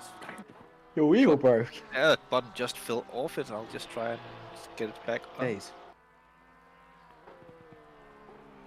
Yeah, can I borrow your scissors, Alex? Yeah, come fly over to Wales, even though I don't think anyone wants to come near this country, which is really fair. So, yeah, so it might take you a few days. It's literally the most point. I'm not going to actually say any fun students, just political from me. I don't really care about it either.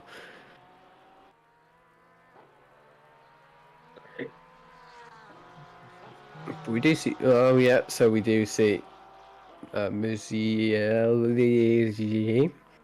going back into the pits now in the 420 Ferrari Cup. Wait, did you say McConnell left? Yes, the 169 car.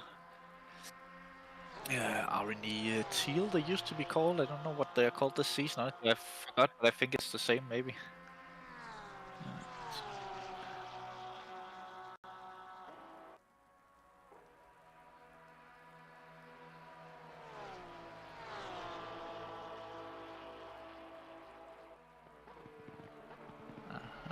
Okay, so I've by accident scrolled back up in the endurance chat. I'm still just trying to get everything included and suck in all the juices.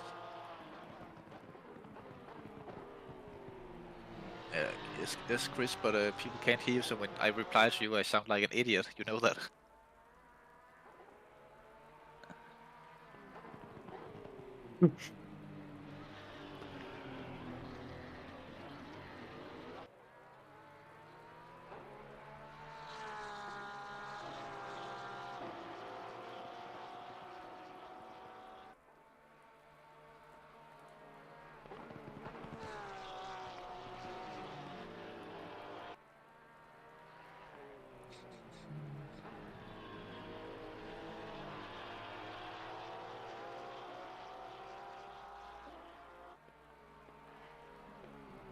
Boom, boom, boom.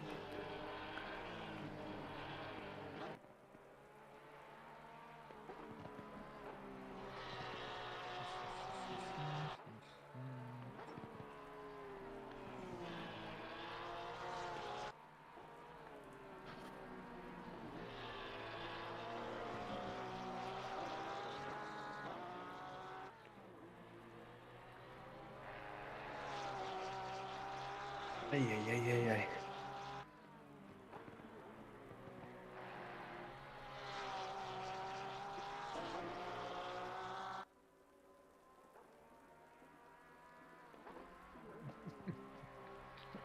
Yes. God, we're not even 4 hours. I know we're already going crazy. It's wonderful. Yeah.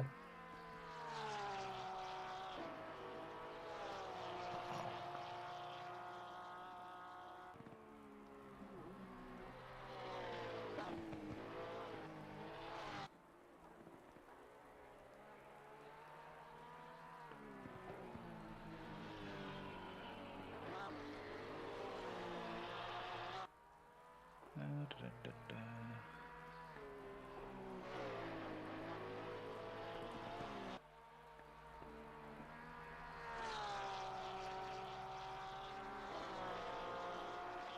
It is what it is at the minute, but the racing is still going on, at least for those on track. I have the 911 can't change drivers at all in this race either.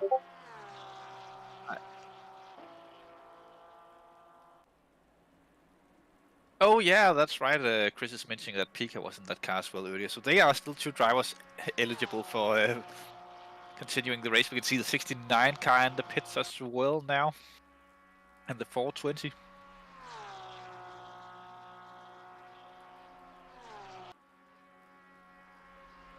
Let's see if they will come back out on the track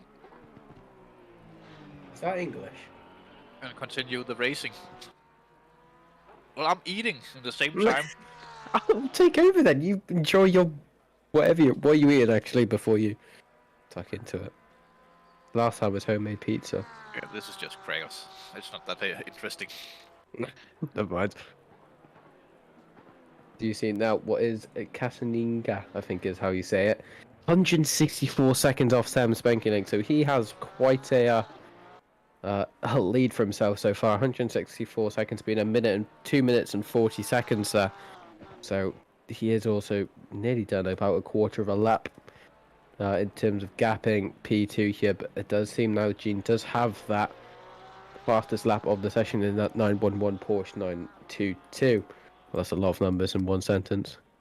Yeah, but haven't he had that the entirety of the race? At least from when I left the commentary earlier to do my stint there, then the 911 was holder of the fastest lap as well, and I think he had been since the original dry spell in the opening parts of the race.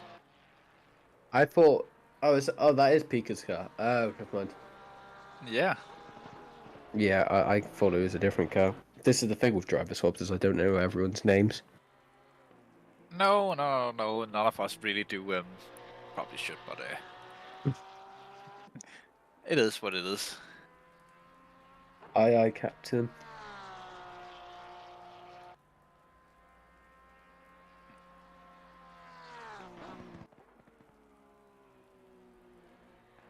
Oh, boom, boom, boom, boom, boom, boom, boom.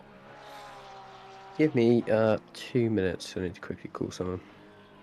Yes, we will give you 2 minutes, as we can see both of the Mode 11 cars are technically still in the race and in reasonable positions as well. Here is the Triple 11 15th position, and the main Mode 11 car is in 10th due to some of the retirees in the race. But they are doing a stellar job, continuing to plow on, as we almost see Patrick Vaughan there with a little bit of a moment, you would probably say. Some would say a little bit of a moment there going on down the track, as the 6 car once again seems to be in difficulties further up the road.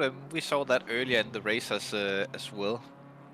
Oddly enough, we saw them have a few issues earlier in the race with touching some walls. Same with the 101 team, including myself, touching a lot of walls, and then they had the disconnect early on as well. Seems like the 24 car have either or the 14 cars have either had a disconnect also, or they have also retired at this point. Hard to say, really. But the racing is still going on, and there are still quite a few positions in the race within the 15 seconds that we'll call a reasonable endurance battle at this point in the race, where it's all about pacing yourself and trying to get better pace than your opposing drivers. Everyone out there on track is obviously trying to do their best still, and it's good to see that a lot of teams have decided to plow on, continue the race. This is something that there might be talks about in the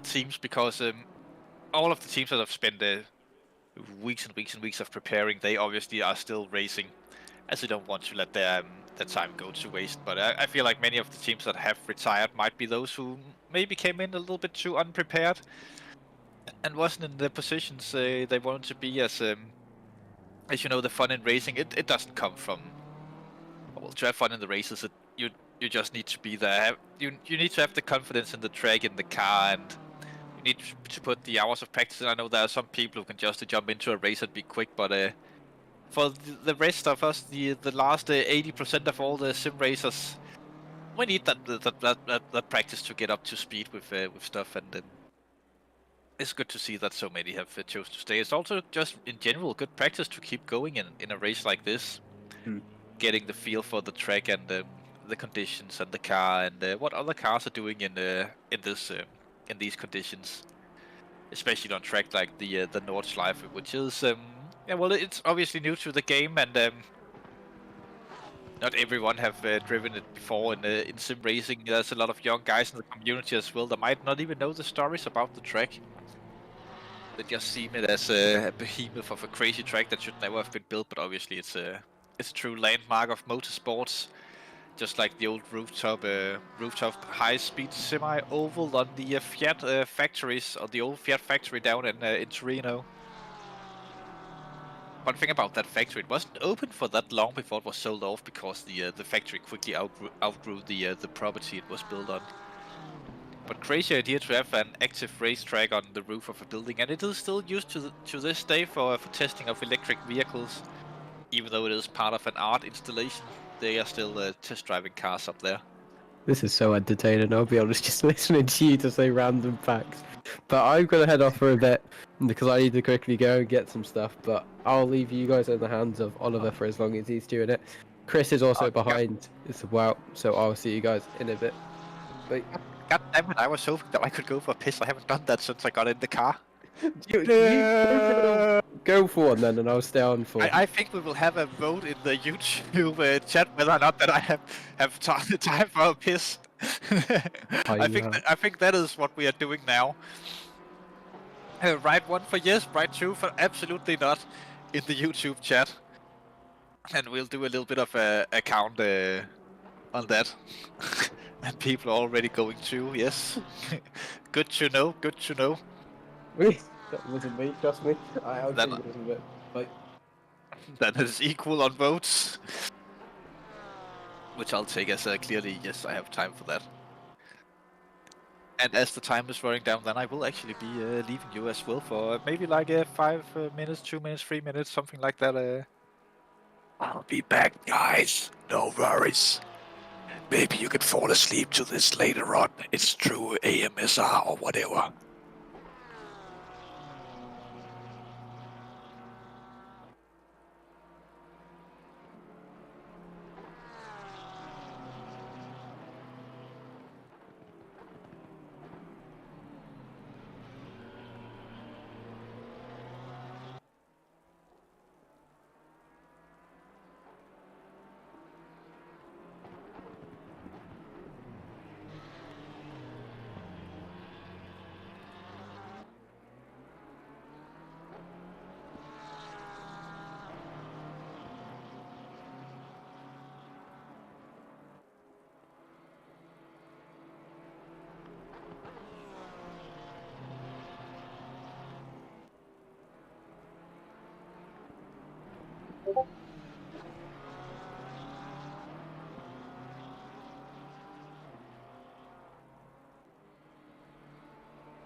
And the piss break is over for now, though I do have running diarrhea almost. I don't think we can say that on the stream either, but hey ho, it is what it is at this point.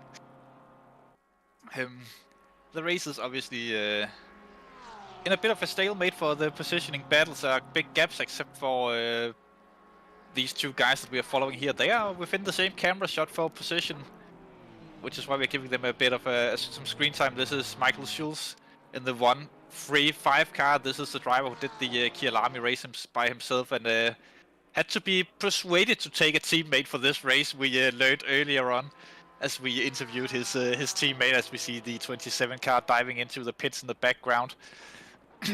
Robbing us off the 10th spell, but I think there's something going up there for 4th position at the minute between the 77 and the 666 of Milan Dumas and someone Tudja. Who's going on for some sort of intensified bit of action up there? Yep. Remember to hit the like and subscribe button for the next for no apparent reason, but just to do it. I think would be fun. Tony Tudja is the name of Mr. Someone Tudja, of course. RPM, Tribrock. Probably some Dutch team name. Oh, both of the cars gets a little bit loose there. Big slide from the 666 car. Good slide there from Milan Dumas, really showing off that he have great experience in drifting simulators as well as proper racing simulators, city walk racing. On for a good one here. Finding themselves in a good 5th position in the race at the minute. That's nothing to frown upon. It's tough conditions out there, and They have managed to find themselves in a top 5 at the minute, although that can quickly change if they have a little bit of a slight visit to Mr. Barrier, but we obviously cross our fingers that that won't happen too much for any of the remaining cars in the race.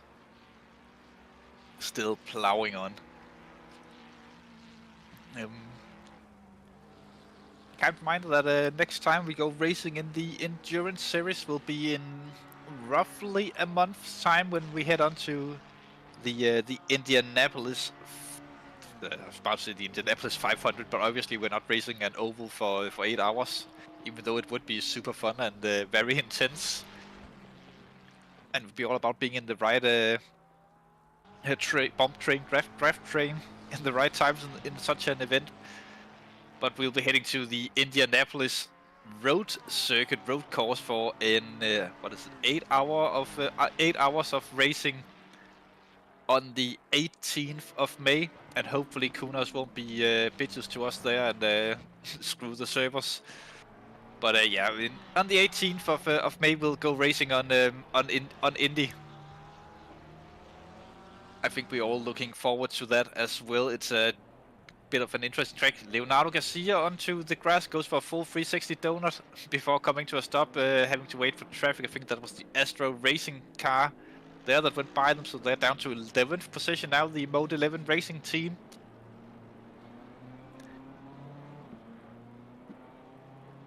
Showcasing some, just doing some donuts for the crowd out there, especially the Americans watching. They love it. Milan drifting like there's no tomorrow. He is definitely. But you know what? Just let the man do the drifting. It's like they say in the Fast and the Furious Tokyo Drift. And someone can insert the right sentence now because I lost my drift. Pun not intentional. But yes, he's doing a phenomenal job on that, and that car control he had through that power slide. That is that's a once in a race you do that. I wouldn't say once in a lifetime, because that could definitely happen again, especially for a skilled driver like Milan, who I don't think is that used to being in the top 5 of endurance racing, but doing a good job in this one at least. Maybe the track and the conditions suits him quite well. We know the Ferrari is pretty strong in the rain usually, though a wet Nurburgring is not the same as a red Silverstone, for example. Just putting a track out there for reference, but yeah, it's much longer and much more difficult. Tons and tons of elevation, tricky curves all the way around, as you can really see in these pictures how steep they really are, most of them. As Milan are right back up with Tudja, trying for something here, up to a mud curve next time around. A little bit of a slide there from Tudja. Milan goes through into 4th position. He is really a man on a mission at the minute. Full throttling up through the corners into the... Ooh, it was actually through a mud curve that he did the overtaking.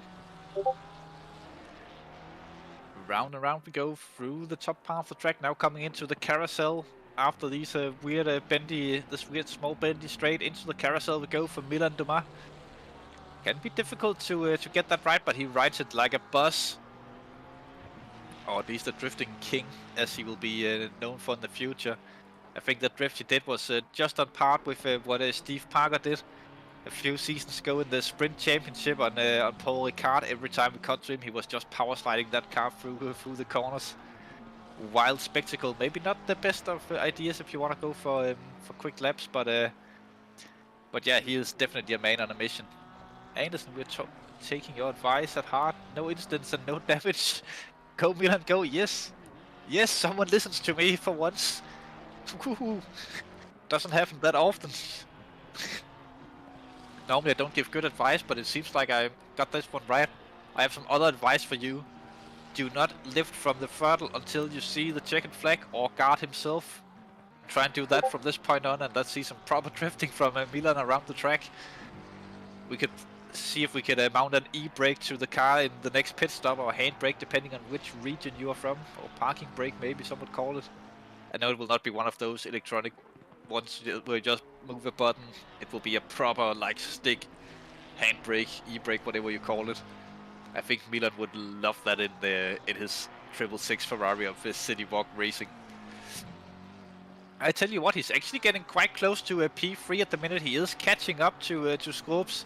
It's the car that you can see just up there in the foreground or background, depending on how you want to look at it. But in the foreground of the camera shots at the minute.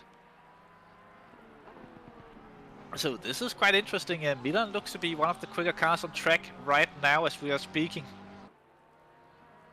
and he is definitely pulling it in on Scopes. Onto the Donninghor, through the corner we go, and onto the big straight, the tourist farm straight, where you start your tourist laps on the track. If you just go down here and want to do a lap of the Nordschleife, you can do that. You'll start the lap basically around where they are now. You can see the entry and exit of where you would start them up here in on the side of the track. Where they are now, they would have been slowing down. Further down the field, the Bentley of Smeets are applying the pressure on the on the McLaren of Bendel for 6th position as well. The big boat Bentley is doing quite the job and living up to the name of being a boat in these conditions. Quick yellow there, that was the 79 car of the Wild Things Racing that have returned to garage after the spin. A little bit of an off there from the McLaren, which could leave an opportunity for the Bentley. Thought the McLaren would be washing wide there, but no, he managed to keep it on track. Bentley tries on the inside-outside, depending on what way the next corner goes. Inside, good move there from Smeets. Gets the job done before the big straight. Whether or not that was the smartest move, it does look like it, as he is breaking a little bit of a gap at this point, so he might be far enough away that the McLaren behind can't slipstream himself into a position to challenge for 6th in the race once again.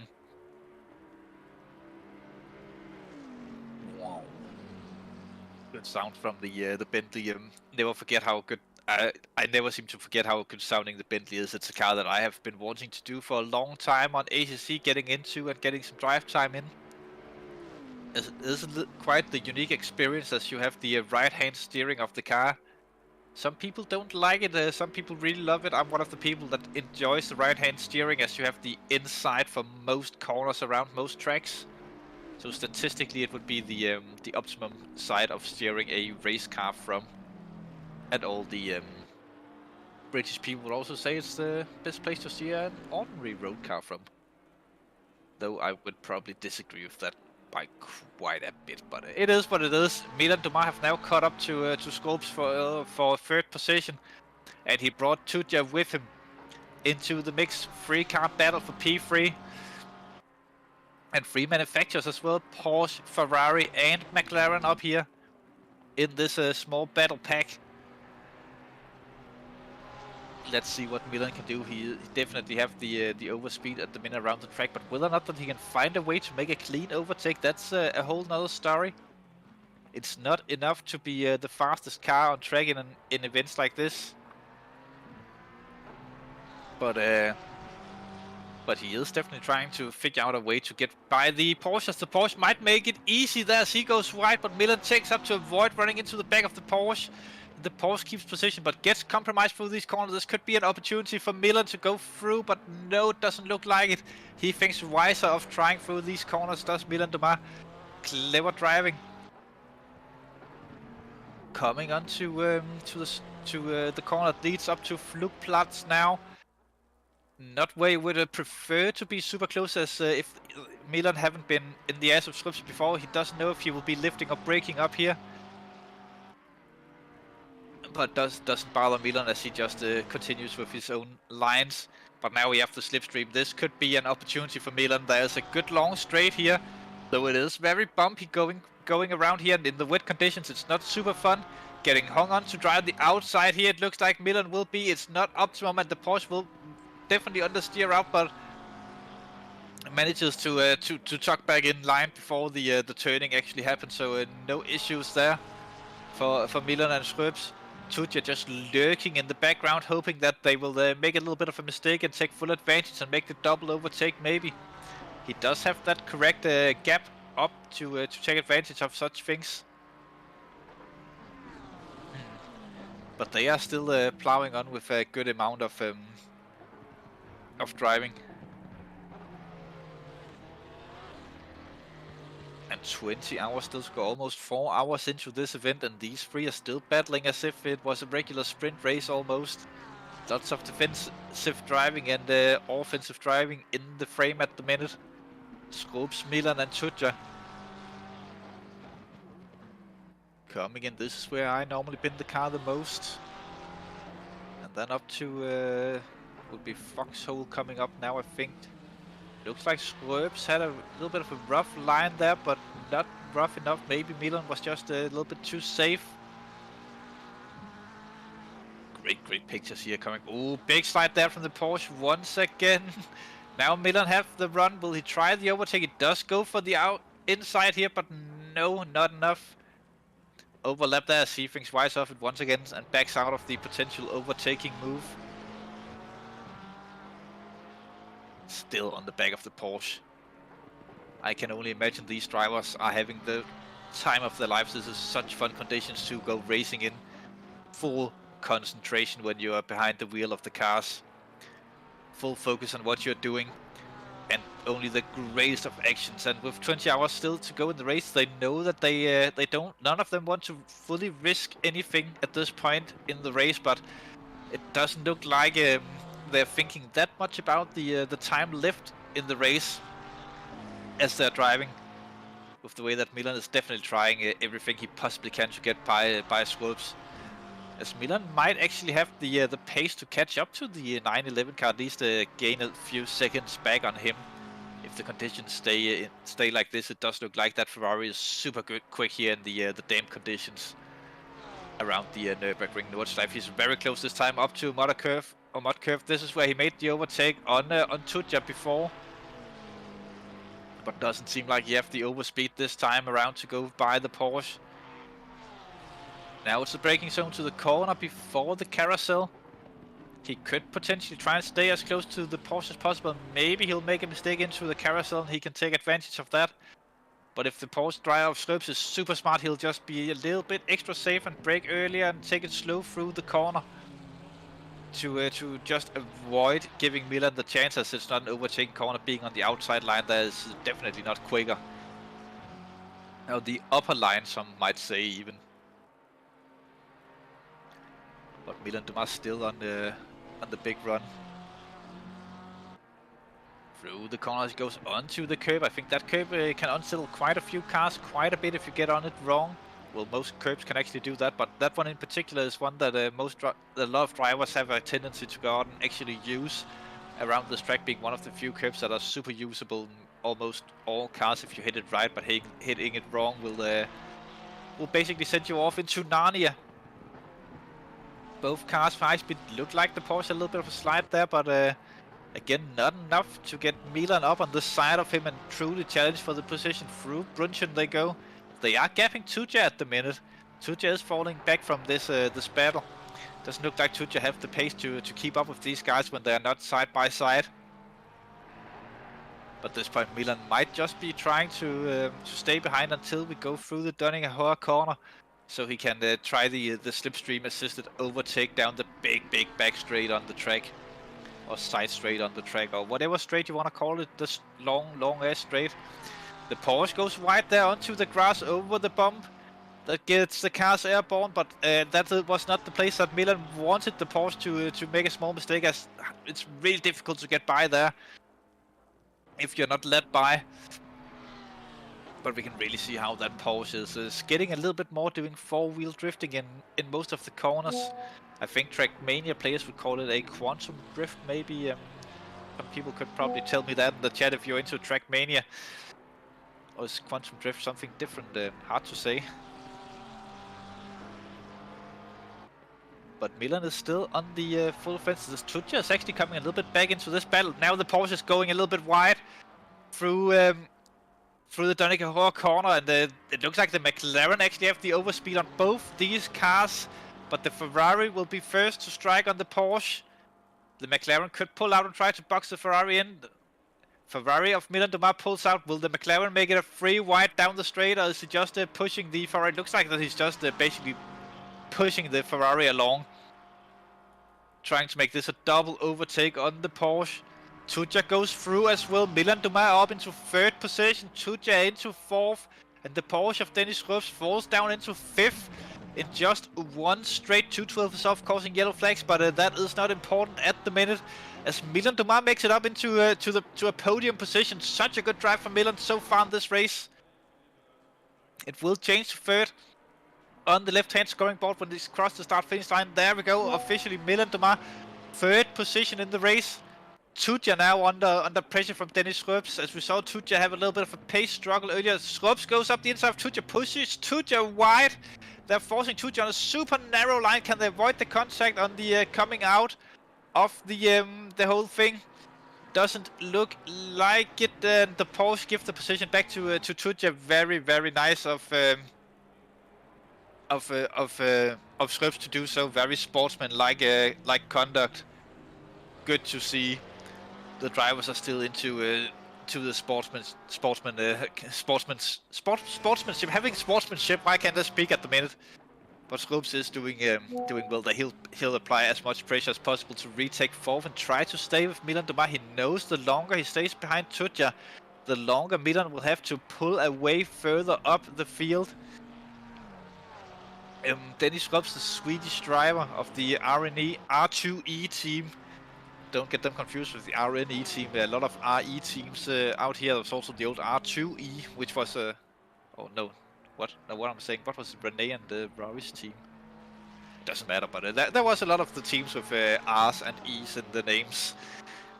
But Röps said these teams will apply as much pressure as humanly possible to the McLaren up ahead for at least the next couple of laps, until at least they'll have to go in for another pit stop. I'm not fully aware when the drivers took the pit stop last time, but someone with pit wall live open could probably tell me that.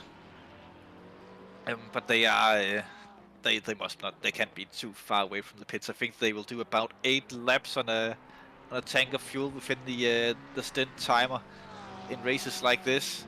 Röps isn't a Swedish driver. He wished. Well, the name also sounds a bit German, and you know we don't like Swedes here on the channel. So if he is Swedish, then it's that's why he's not performing well in the race. Why is he not Swedish? That would be nice to know. I'm really sorry, Justin. I don't think that we're taking interviews at the minute, at least. Are we, Chris? No, not at the moment. I'm being told probably give it another hour or so before we do so. After the just to you know what? Fuck it, we'll bring you in, Justin. Hello, Justin. A good friend of the commentary crew, Justin DeJong, have joined us for a quick interview. Yeah, hello. I'm on my mobile phone because I'm not. Oh, great. Oh yes, yes. We can hear. I want to come into the commentary box to explain a little bit why we retired. Yes. And that had nothing to do with the decision of the SSRI, but we had just one driver during, and he was not able to do one more stint. And also the business of this weekend, which for me with my wife and birthday and that kind of things. We decided if it is a fun race, we will retire the car and then let's move on to the next one. So that is basically the same reason why we retired the 101 car, except that none of us could control the car, and that might have played into it as well. But it is how it is. How is the birthday going, by the way? As now we have other things to talk about than racing here on the channel.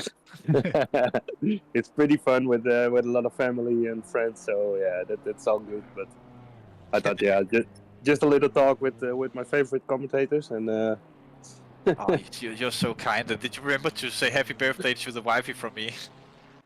I will say it in a minute. Yeah. Do you have anything you want to say to your wife live on YouTube that will be glorified forever on the internet? No. I will do it. I will do it tonight when we go to bed. And then you will glorify it forever on the internet. I can't wait to watch. No. I will not be in the commentating room then. I don't think that stuff will be appropriate for YouTube. You might want to go to different web pages if you want to upload that kind of stuff. Yeah. I will not be in a commentating booth when I'm going to bed. All right. No, you will just broadcast it live and then I'll commentate on it. He's moving into position. But how many cars are there still left on track? 21 cars are still driving in the race. And you know what? There are quite some interesting battles going on, as Milan Dumas seems to be a man on fire at the minute, doing both drift king moves and really applying pressure and overtaking both Tuccia and Schreubs further up the field, and have put himself into 3rd position in the 666 Ferrari. Yeah, it is really unfortunate for the Kunos. Actually, it was a pretty awesome race. Different conditions, rain and then dry. I usually like that kind of stuff if it's changing conditions all the time. It's way more fun, and it takes a lot more for a driver to compete or to be competitive. So yeah, I always think it's good when it's always raining a little bit. Yeah, it brings out a special kind of driving style, and I enjoy it as well normally with these kinds of changing conditions, because you have to be more aware all the time, and if you are a skilled enough driver, then you can take a good advantage of the changeable conditions as well. Yeah, usually I'm pretty decent and fast in the rain. So pretty decent, you are rapid in the rain. So yeah, I love it to drive in the rain, and yeah, I had some good hopes for the night stints together with Jentel van Tielen. He's really fast as well, to make up some good time and positions. So, but yeah, let's save it for another race then. Yeah, next endurance event will obviously be the Indianapolis 8 hours, I believe it is. Is that a track that you have much experience with? I know it's one of the tracks that is often overseen for good racing. But, honestly, I personally love the track quite a bit, and think it's a shame that not more communities are racing on it. Yeah, a lot of people hate the track, but I kind of like it. You know what I mean? I did an endurance there before, and I did some sprint races there before. So yeah, actually, I think it's a good track for racing, but really tough on the tires. So. Yeah, that's the only minus there. It's for the tires, it's not that much fun, but for the rest of the layout is fine. Yeah, I sort of have the same feeling about Indianapolis as Daytona. I love racing. That practice can seem a little bit boring on the track because it's not the most exhilarating drive, but there are some tricky parts of Indianapolis that makes it quite a bit more fun than Daytona, for example. But those two tracks are just super good race tracks, because you can basically go side by side through most of the track, and even the place where you can't go side by side, then it leaves onto a good overtaking opportunity if you can pressure the car ahead to make a small mistake or just tug into the slipstream. So yeah, it's and those tracks. And don't forget, it's a pretty rough track. There is not much room for making a mistake there, because you will end up in the grass or the gravel, or there is a wall pretty close. So yeah, it has everything if you look at that way. But yeah, a lot of people don't like the track, but I like it. It's pretty fun to drive. Yeah, it's quite the experience. Also, it's a track where a good amount of cars are actually quite close pace-wise. Both the more powerful cars are good on that track, but certainly the downforce cars is also surprisingly quick around there. Yeah, I think overall it's a fun track and a good track to race. And I'm looking forward to Indianapolis for sure. Just don't get a drive through there. The pit lane is stupidly long. No. That's a pretty painful drive through. There is no end on that pit lane. It's It just goes on forever and ever and ever. Yeah, like that. You know what? I think we'll make a special rule for that event that your car specifically can only do 30 kilometers per hour through the pit lane. Why? Just because, and we'll enforce that in practice as well. Okay. But special for you. Special for me, okay. Yes. That sounds fun. Oh, it will be super fun. And don't forget to wave then when I'm slowly passing by there. Oh, we will, but we will also enable contacts on your car, so if people think that they can go through you, they'll just damage themselves. But I wish you commentators the best, and still thanks for making this possible. Yes, And thank you for joining us, and good fun with the birthday of the wife. Remember to say hello to her from me, and do that in the evening, preferably while you are in bed. By the way, happy birthday from Oliver. Yeah. No problem. I will do that. See you later, and maybe I will come around tomorrow in the commentating. Oh, Let's see how it goes for the race. I see you. See you later. See you. Bye bye. Bye. That was Justin Deschamps who joined us for a brief moment here in the commentary booth from a cell phone of all the modern things that you can join from. Even though it looks like that he has no clue on how to hang up on a cell phone, but it is what it is.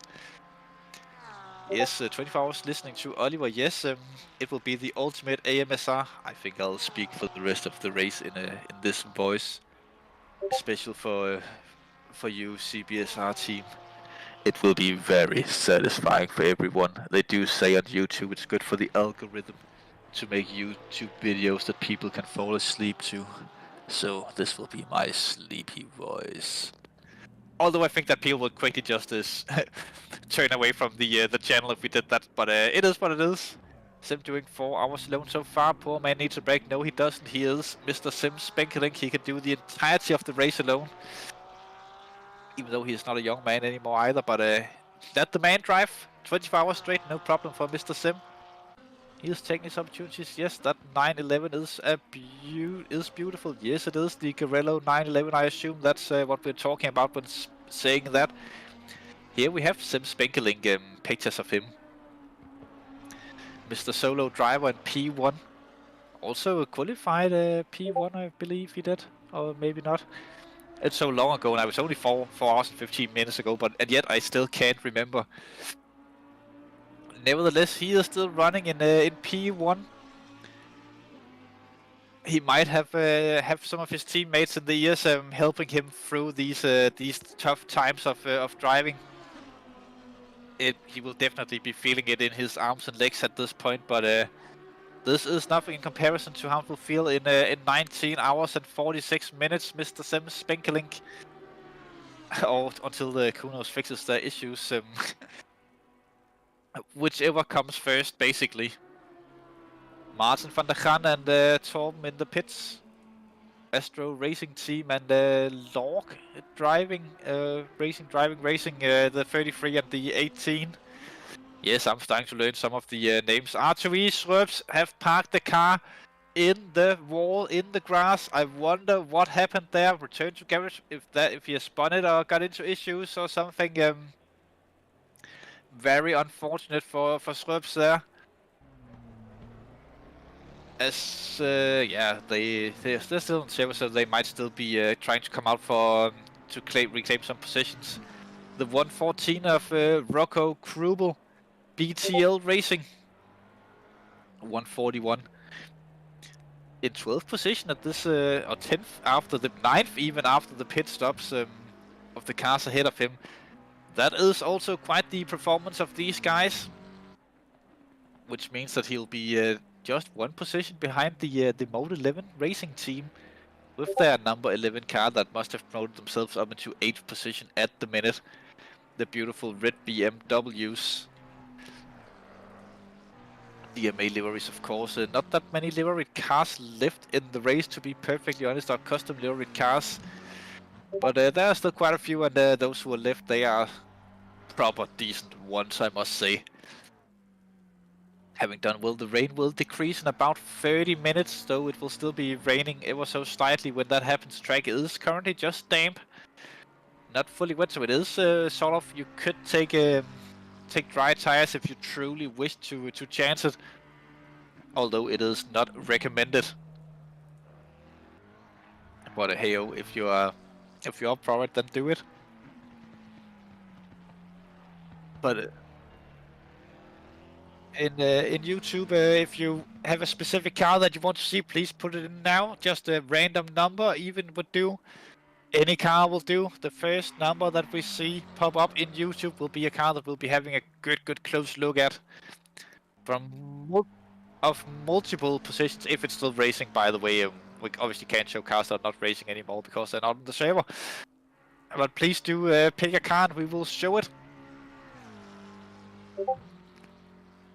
for quite a while, maybe even as we're following the Sim Racing Holland team, the car 6 around for a little bit here in the back of the field. Down to 20 drivers. I think that was the Swerves and the Porsche team that unfortunately became victims of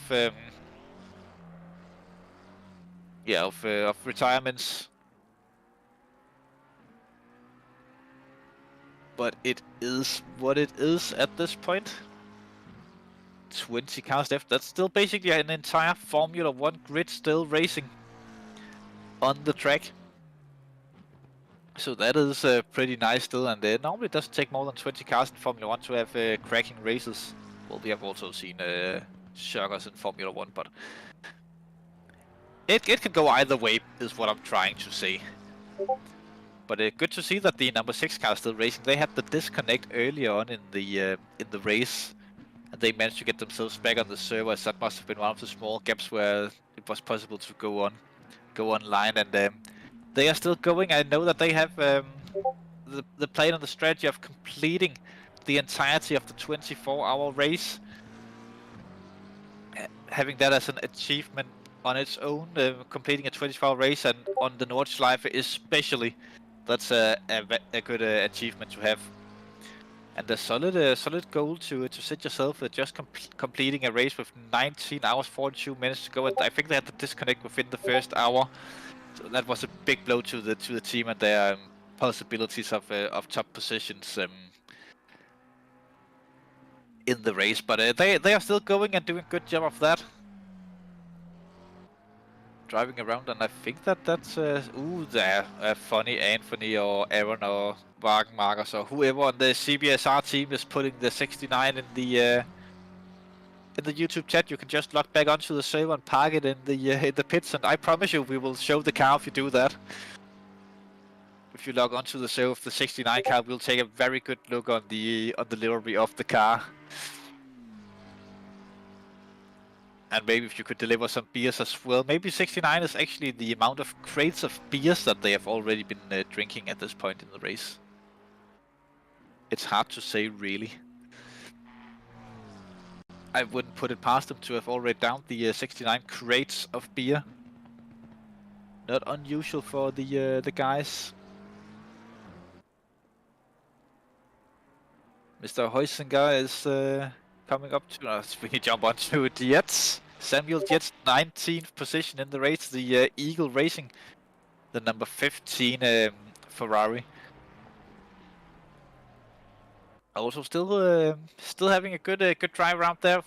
Good few laps down to the race leaders, but keeping on going, and that's one of the things that we like to see. Is 9-3-4 into the pits they went this time around, but Diaz coming around the GP track and driving onto the Nurburgring Nordschleife through, not this corner. Next time he goes left, he will drive onto the Nurburgring Nordschleife with the 212, causing a bit of a yellow, but continues to drive. No, still yellow, but I think he will continue to move as Sim is getting close to that area on the track. But he came out of that quite nicely, and Milan Domar gapping Tuja by 8 seconds at this point. But Samuel Dietz onto the Nordschleife here is very close to getting loose there. You can see the car just having that little bit of a moment, but not enough to truly upset the car and the driver of Samuel Dietz. Around we go. Just a few more corners and he'll be onto the famous Flugplatz. A little bit wide there, taking a slither of grass, but again, not enough to get the car into any kind of unfortunate situations or positions. Up the hill he goes. Next time he'll be turning will be Flugplatz. Through the corner he goes. Oh, such a tricky corner. If you go in too slow, then you'll hit the inside curb and probably spin the car out. If you go in too fast, then you'll go onto the grass and not have the best of times afterwards. Bendel and Tepper into the pits from 6th and 7th position. on the track. Little big gaps between them, but damage repairs could be a thing that would maybe move them about in the standings. On the Yokohama Bridge, only 4.6 meters of clearance there, so if Chris Hill and I stood on top of each other and a third guy came as well, then we wouldn't fit underneath the bridge. Which is... Can we get a replay of the beautiful pirouette from the... If you get us a specific lap and which corner, then we could probably find the replay of the 3-2-1, but we really do need the specific lap and corner to get that done. As Chris don't have the capabilities of just going back and looking for hours and hours and hours of replay footage to find that. So a specific lap and corner, then we'll give it a try to try and find. Out there jumping up to Samuel von Liechtenstein in the IDC racing team. 943 car. Giving chase to the Astro Racing team. They're actually quite close, and I think that's why Chris have found this car in particular, because they're battling for 10th position. Carl van Horn, not a Van Matterhorn, which is something in Disneyland. I believe it is the Van Matterhorn roller coaster or some sort of amusement ride.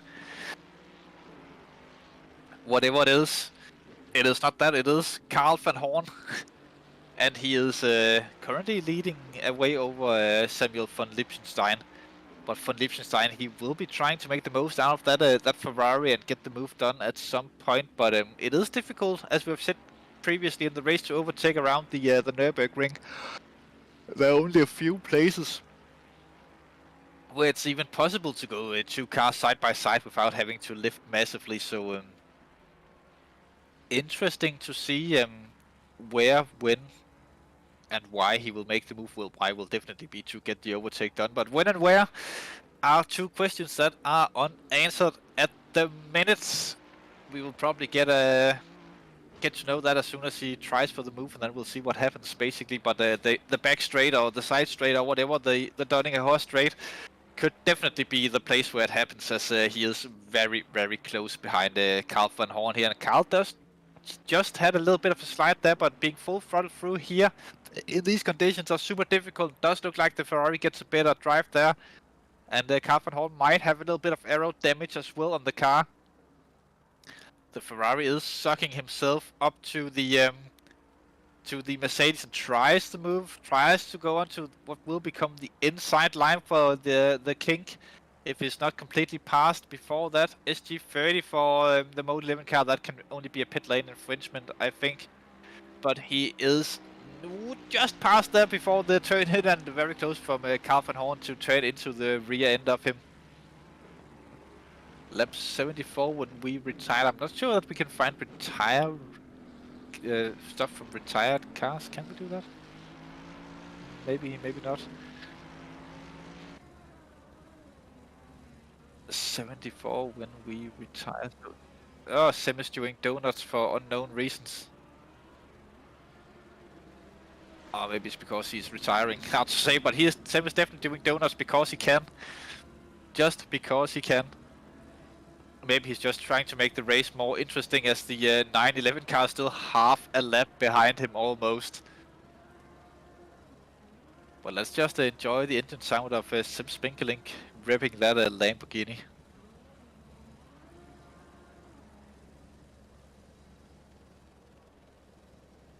As he stops doing the donuts.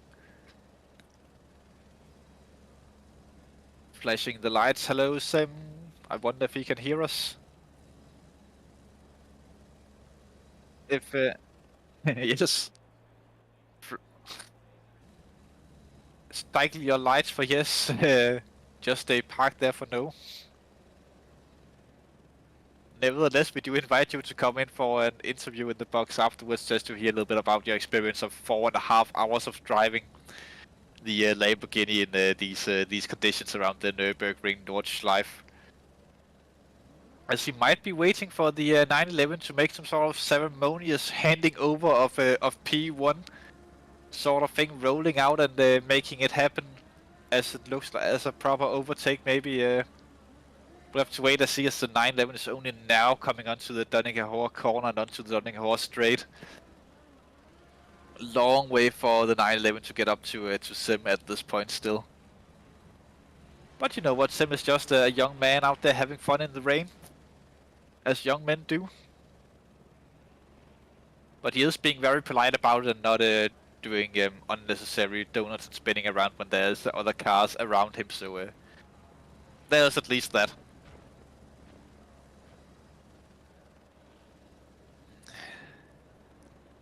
Be a few more cars that have to come by. Now Sim returns to the garage and we'll probably see them retire immediately after this.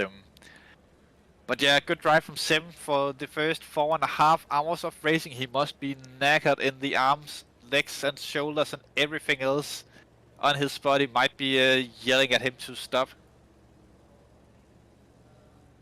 But yeah, good drive at least from Sim, and continuing for as long as possible. The 911 goes into the pits as well. Oop, little bit of a slide there from Oborian in the 212. 212 also the number of the clone battalion that Commander Cody have control of in the in Star Wars. Just a little side fact: the 212 Airborne, known for their orange markings. And Chris asked why I know this stuff. Is because that I'm a Star Wars nerd, some might say. But it is what it is.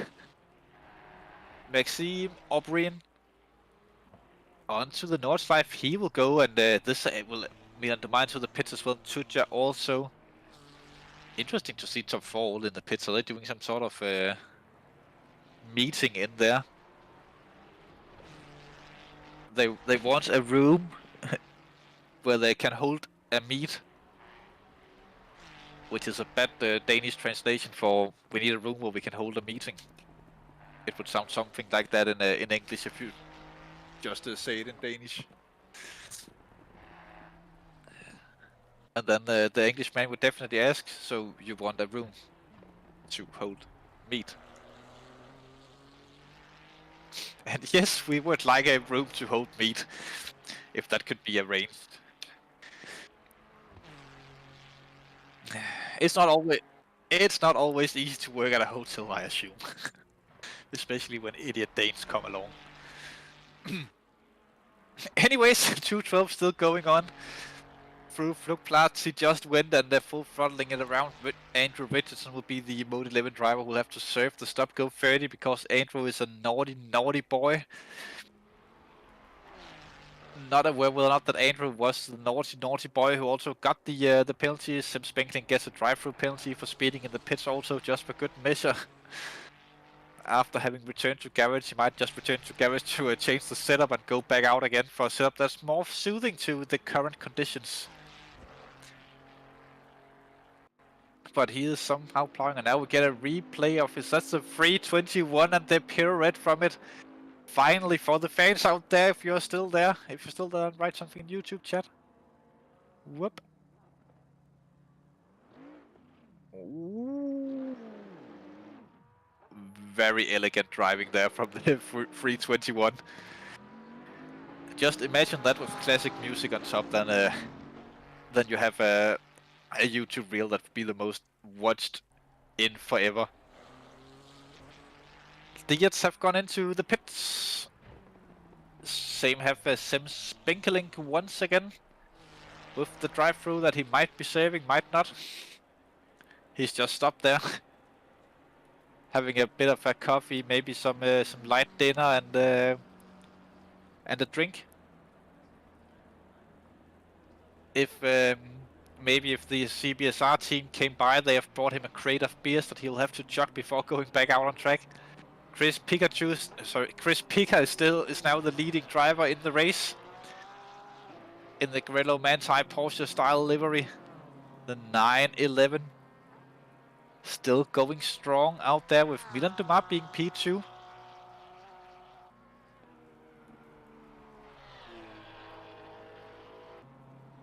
Ah, beautiful. Yes, the Bentley's pirouette there. That was a piece of art, you would say. I hope you remember to get a good shot of that for the team archives, of course. He got into the corner. Not doing any kind of showboating. Maybe we should try and get a Sim back out on track just for showboating. Now Sim have officially retired from the race. Understandably, as he was the only driver in that car. So he must have had a tough one to go through. So now it is officially Chris Pica, Milan Dumar, and what was it, Tony Tudja, who's the current podium drivers in the race.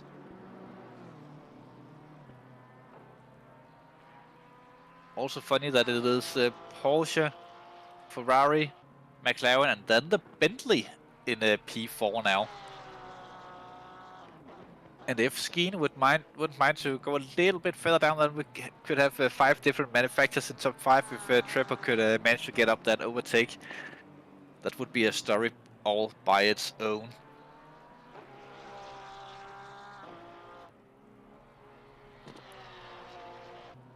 I tell you what, the raindrops are actually pretty nicely made, even though it's just basically straight lines. It gives the perfect effect of rain when you're looking at it. At least for light rain conditions.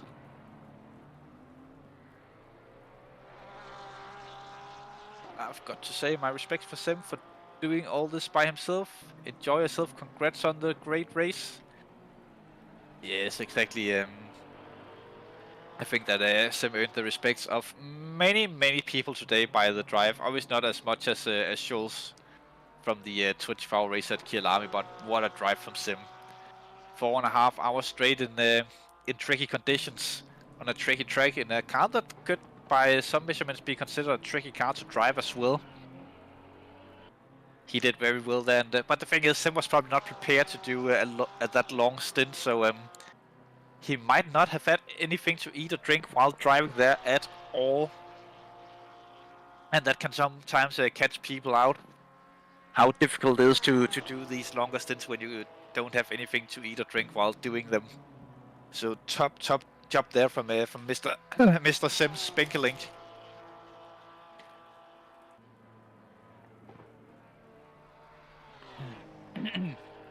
But still 19.5 hours to go, and this race is still not over. There's a car parked there. That's a 225 of Dominic Chamont.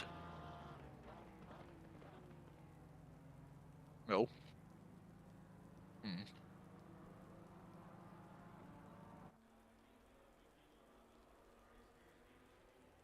Brazil was thinking that they have been the 224 before, but I'm dead sure that this car has been 225 all race. Someone on YouTube could probably confirm that, but no. Well, yeah. People can do whatever they want. And I'm just talking to myself again. People thinks. God damn it, Chris, I fall for it every time.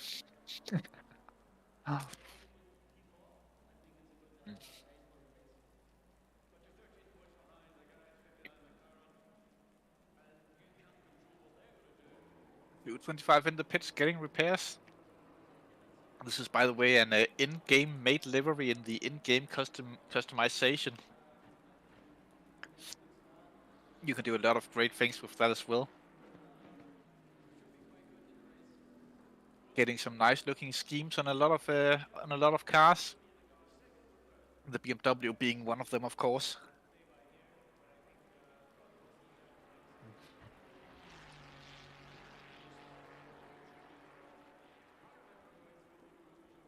Sometimes I wish we had some commercials we could roll out. But that might be something for next season. Whether or not that we'll have to make up our own, we'll have to wait and see. And now let's hear from our sponsors. Oliver Anderson's Nothing. The company that does nothing, sells you nothing, but takes all of your money if you pay them. I reckon that would be a successful game. That would be a successful company. And like the days of old when we had the exit songs of Tier 2 Sprint Championships, then we could have that as a layover for the commercials, of course. Michael Schulz, the South African driver, have spun the car around. Out of Brunchen it looks like, but he is going once again. Though he did drop position there to Damien De Keyser. No, not Damien, to Craner. He dropped the position to Craner, the other Porsche driver, or another Porsche on the fit, the Advisor Racing Team. We haven't seen too much of those guys during the race. Unfortunately, we had a nice practice session today for our 24-hour race later this year. Yes, you did, Mr. Yannick. If you're doing that in the Bentley as well. Of course, have to wait and see. Wow, a lot of chatting still going about. Boom, boom, boom, boom. Oh, now my YouTube chat have disappeared almost from me. I found it. I feel like a professional when I find stuff. Then people wondering, how can the YouTube chat disappear and how can it be missing when it's on your PC? Can't you not just click it? Yes, I could probably have done that instead of looking at the screen trying to locate it. Ooh, Tim Kroll going slow. Tim Kroll going slow and stops the car on track. Did he contact the wall? Did he go out on track with not enough fuel, or what happened there to Mr. Tim Kroll? Hard to say, but he is currently stopped on track. Wonder what will happen. Returns to garage. Will they continue the log driving team? No. Down to 19 runners in the race now. Samuel von Liebenstein in 9th position. And Vincent Vilcek have taken over the 666 car, so no more Drift King of Milan Dumas. And it will actually be clearing up at some point during the next half hour. Which is interesting. No, Timo Kroll is still on the server of log. We were 19 before, so Kroll is still on the server with the 33 car. It's just me who gets confused a lot, apparently.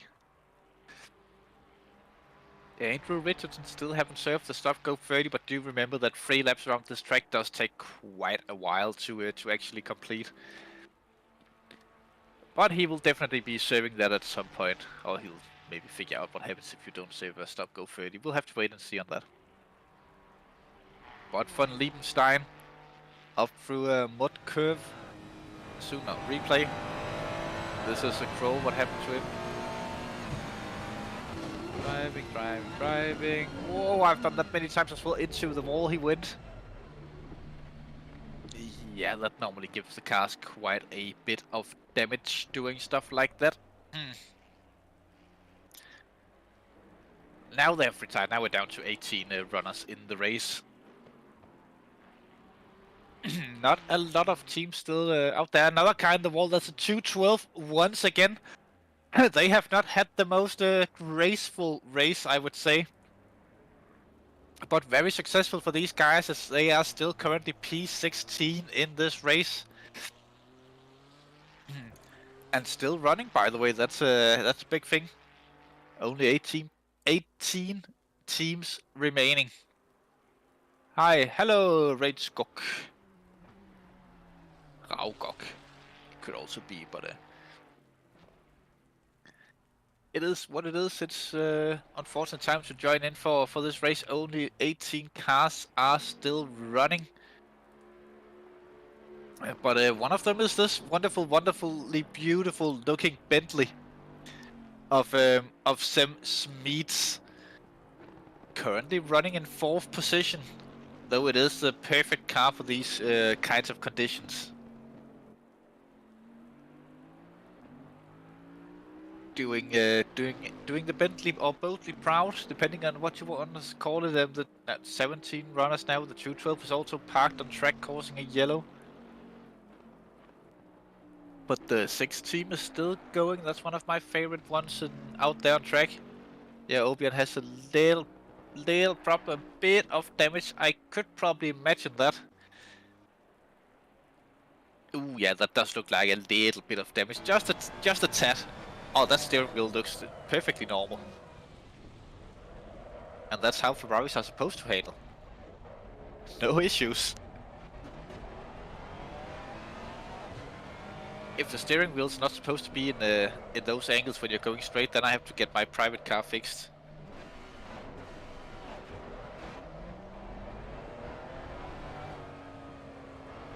No issues there. He can easily drive this car.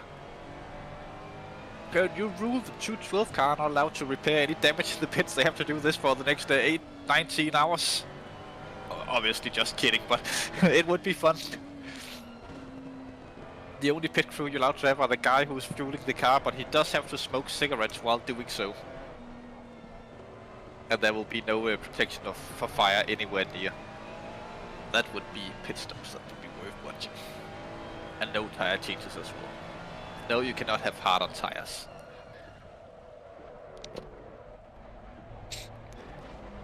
Difficult to control these cars when they first start to get the suspension damage, then they can quite quickly become a rather large handful to keep a hold on.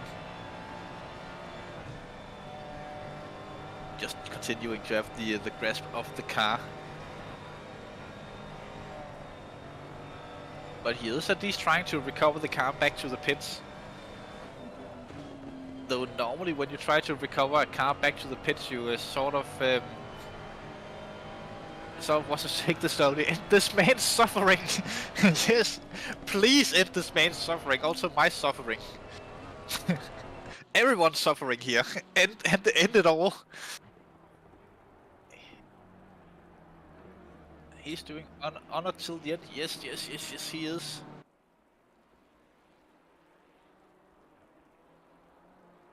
If you give us a car to... If you... Whoa. He was still on stream, but if you give us a car to focus on, then we'll focus on another car. Then the 212, now we're on the 1111, of course, with Damien De Kaiser in control of that. Recently, I will return to sim racing for not that long ago, down to 16 runners. I think that was the actual Mode 11 car, the 1111 car, or the 11 car that disappeared there. Now they, unfortunate for those guys, but again, I think it was only, he fell asleep. Yeah. I think it was, yeah, Richardson and Oblin in the wall, causing a bit of yellow, but he's still trying to get it around the track. Deepest respect for that. A challenge on its own. Someone needs to give him a freaking medal if he manages to get this car back to the pits in less than 10 minutes from this point.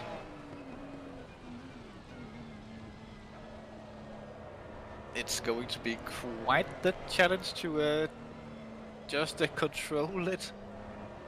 Even with these speeds, with all the damage that car have picked up, it's a little bit of a difficult one.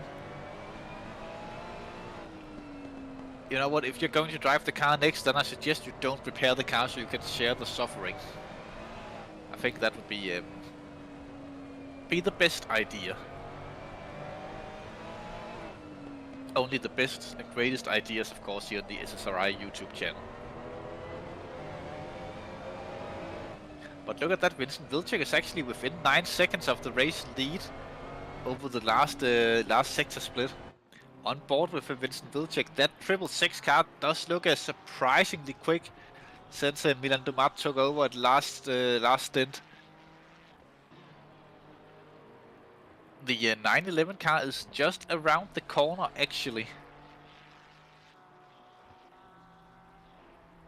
Full throttling for Vincent Vilcek.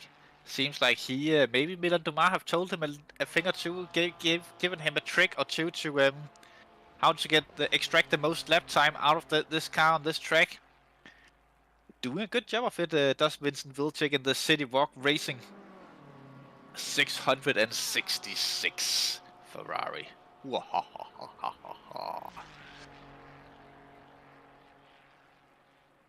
But he is definitely catching up ever so slightly to Chris Pica ahead of him. Interesting to see how long it will take Vincent Vilcek to get all the way up to the rear end of Chris Pica. And whether or not that he can get an overtake done on track. Demon De Kaiser comes into the pits this time around from 10th position.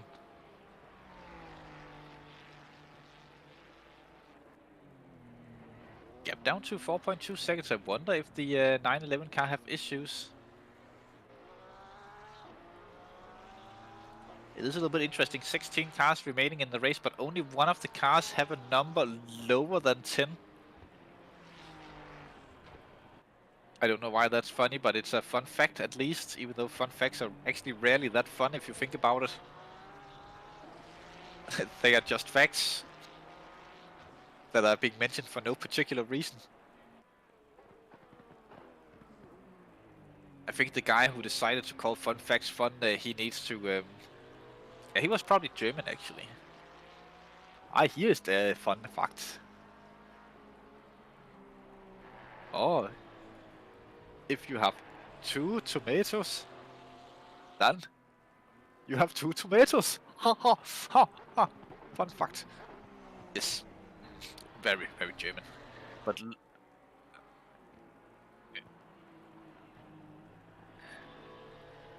if you have 2 socks, then you have been sucking for too long, I would say. But Vincent Vilcek actually extremely close to Chris Pica now.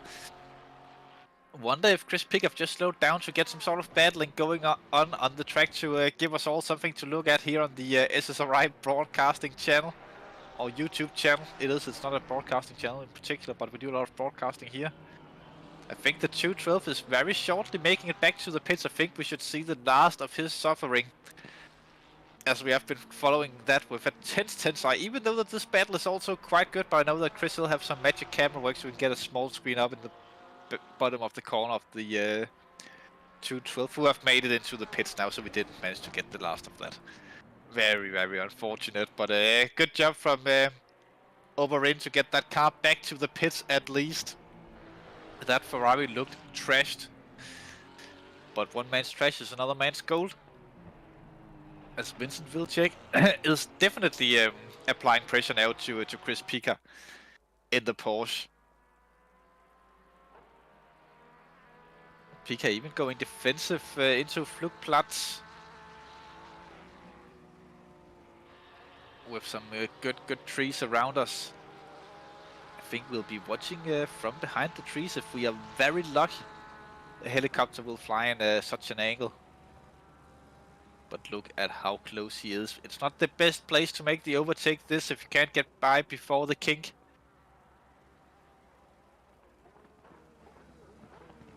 Not quite close enough yet, but he is definitely in a position where Pica is looking in the rear view mirror.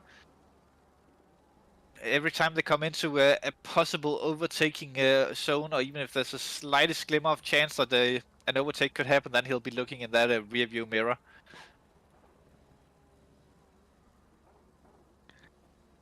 I tell you what, Damien De Kaiser have been in the pits for quite a while now. I wonder if he's repairing a lot of damage. Now we're behind the famous trees and we are back out. The broadcast is lagging a little bit for me at the minute, but I guess that's just for the time being. As the wiper is still going on the cars, which means it haven't stopped raining yet, but it will shortly. These drivers will get the first bit of a hopefully dry track and see some dry tires for the first time in a long time shortly. Ross Dina have gone into the 27 BMW. Or was he in the 27 BMW before? I actually don't know exactly.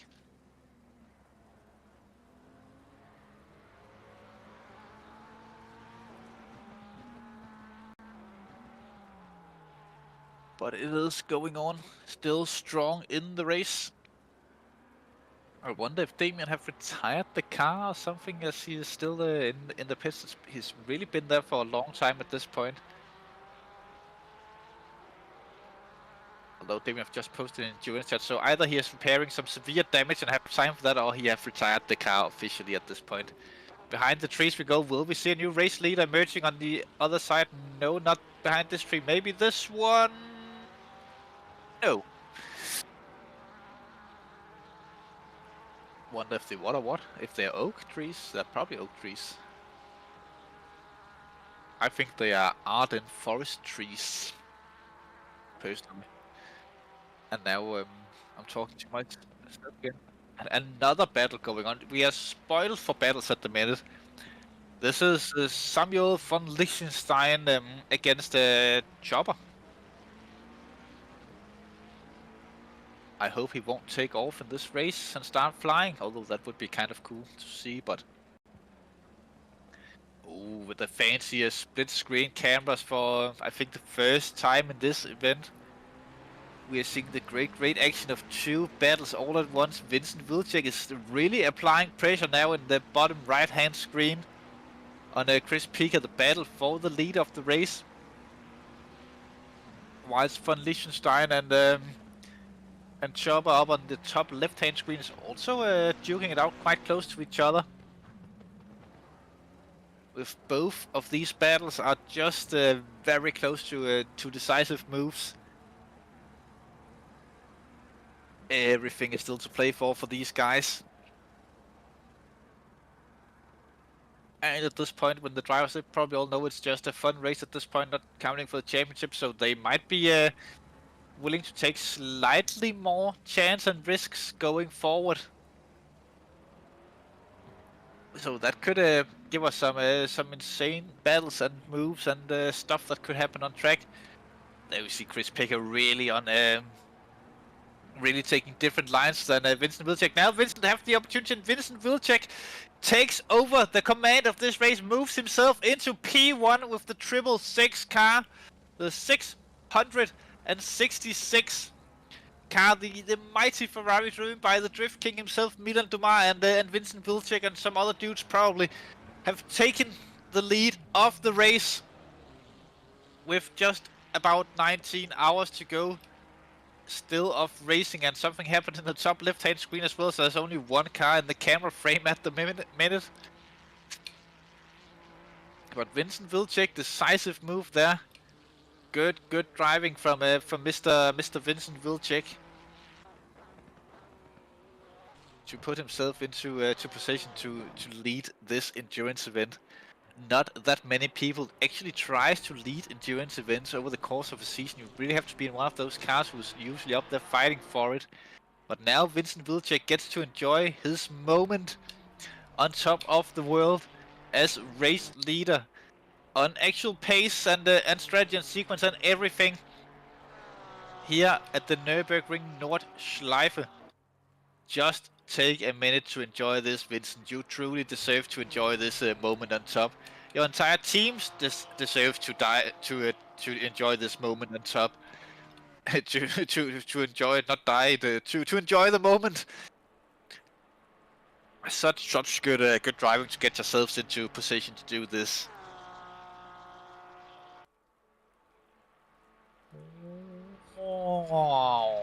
It's that's how the Ferrari sounds. I could probably do 24 hours of just making car noises for the people out there if that's what you want.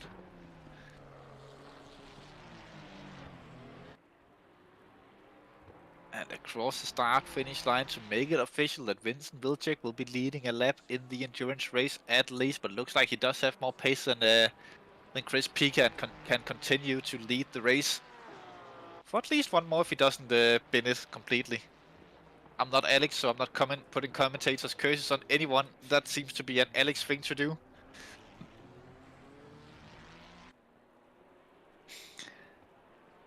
But still going strong is the 666 car. I wonder if we could get the standings back up on the screen. Working on the car wash. Whoa. Car wash. It will probably stop raining soon, so that was my opportunity to butcher a song about washing cars.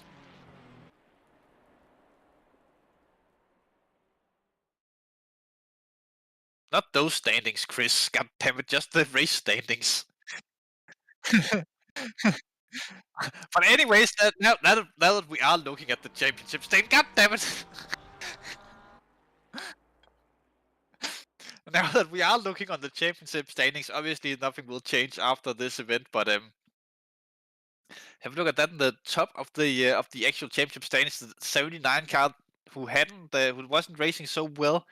He had the Nurburgring in second position in the overall championship, just 9 points behind the current leaders. And then in third we have the 911 Porsche, who now have just been overtaken by the 666 machine in this one.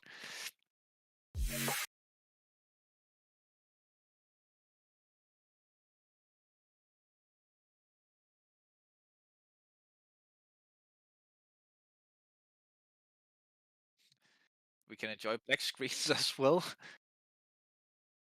We don't judge. But yeah, good to see championship battle still going on the top there. In the bottom is also quite close, but that's mostly due to teams not scoring that many points in particular in the races. Because of a low finishing, of course, but it is what it is in a season like this. Still the Indianapolis and Zandvoort to go after after today, and be quite interesting to see who can do what on those tracks. Both very different and difficult tracks by themselves, and it surely will be something to remember when we go racing there. Mode 11 have dropped a little bit in the championship after finishing 4th in the first race, and then quite a lot further down the grids in the next 2 ones. But that's how racing goes. Same goes for the Mission Spinner Eternal team, the 212 team that actually I don't think it's the same 212 team as we see in this race, or is it? I actually don't know. It actually might be, but they won the first time out, but they have been overtaken championship-wise by the teammates in the 202 car. Even though they haven't had a race win at all in the season, they've just been more consistent driving. But yeah, it is what it is, and a lot of things still to be had for. I think the YouTube crowd are hungry for some actual racing once again on the screen. But still no race standings available on the left-hand side. Oh, now we go down to 13 cars running in the race, but still the 666, still the 6 car running in the race. That is very good to see. They did say that they want to finish the race though with 13 cars only on the track. I'm not sure how many of these teams will actually go the full distance, but they are at least still going, and that's the main part of this. And good job from the 13 teams who are still racing on track. And I just need to check something into the almost 40 viewers who were still watching the race. The 36 on YouTube still watching this right now, not even live, but yeah, still a good amount of viewers actually tuning in to watch this race for unknown reasons. And Chris is very surprised in the background, almost making movie references to famous stuff, as the 666 car is about to lap another Ferrari on the track. That can only be the 212, I believe it will be, could be the 15 or the 93 or 943, but I think that's the 212 car. It is the 212. It is the MSR Esports Eternal team. Johannes Deistel in behind the wheel of that. Currently 12th place in the race, just 2 positions away from a top 10.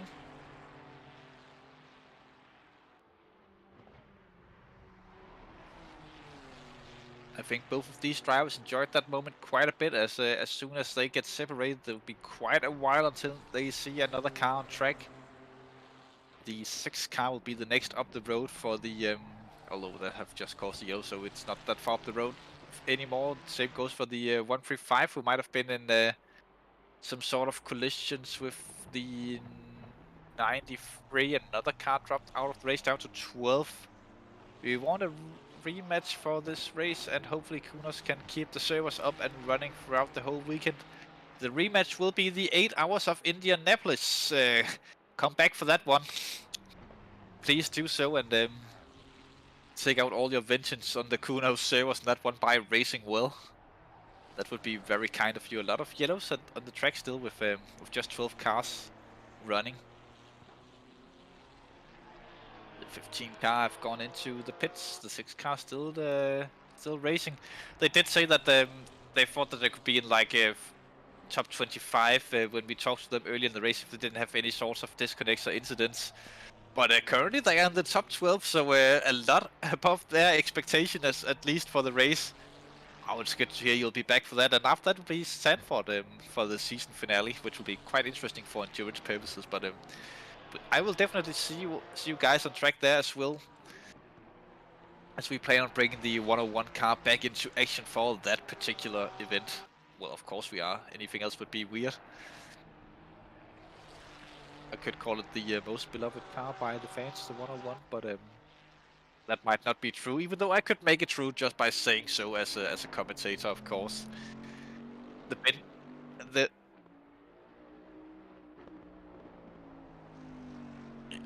You could say that, Chris Hill, but I don't plan on saying that. Oh, actually, I will say it. Chris Hill actually made a good point. This race is currently the SSRI's version of the Hunger Games. The drivers are falling and taking out each other one by one until only one remains in the race. And these people, they are obviously they've been taken out of 12 different districts, of course, harvested as young men and women to duke it out. There one more tribute fell, and we are down to 11.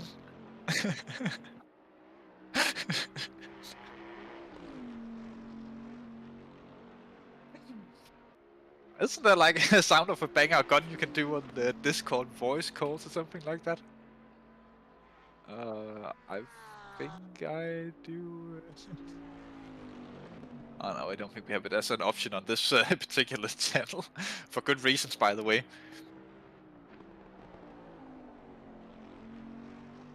But we are still running in this event with the 11 tributes left. From the Bentley district, we have Sam Smith currently representing the 3-2-1 car going on. There are some districts who got multiple tributes in the race, of course, like the Porsche district, who has had 3 of their children raped for this particular event. So not that good for them, but hopefully one of them can come out on top as Chris Pica now retakes the lead as Vincent Wilczek goes into the pits. I wonder if he's swapping to Milan Dumas so he can try to lead a race after this cycle. Oh, it's because it's stopped raining they've gone into the pits, of course. The 6 car into the pits as well. We did see them causing a few yellow flags when they were around the last time. Chris Pica here in the front, just overtaken a Ferrari. That's the 212. The 212 from a district Ferrari. It must be in 2 of those as well in the race, or in this annual version of the Hunger Games, or the Hunger Races, we should say. And you know what? I bet you that Sim Spinkelink actually was pretty hungry when he was behind the wheel of that car, so you could call it the Hunger Race. But nevertheless, Chris Pica taking the lead of this endurance event with just 19 hours to go. Pica is on dry tires, question? No idea, actually. I'm not even on the server, so I couldn't even check it if I wanted to, but let's try and spot the wheels. Yellow markings on the side means yes, and it is confirmed that he is on the dry tires, and that might be the reason why Vincent could catch up that much to him during his stint.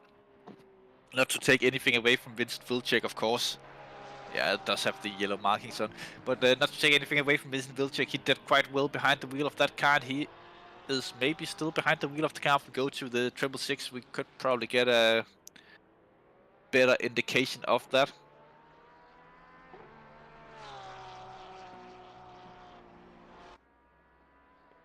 But Chris Pica puts a wheel into the grass there. Be careful about that.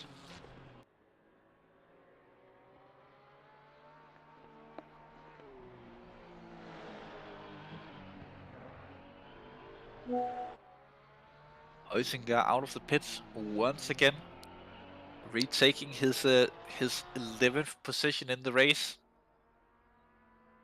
Good race for those guys. If they are lucky, they can sneak in a top 10 in this race.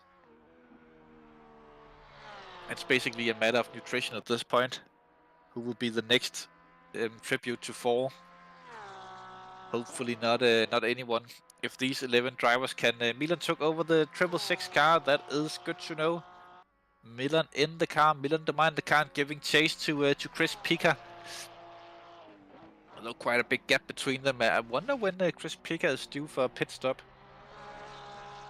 I really hope for Milan that he gets to try and lead an endurance event as well. That would be very nice. At least we are driving as long as possible, but we starting to have issues. What kind of issues are you starting to have? Oh, that's Mr. Russ. That's the 135. What sort of issues would that be? Maybe some sort of getting tired issues, or specific South African issues, maybe, or maybe the Porsche itself, or what issues? Tell us, goddammit, what issues? It's killing us. Oliver still going strong. Shout out to Oliver. Yes, Justin, thank you. I'm going as long as people are watching. Even if this means that there are no freaking cars still rotating on the track. Whoa, that looked bouncy when that Porsche dropped down. Driver starting to disappear and come back. Well, I think that's because of the famous African ping that you are experiencing there. But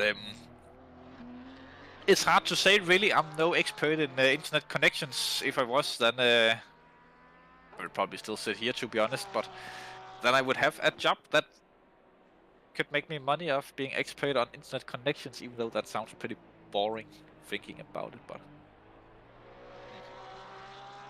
you know what? I would probably do it anyways, if I knew jack about it. Bro, is your notifications on? Absolutely not. Is Sarah car retired? Yes, Sim Spenkling retired after having tons and tons and tons of great donuts and showing offs and everything like that. Yeah, he made a bit of the show. He told us that he would be, or his teammate told us that he would be doing a few donuts and stuff like that to celebrate the long driving that he did. But yes, he did retire. They were at first place. What happened? They retired.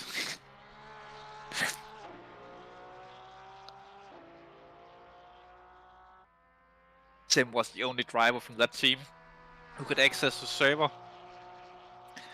And when it's not that difficult doing like 6 hours alone, you know. But doing like just the 4 hours that he did, 4.5 he did alone, can be very difficult if you don't have anything next to, like just a simple glass of water or half a banana or just something like that to keep your energy up. And I'm not entirely sure that Sim had anything like that planned, as he did the 4.5 hours that he could, and was still leading at the point by quite a lot. So that was good to see.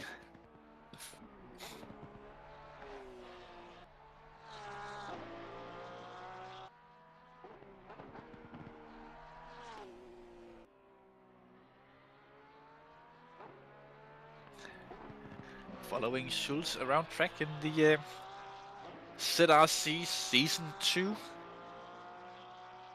car, Porsche, from the Porsche district, of course. I'm third in the Porsche category at the minute. Going around the track. Some say that you have to be criminally insane to do any kinds of motor racing, as it's basically just a car that goes around the circuit. Again and again and again. People probably have seen Rush out there in the YouTube chat. That's why I'm just making random references to that. But yes, you have to be insane to do this. And yes, it is just cars going around. on the track, and what's the point? Well, to see who is fastest. Or to see who is most insane and wanting to do this for the longest time. Which will be interesting to see who can keep on driving for the longest.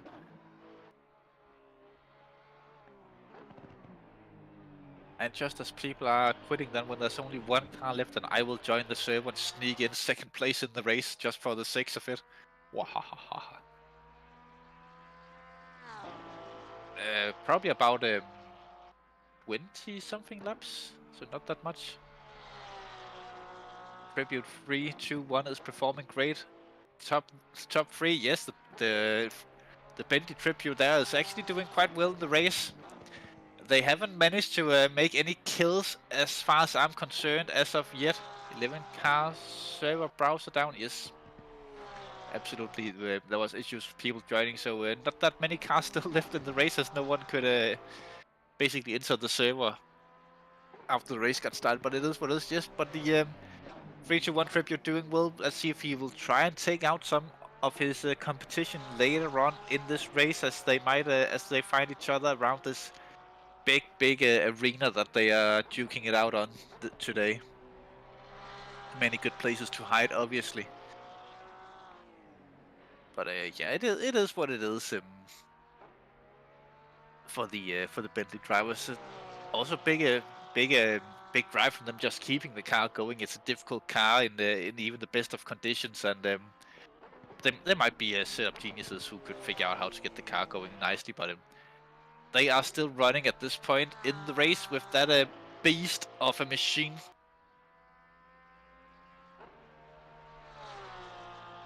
Up in P3 on the podium, currently running.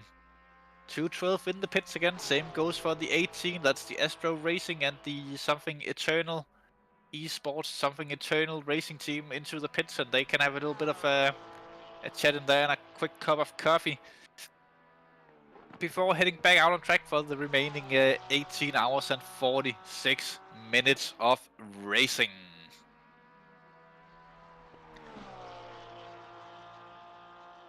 Even though there might be some teams that are starting to see this as a sort of a free practice session and just getting the experience in with driving these longer events, or just driving the Nordschleife in general, trying to get the best possible outcome out of, or making the best out of a bad situation, basically, and that's what we're all trying to do at the minute.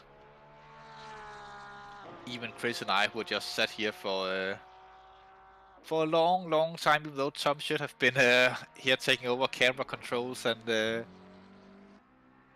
yes, but yes, we're just having fun, or trying to. Though I highly doubt that we can keep this going for 18 hours and 45 minutes more before we both get super tired. E1 Simsport, Lasse Skeen in the 93. 10 tributes remaining. I didn't see who left there. It wasn't a Porsche, it wasn't a BMW, wasn't the Bentley. Nevertheless, a tribute have fallen victim to circumstance in the race.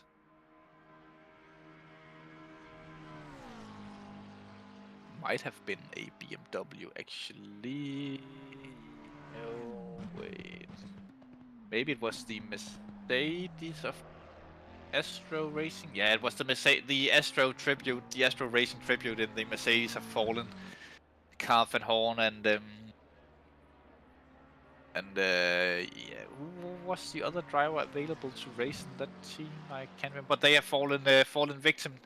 Now only 10 tributes remaining in this race, and Heusinger, who mentioned earlier, top 25, if they didn't have the disconnect earlier, would have been a good result for them. And basically after disconnect, they said basically just top 28. They are currently running in the top 10 of this event. Good result for these guys. Really, really deserving the position that they're running in. Racing quite nicely as well. Not causing too many yellows as of late, but the track has obviously also gone quite a bit more suitable for racing. Dropsweater or Tupperware, whatever he's called, in the 556 have gone into the pits. probably to fit on a fresh set of dry tires. There are only one compound basically to choose from when it comes to a dry tire. So soft, medium, hard, they can be whatever you desire or call them, but they will still be the same. Skeen. With just 51 seconds behind the Bentley, he could probably still get up there. Johannes, still for a little bit of a spin there on the GP track. All great promise, all top 10. Yes, it's a very big moment for all of these guys running in the top 10. Good drive from all of them. They truly deserve to be here. None of them have put a foot wrong in the race, except for when they have been off track and crashing, of course. But apart from that, they have not put a foot wrong in this entirety, in the entirety of this event. As we have done the first 5 hours and 15 minutes of racing in just 43 minutes more than we would actually have done a full 6-hour endurance race, which is quite interesting. Chris is saying something in the background. I didn't really hear it, but he can definitely repeat it as he's just giggling about. And we have just come to the conclusion that those who finish the race will get points, and triple points of that. Maybe even quadruple points if we so on decide. All of a sudden there were 33 free cars on the grid again. No, we are obviously just kidding, but it would have been fun though to throw in a little bit of a curveball for the guys putting in the extra effort to continue racing in this one.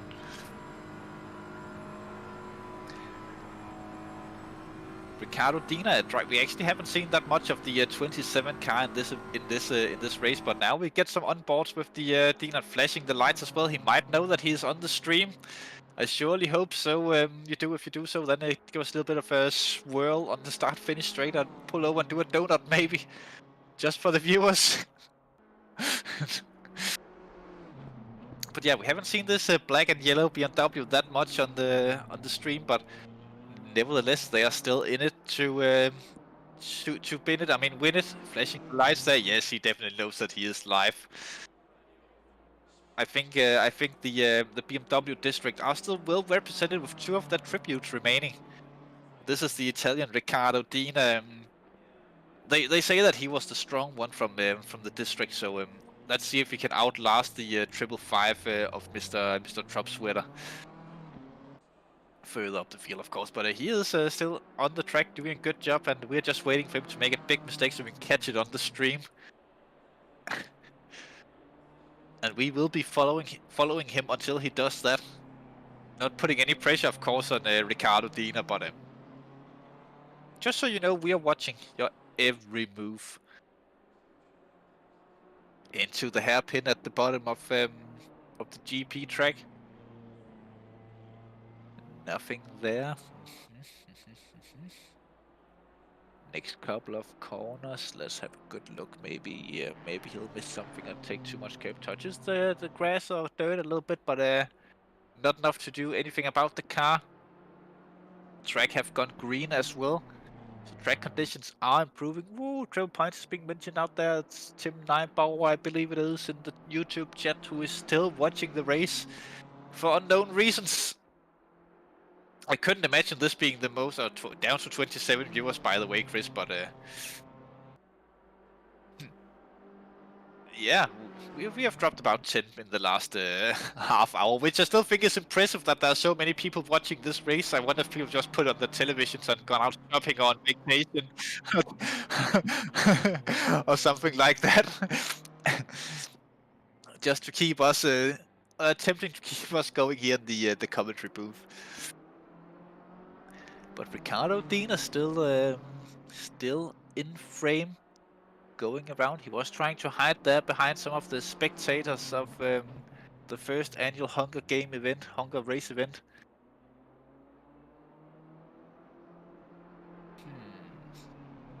I wonder if we could send in drones with bonuses for drivers. Or better yet, we could start and just apply random penalties to people.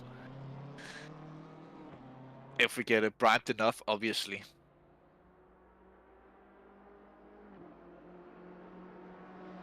and we'll apply the penalties, and then we'll take them off as they're coming into the pits to serve them.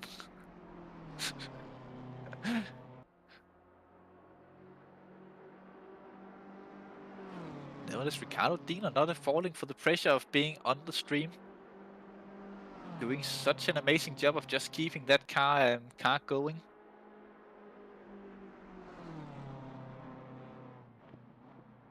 Through the turns he goes. Probably should have learned the corner names before we started this broadcast. But I don't speak German, so I would just butcher all of them.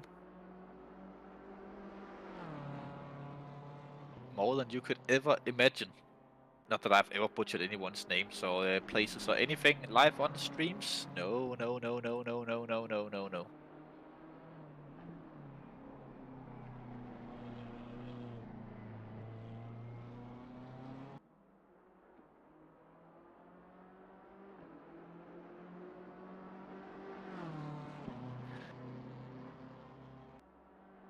But just it doesn't look like that Ricardo is going to give us what. Oh, grass on the. Keep going into the. No, he saves it. He saves it. Not that we are cheering for crashes or anything like that, but we can't just have people driving nice and cleanly. It would be. It is a show we are trying to put on, of course.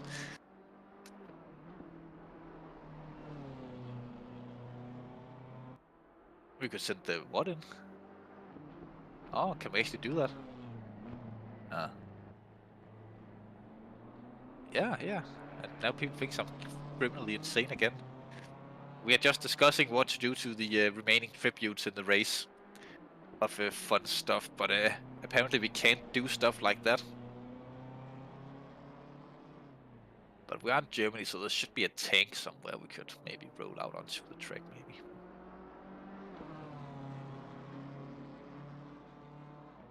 Hard to say.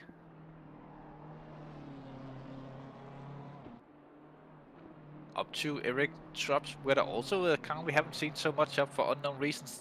Well, it's probably because they haven't been involved in too much shenanigans. The 556 machine of SLRT White. Whatever SLRT stands for, I think the few people in the YouTube chat you can be create. Oh, as he bends it live on camera. What a shame from Trump. Whether everyone saw that, you saw that, right, Tim Neibauer? But maybe we can get some creative people in YouTube to tell us what SLRT stands for.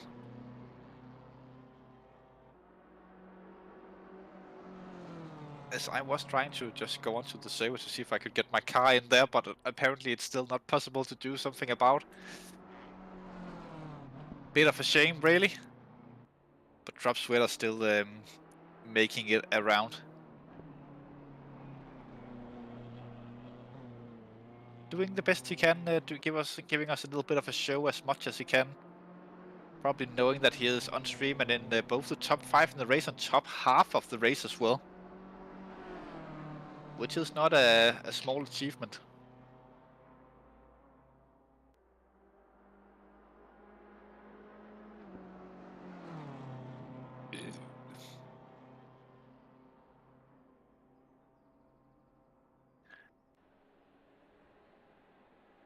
Down the Danica Hor he goes.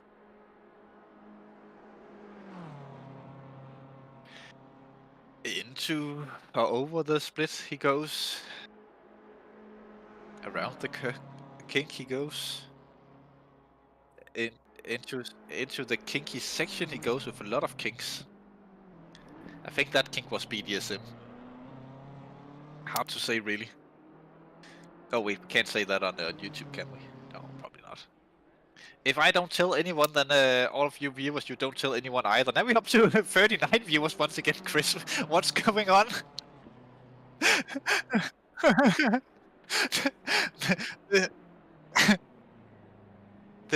I wonder if people out there, if you really think this is the Hunger Games, then please tell us, as the stream have actually just paused for some reason on my screen. But while we are at it, just hit the like, subscribe and notification button for more genuinely great track action. if you're lucky, it will be greater next time we go live something. It probably will be, to be perfectly honest with you guys, but it is what it is. It really is what it is, but SLRT, what could that be? Sim Lives Retarded Church. Sim Lives Retire Time. Some loser retire. No, can't be that.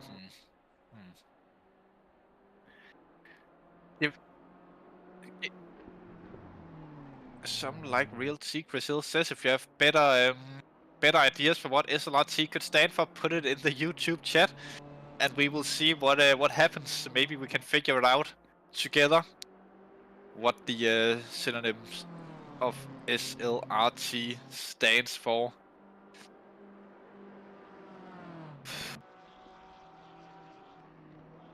I actually think that I will be grabbing something else than cola to drink soon, as my throat is honestly getting a little bit harsh and sorrow at this point. I wonder what that'll be. We will take a short break and we'll be right back with more genuinely great racing in a few moments, and hopefully with some suggestions to what SLRT could possibly stand for in the YouTube chat. Please do write it down. I'll be back in 5 to 7 minutes, depending on. I will also stretch my legs, so yeah, that.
Still no suggestions for what LRT might stand for in YouTube.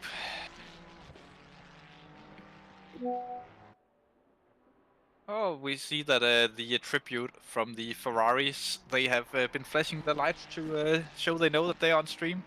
People love to see shit failing. Apparently they do. Apparently they do. And the drivers out there just enjoys the additional screen time that they might be getting out of this particular event. Compared to usual stuff, of course. But we only have 10 cars to share the next 18.5 hours with, so sit down and grab a drink as the 212 takes a little bit of a detour once again. We saw that earlier from this team also. A little bit of a spin there. If he does some donuts for us now, it would be very lovely. Although not super safe with cars coming from behind, but when is the race getting called off when there are no more cars circling, mate?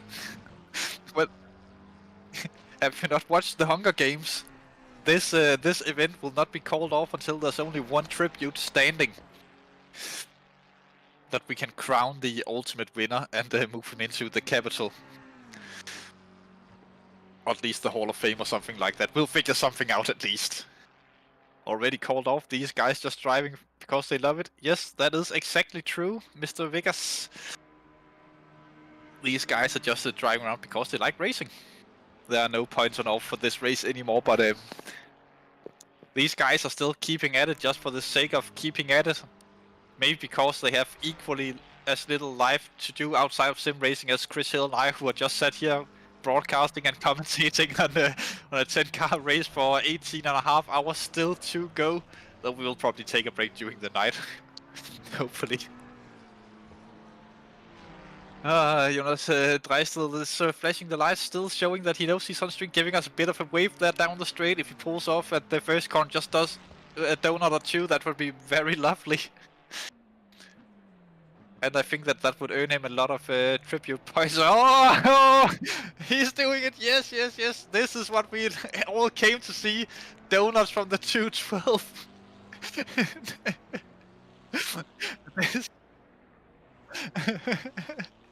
This is why people tune in to watch these kinds of races.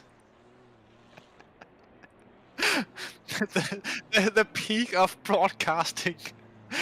The pinnacle of sim racing. Don't blow your tires. It will be a long way back to the pits from here, even though a big effort keeping it going if you do it all the way on blown tires from here to the pits.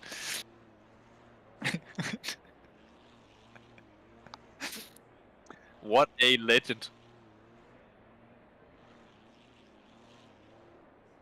You know what? We'll just keep showing this car until he's not doing donuts anymore. I wonder if anyone will join him doing donuts in turn 1, or if the tires will be blown before anyone gets here. Maybe that's why the 135 is in the pits are to get fresh tires for donuts. I tell you what, those tires must be cooked or blown out at this point. Might even be a new setup style that they are trying to go for in the 212. The blown tire setup. Doing a little bit of a drift show as well for us, coming around the GP loop. What a legend! What a legend! Johannes Deistel really doing everything he can to keep the entertainment going in this race. Did a little bit of a sim sprinkling there. Sim also pulled over to big wiggle there to give us a little bit of a donut show on his last stint. By the way, Milan Dumas is now leading the race also. Good to see Milan getting the opportunity to lead an endurance event. Or a Hunger Games event, as we should say. At this point, I think we should also change the stream name to the SSRI Broadcast, or SSRI Hunger Games Endurance event. Chris, you know what, when the admins learn of this, we'll never get to broadcast again. But luckily none of the admins are watching this, so we can do whatever we please. Oh, Jesus Christ, just like the time when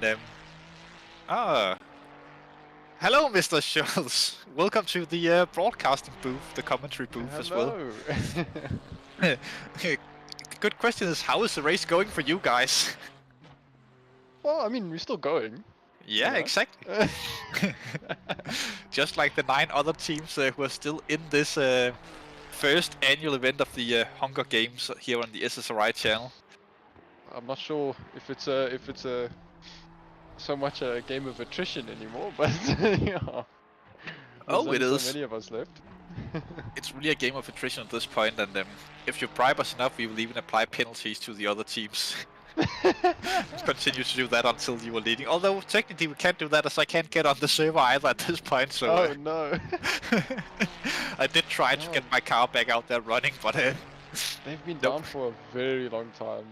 Yeah. yeah, it is unfortunate. But you are a man yourself. You know all about driving a car for a very, very long time. So I have my comments for the people quitting. I feel like it's not time to quit yet. no, it's definitely the odds be fair when you're favor. God damn it, Chris. If they got to 16 hours, then I would accept. I'd be like, oh, that's fair. Yeah. Well, I think that I know that the car 6, the McLaren, they told us earlier in the race that they would be going till the end no matter what, and they are keeping true to their word, you must say. We're looking at it. We haven't decided yet. It's still fun. It's still a fun track to drive. It's still a fun track to play pinball amongst the walls with. Yeah, I'm just glad it's no longer raining, because I can finally have a car that actually turns when I want it to and stops when I Oh, wait a press the second. brakes. You are actually driving while you were in this this chat with us. At the moment, I'm not driving. Russ Oh has no, taken it just over changed. again I just saw your name on the Russ has screen. It just just changed, came out. yeah. Yeah, but Yeah. tricky conditions with the rain, but a little bit of a dry run here at the end. It's a lot nicer now that it's dry. I was struggling quite a bit in the wet. Just the car doesn't want to stop or turn, or if it's a slight downhill, it doesn't do either, and it just carries on straight, and then there's a wall. So it can be a bit nerve-wracking in the Porsche. Yeah, but I guess that's part of the fun in this in this race. Trying to survive as long as possible. Well, I nearly did it. I Oh, nearly and did donuts it solo again in turn the 1. cup Milan, car. pull over, do donuts, Milan. Yes! Double donuts!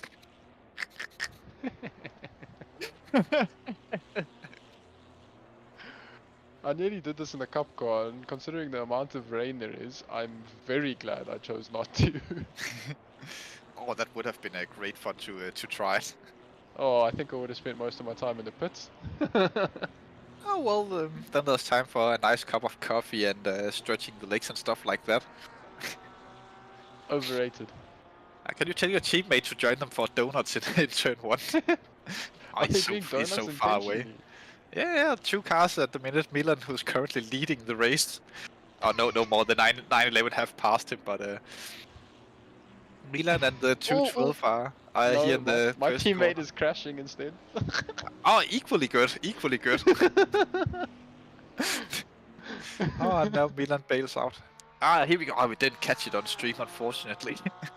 Maybe he'll do another crash for us on purpose just to show off his amazing skills. Hope not.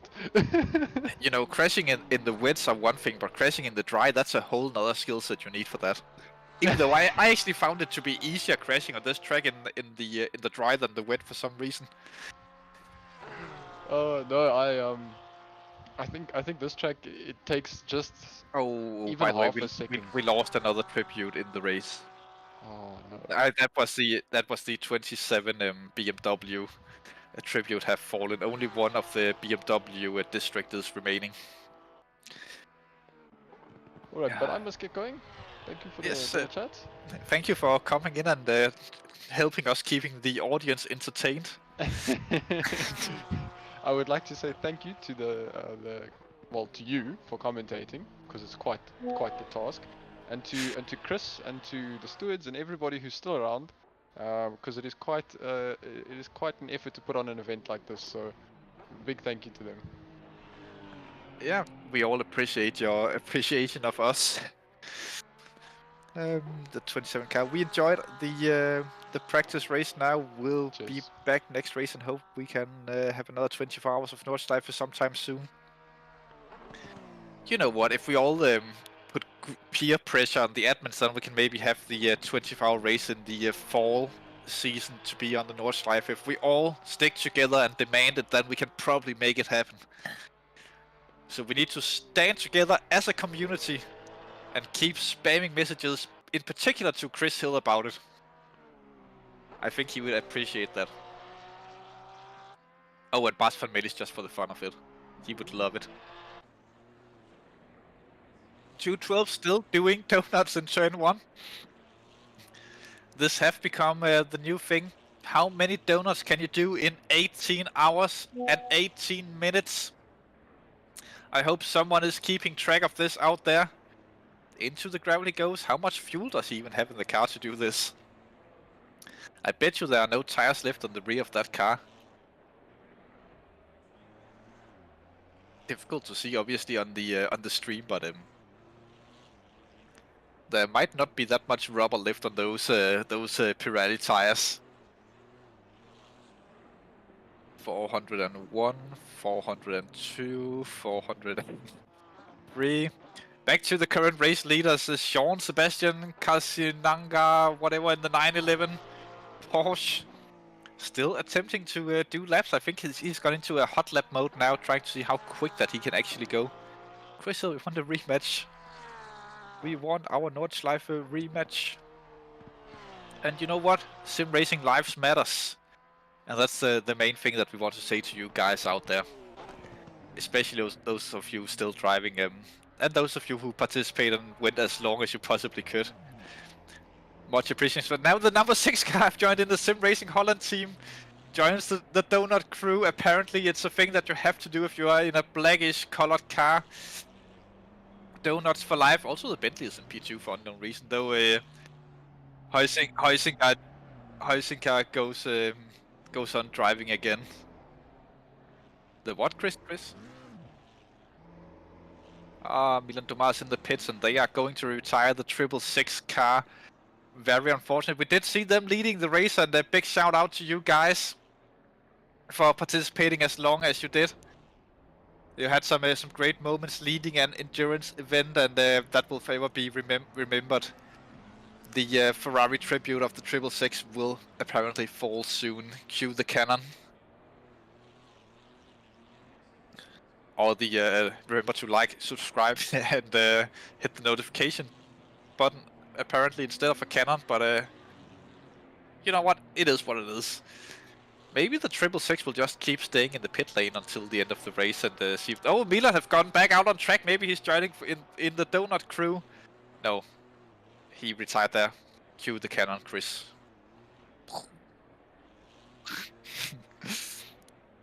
I'll see you sometime soon on track. Hopefully we will. Hopefully we will. It was a pleasure having you racing for as long as you did. Speaking of racing for as long as I did, the Bentley's still going strong up near the front of the field. In P2, Sam Smeets. Is he on the lead lap, Chris? I think he is only 28 seconds behind the 911 car. So if the 911 have to stop before Smeets, then we could actually see a Bentley leading an endurance event. It's been quite a while since we last saw that. Nice racing, by the way. It's been fun so far from the 911 car. I could imagine there have been some good moments also with the battling on track and how you have been driving the car. We saw the when you were probably on dry tires and the 666 got the overtake on you. That was interesting for quite a while to see when they could get that done. And now you are being given chase by a mighty Bentley, who is pushing everything he possibly can, it looks like, to catch up to you guys. So you guys have a great weekend. You too, Milan. You too. It was a pleasure having you guys on track. I hope you enjoyed your time at the front of an endurance race. 911 had a little bit of a whoopsie there. This might bring the 321 ever so slightly closer. I think the 212 is still just doing donuts in turn 1. Because of reasons. Yep. That's the spirit. The last standing Ferrari tribute in this race. I wonder if he have to take a lap soon to go get some fuel. Power sliding through that. Ooh, that's some damage on the 911. I wonder if he have to take a lap soon to get another tank of fuel, or if he'll just return to garage to get the fuel. Whoop, whoop, whoop, whoop. 911 in trouble. This could be the 321 taking the lead of the race shortly, and we'll see a Bentley leading an endurance race event. Chris P, thanks, mate. Battle from my teammates with you was truly epic and something. See you on track next time. I don't know why I keep reading the YouTube messages out loud, but I feel like that's what you have to do in a race like this. It was a kind message from one competitor to another, from team to team. As we can actually see the Bentley in the same shot there as the 911 Porsche.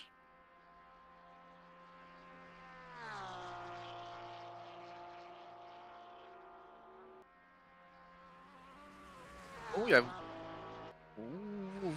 Full sending it through the last couple of corners. That will surely be some damage, but Husinger actually made an overtake for position on track, up into 7th. One car behind him now though. Oh, that's the donut car, we missed it. These guys driving for 5 hours will never want to play ACC again. Oh, they definitely will. As Smeets now leads the race in the Bentley.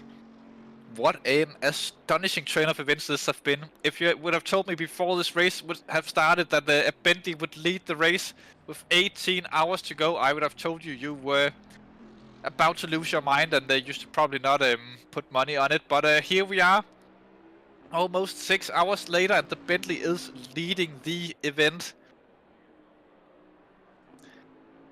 For the first time in a long time, a Bentley on top, but the Team Rocket are not new to leading races. Last season they won the 2 opening rounds of the Endurance Championship in their Honda, and the Honda didn't want none unless you got the buns on. Don't forget that.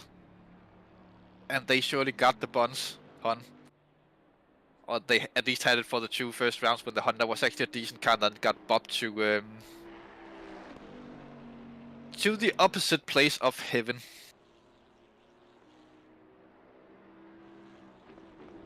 That it's for us as well. Then, as you can see, was fun but very disappointing with Kunos. It surely was, but good job keeping it going for as long as you did. And thank you for giving us something to look at here on the stream. As Smeets goes for a little bit of a spin there from the lead, though he does have like 40 seconds down to the 93 car. A little bit of a quick spin around there. Drift starting, waving to the audience as well. No, wait, 911 guys, you have to go to turn 1 and do donuts before we leave the server. That's a must. That's the way you say goodbye. When the first Porsche tribute will fall in a long time, bring it down to just 2 Porsche tributes as Smeets takes the shortcut, tries for the pit lane and misses it completely, stops the car on track.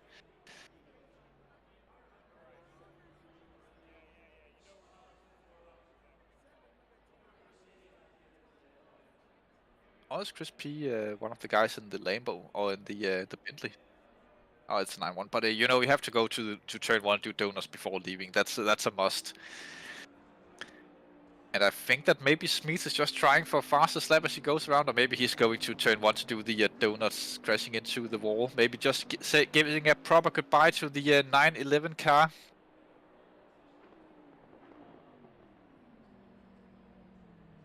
He's going to turn 1 for the donuts.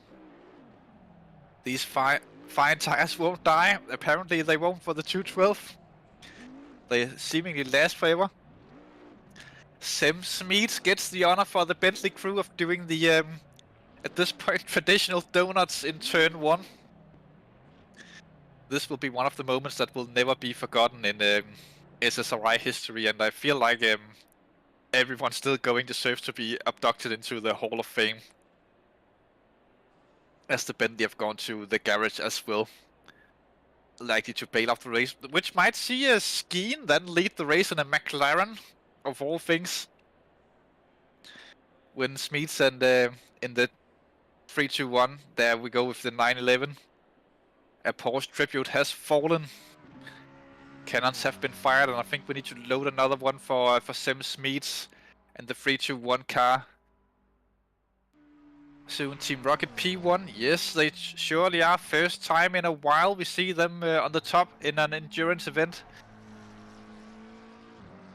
Have done very good, but it's Lasse Skeen now who leads the race. Down to 6 tributes remaining. I think we had 2 fallen there. Didn't we see another one just fall? Was it just the Bentley? Yeah, we're down to 6, so I think that another car fell as well as the Bentley. But who was that? Who was that? Could it have been... Yeah, the 911 Porsche? Yeah, it was those guys, yeah. I was just thinking another car would have fallen as well, but no. Skeen now, Lasse Skeen now leads the race in the McLaren. Still 2 McLaren tributes remaining. The odds seems to be in their favors. It looked like the same for the Porsche district as they had 3 not that long ago. Now they're down to 2 as well. And yeah, the Bentley as well. They have fallen completely, and may they rest in peace and have a good night's sleep, and hopefully wake up tomorrow, as that's what we do after a good night's sleep. It's just a small rest. It's not like the forever rest, of course.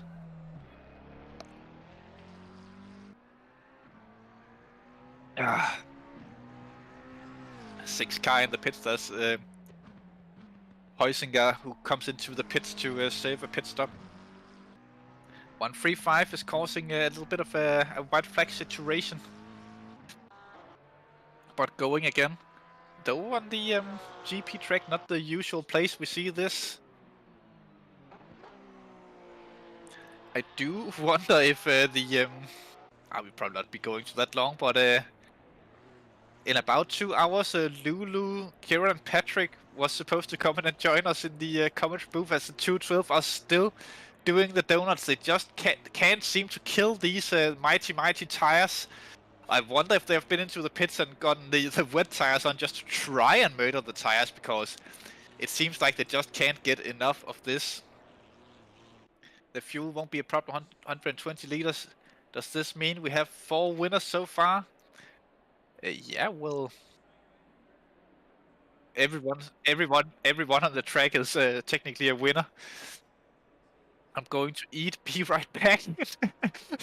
We'll finish in the top 3. You surely will at this rate. You surely will at this rate. You'll get something to eat and go right back to the action. From Huizinga, who has just parked his car and left it completely to get some dinner, and he might return to racing, might not afterwards.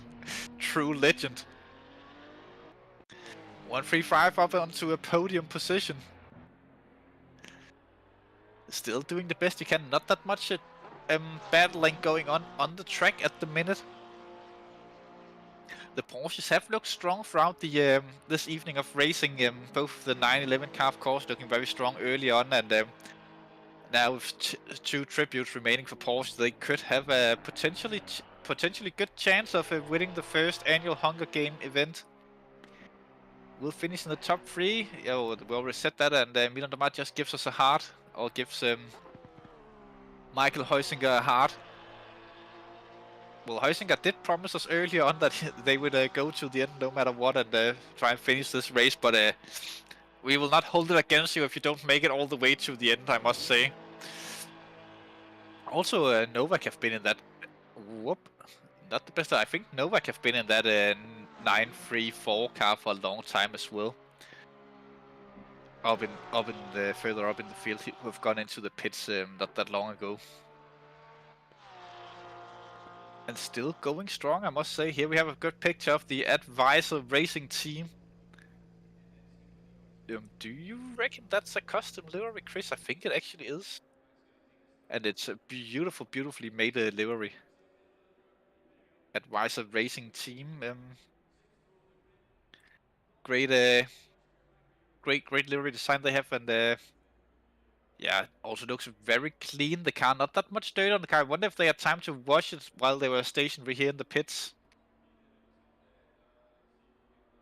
Definitely looks like that someone would have time for that. The 212 are still going around, and so you you could reckon that you have to be insane to do 24 hours of going around a racing circuit, but doing 24 hours of going around in a very tight circle, doing donuts of... Oh, another tribute have fallen. Another tribute have fallen. That was the Porsche of the Advisor Racing team. Down to only one remaining of the Porsche district. Yes, tire blow. First tire have blown on the 212. Actually, I tried having a tire blow in a race, completely dry race and dry tires on Mount Panorama once, but that was because I touched the barrier and then I had too much camber on the car, on the tires, and well, basically just loaded a hot lap setup back then and didn't really think that the tires would be that stressed during a 1 hour race, but I did manage to blow my tires twice in that race.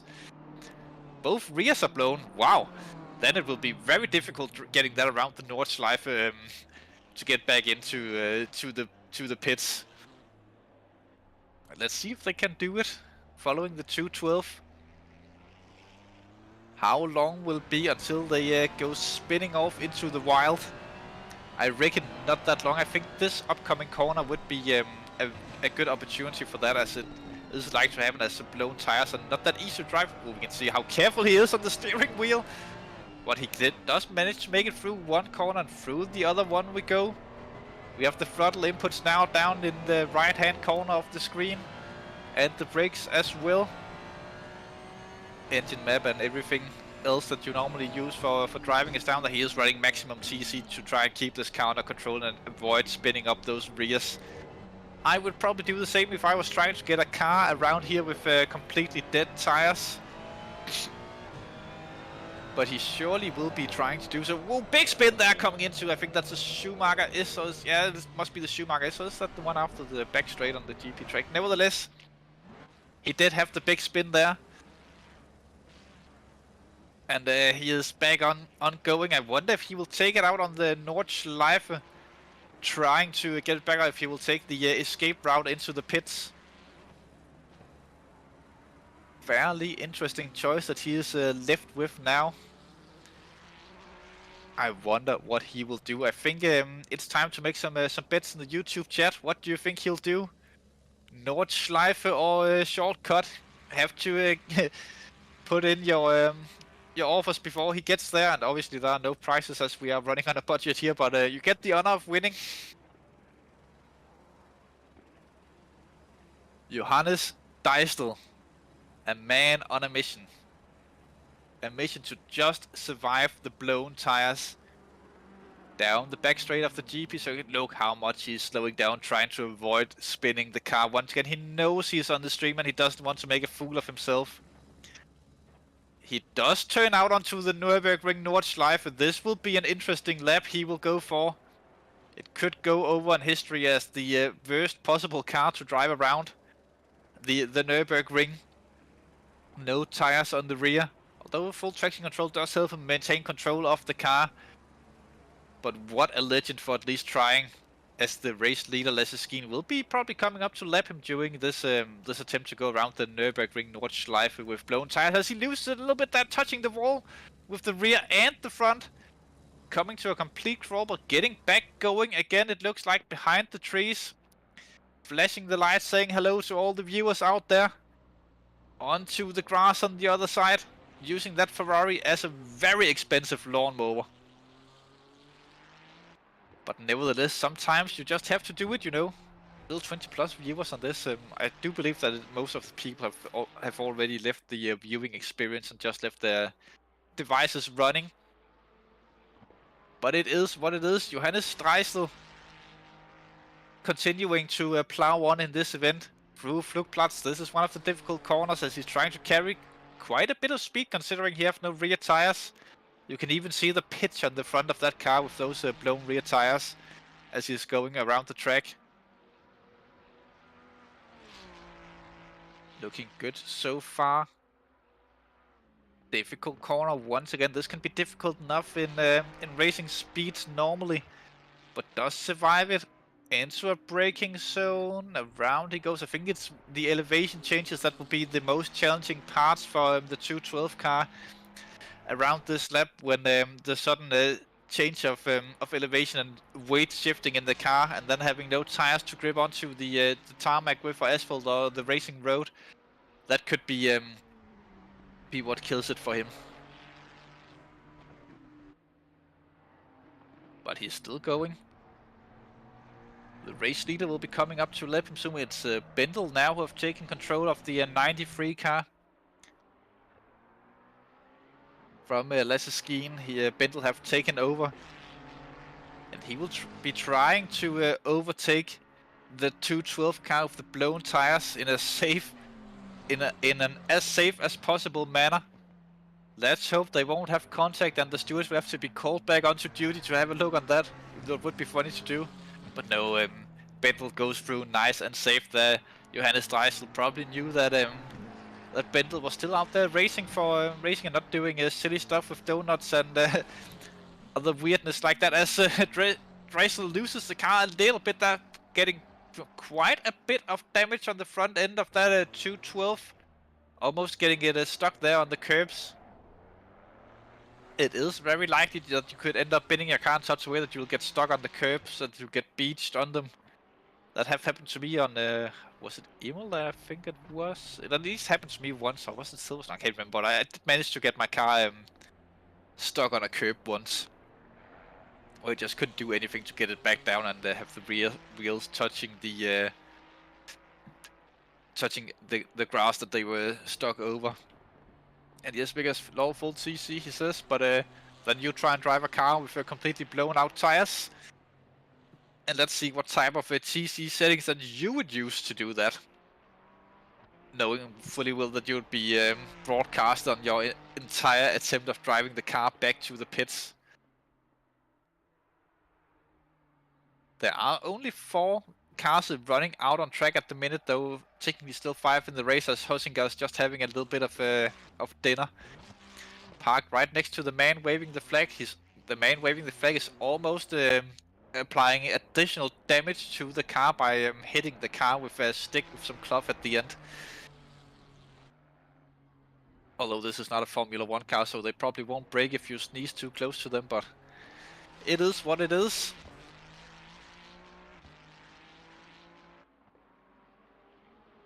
Still, a little bit loose there. The 97, the 79 car have rejoined the server. Wild Things Racing are back, baby. Only 14 laps down. That's a Dyer who have come back onto the server. They have been relived. They have been brought back from the dead to compete in this first annual Hunger Games, and may the odds forever be in your favor as well. 97 Wild Things Racing team, welcome to the arena. First time in quite, I guess that the server's back up now then, and let the race begin. Let's just make it official that the race never ended, and people who are several laps down, they have just been they've screwed themselves, as Heusinger is back out on the track driving actually, as he has finished dinner. I wonder what he had for dinner. Maybe we can get someone to tell us in YouTube chat. Probably also should get some dinner at some point. But now we are back with some very good action. And 6 cars on the server. What a turn of events this have been. Dry still managing to get quite far. He's through the carousel now. With his completely blown tires. I wonder, can we just have a quick look on what the 6 car is doing? It's causing a wide... Ooh, big spin there for the 212. Can we have a quick look on the 6 car and see what they are up to? Pizzas in the oven? Yes, just to see the donuts. He is doing the donuts as well, but at the minute it is quite interesting to see the 212 car, how they perform around this lap with blown tires. Not that the donuts are not great to see, but maybe Chris can do some split screen action actually for the first time in quite a while. So we can see both the 212 car and the 6 car on the same time. One doing donuts, one attempting to get around the Nordschleife with blown tires. That would be a sight to behold. As here we go, top left-hand corner would be Michael Heusinger with the pizza in the oven. The pizza, of course, the favorite food of all sim racers. Bottom right-hand corner would be Drysdale attempting to lap the Nordschleife with completely blown out rear tires. I wonder if Drysdale will make it around the track before Heusinger's pizza is finished. That is actually the big question at the minute. As there's a very trashed BMW coming up to lap Drysdale. That would be Treps Wetter in the 5.5 something car coming up there.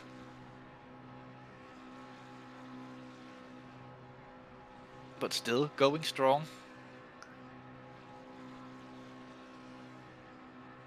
So just reason who wants some Nord hot lapping? Well, I see some that have posted in the endurance chat who wants some Nord hot lapping. Just go on to the actual race server, do some hot lapping now. I think that'll be optimal as the Dryer have made out of the pits and fully rejoined the race as we see him go past the Heusinger there in the Wild Things racing car. Heusinger now parked. I think his pizza might be ready as he's just parked the car in the grass at the apex of turn 1. No, it's not. He's still going. He just let the 79 car through. As I must say that the Drysdale is actually doing quite well. He's almost onto the Donninger straight. Going through the Donninger corner in just a few moments. That's the second carousel. Big spin there, or slide at least. But manages to save that one. As he's rounding the bend, the 19-kilometer mark of the actual Nordschleife. A little bit further when you have to do the GP track as well. A little bit of a 360 spin there. Manages to keep the car on the track with that spin. Good job there from Drysdale, showing some immense car control. The white flag being waved, and that's not the final lap. It just means there's a slow-moving car on track. My tires are also gone, so now Heusinger will probably attempt to do a lap of the Nordschleife as well. Although then his pizza will definitely burn in the oven if he does that. Drysdale spinning it on the Donninger, but that's the thing, if you go fast enough then things will happen. Watch my Sting wheel steering wheels. I think that's the 212 car that wants us to have a look inside the cockpit of his car. Maybe Chris will get that up on the screen to see what's going on with that. I guess it's because it's almost fully 180 degrees or something like that. Oh yeah, that is more than 180 degrees. That is fully around to the absolute maximum it could possibly go. But good job keeping that car straight even in a straight line with that much speed. That surely can't be easy. The wheel is not even moving when he's turning the car. That's actually a little bit funny. Look, no movement on the steering wheel, but the car's still turning.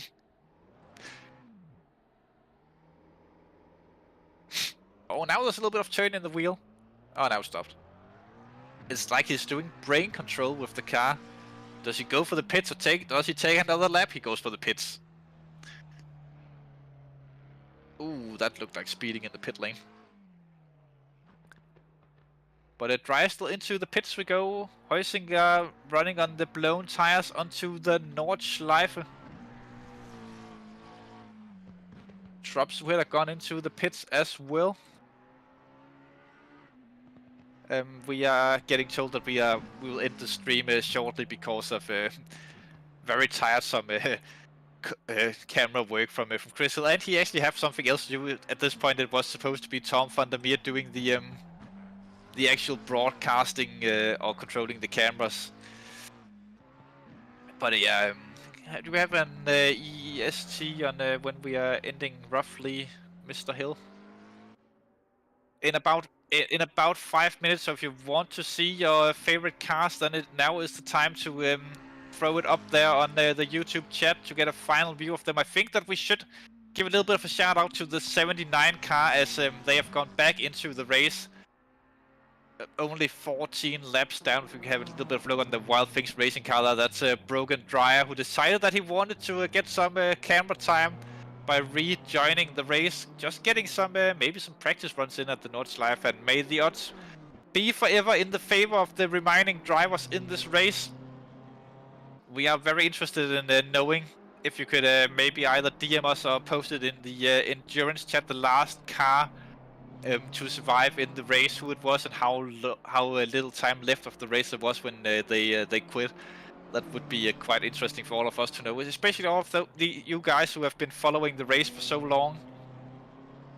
As I must say, I'm personally also getting quite ready to have a little bit of a rest in my voice, as this have been quite the experience commentating on this event, which also just proves that you don't need the best of on-track action, although we haven't been short on action, honestly, in this race, as we have seen so many amazing things, everything from donuts from so many cars, double donuts, blown tires, overtakes, people who we never thought would leading endurance races. Basically everything we could dream of has happened. But before we round off this event, we could maybe just have a quick cycle through all of the remaining tributes in the race, just to show them all, and they are still on track. Brenhard Brindle leading the race in the 93 car E1 Simsport, the Austrian driver. Also a driver we wasn't expecting to ever see leading a race, but or at least an endurance race. At least not for a while. He could probably in the future, but with the competitive grid at the minute, these E1 Simsport, this E1 Simsport team is not up there with the very top at least. But they have been leading this 24-hour endurance events here at the Nordschleife for quite a while. The second place tribute at the point.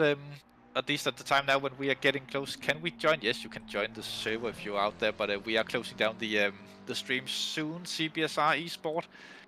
Second placed car still, or tribute still running, would be the 556 BMW of Trops Weather. Who have been in the car for quite a while as well.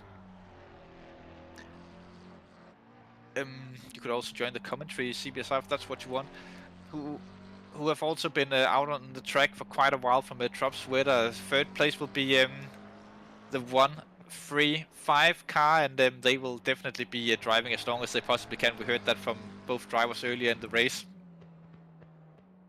Currently in third position, Michael Heusinger, whose pizza might be finished soon, who's also almost who have finished his lap around the track, coming into the pits now to serve or to get some fresh tires on. In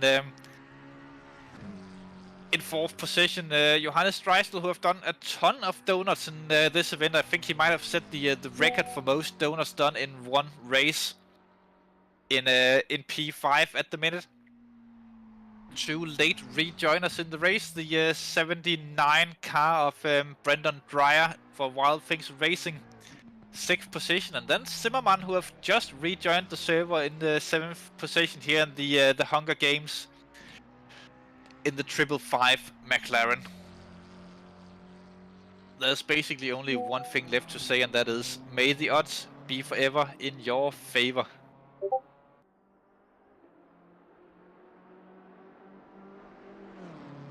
I've been Oliver Anderson, Mr. Warner Volleyball. Behind the cameras for this great event have been Grandpa Chris Hill, who showed that even though that you are an old man, you can still definitely do a